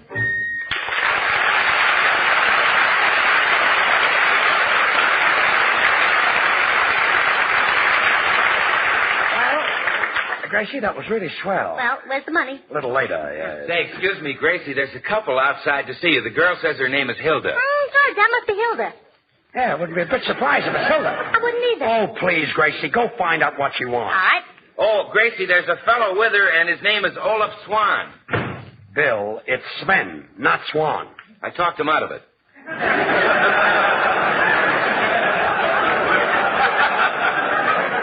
Well, nice talking.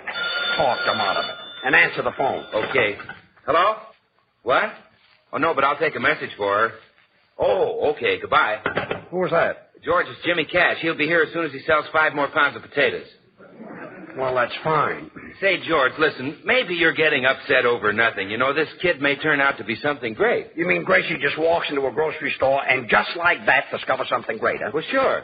Bill, you can't find anything great in a grocery store. Oh, now, wait a minute, George. You can't talk that way about Swan Soap. Swan Soap? Who's talking about Swan Soap? Now, look, didn't you just say that you can't walk into a grocery store and find something great? Yeah, but... Oh, so Swan Soap isn't great, I huh? didn't say that. Why, listen, it's the greatest white floating soap you ever saw. Swan gives you a rich, creamy lather even in the hardest water. It's pure, ideal for the baby. Bill, it's the most wonderful... Bill, will you listen to me? You're beginning to act just like Gracie.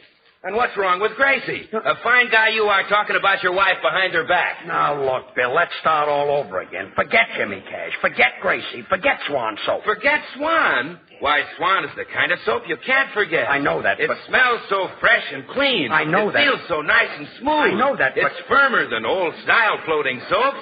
And Swan lasts and lasts and lasts. You get more real soap for your money. I know that, Bill. Now, just keep calm. Now, just try Swan. Look for the green wrapper with the white swan on the front. What a soap. Bill, I said you win. Now, calm down. Swan is wonderful. Gracie is wonderful. Jimmy Cash is wonderful. How do you know? Have you ever heard him sing? Well, no. Well, then how can you be such a dope and sign a guy you never even heard? I didn't sign Yes, you did. Gracie signed him. Oh, forget it, Paul. Will you answer the phone? Hello. Hello, what? Okay, kid, I'll tell her. What is it, Paul? The singer will be here as soon as he sells 8 more pounds of potatoes. 8 more pounds? He just said 5. Well, a customer brought back 3 pounds. I can't make my mind up which I hate more, Jimmy Cash or potatoes. George, if you're worried about a singer, I've got a kid in my band who plays the guitar, and he's not bad. No, look, Paul, not me. I had a South American guitar player last year, and he gave me a headache all season. But this kid's great. Well, who is he? Que no te acuerdas de mí, yo estaba el año pasado cantando muy bien, gusté mucho, ¿te acuerdas? Oh, yo soy fine. Paul, give me an aspirin. ¿Para qué necesitas una aspirina? Look, Porque no... Senor Lee, I don't want to have any trouble with you again this season. Now, wait, Senor Burns. My very handsome, intelligent, talented young man. And boy, am I carrying the good neighbor policy too far. I am a singer. Senor, I heard you sing. And you're not the type I'm looking for. Why not? During this summer, I had my own radio program in Mexico.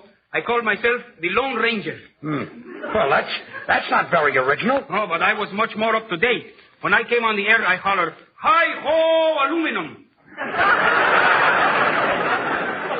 Paul, I'll talk to you later about that guitar player. I even sang in opera. I know, but I'm looking for a different type. I made my big hit in the Barber of Barcelona.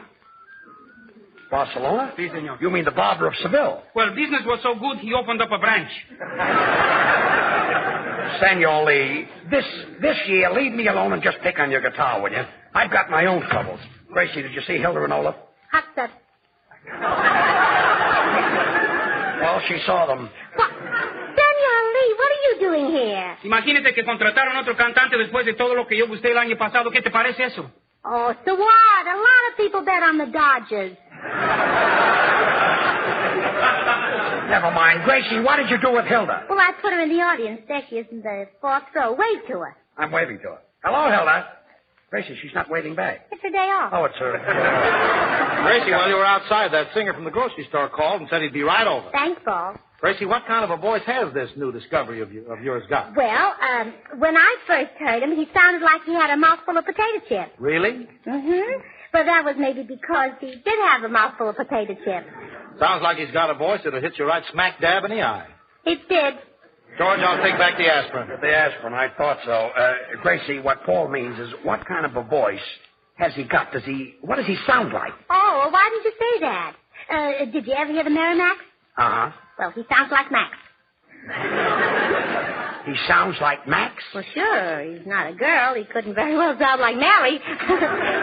Oh, the Mary Max. Sure, you guessed it. I made something up, I guess, yes. Came to me like a flash. Yes. Look, the Mary Max happened to be 4 people. Can you compare them with one person? Oh, sure. Bing Crosby. Now, Gracie, stay that way and don't let your mind wander. Jimmy Cash sings like Bing Crosby. They're exactly alike. Well, good. Of course, Jimmy's low notes aren't as round as Bing's, but then again, Bing's rolled oats aren't as brown as Jimmy's. Bing's rolled oats aren't as brown as Jimmy's? That's a pretty silly question, George. I'll admit that. Wait a minute. Maybe I can think of a silly answer. Oh, quiet. Say, stop kicking Crosby around like that. You know, he was my discovery. Oh, well, we know that, Paul. Come in. I sold the potatoes. Well, I'm the alive, folks.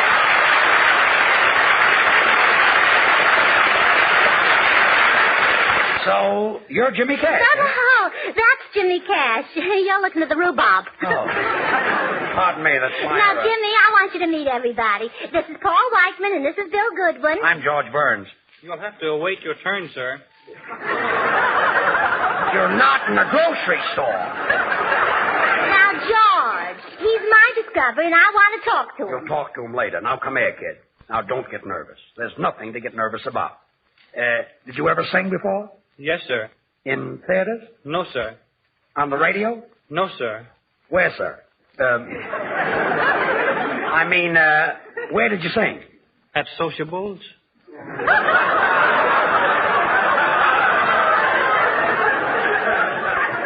At sociables? At sociables, huh? Well, let me hear you sing. I'm nervous in front of a crowd, sir. Paul, give me back the aspirin. Yes, sir. But there's nothing to be nervous about, No, Jimmy, look at that audience. Why, they love you. Well, just look at all those friendly faces. Well, what about that woman out there? Where? The one who's sleeping. Hilda, will you get up? Please, George. You know it's her day off. Well, all right, Hilda, go back to sleep again. Gracie, you'll never get this kid to sing. Yes, I will. Now, just leave it to me. Come here, Jimmy. Now, go ahead and sing. MGM might hear you, and overnight you'll be a star. And in the morning you're married to Lana Turner. Now, go ahead and sing. Start, Paul.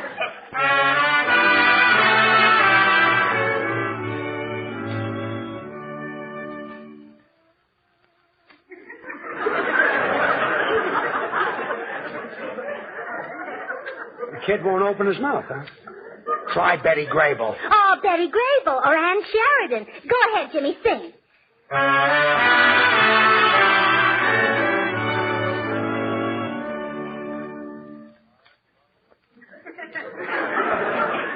It's probably holding out for baby Sandy, I guess.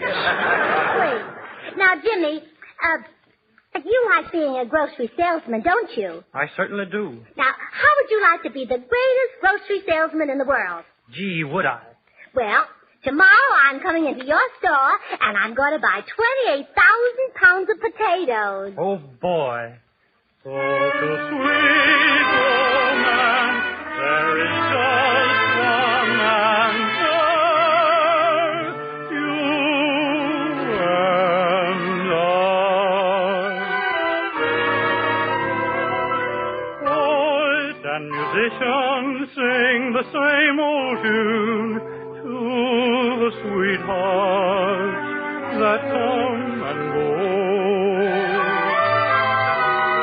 Let your intuition, aided by the moon, tell you little things the poet doesn't know.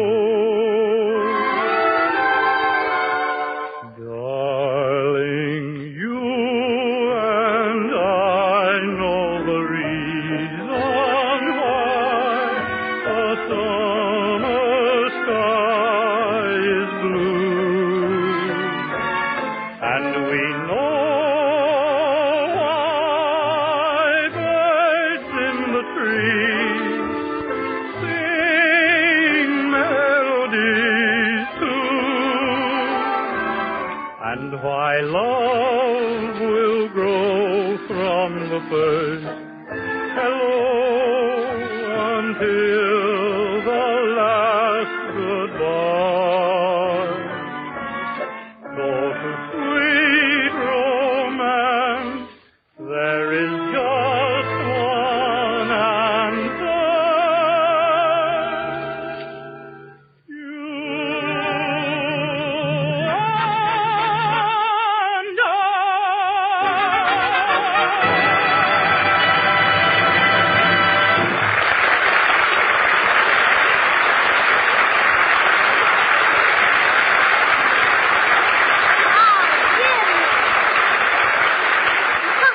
Jimmy, I'm so proud of you. You were really wonderful. Well, he certainly was. And, Gracie, I take my hat off to you, too. Oh, thanks.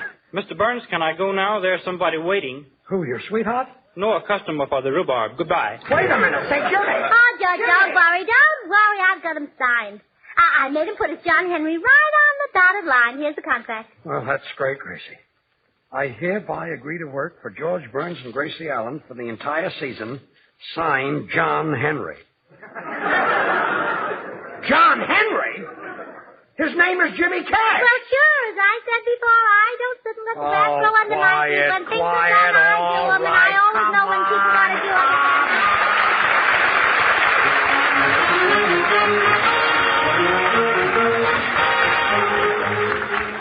Remember, folks, buy Swan, try Swan. See for yourself if Swan isn't really 8 ways better than old-style floating soaps. Well, Gracie, the show is over. Oh, I'm sure nervous. Well, Cass, you're all invited to come over to the house and have something to eat. Oh, please, Judge. You know it's Hilda's day off. Oh, yes, I forgot that. Well, yes. come on, let's go. What's your hurry? I've got to cook dinner for Hilda. Oh, for Hilda. Good night, folks.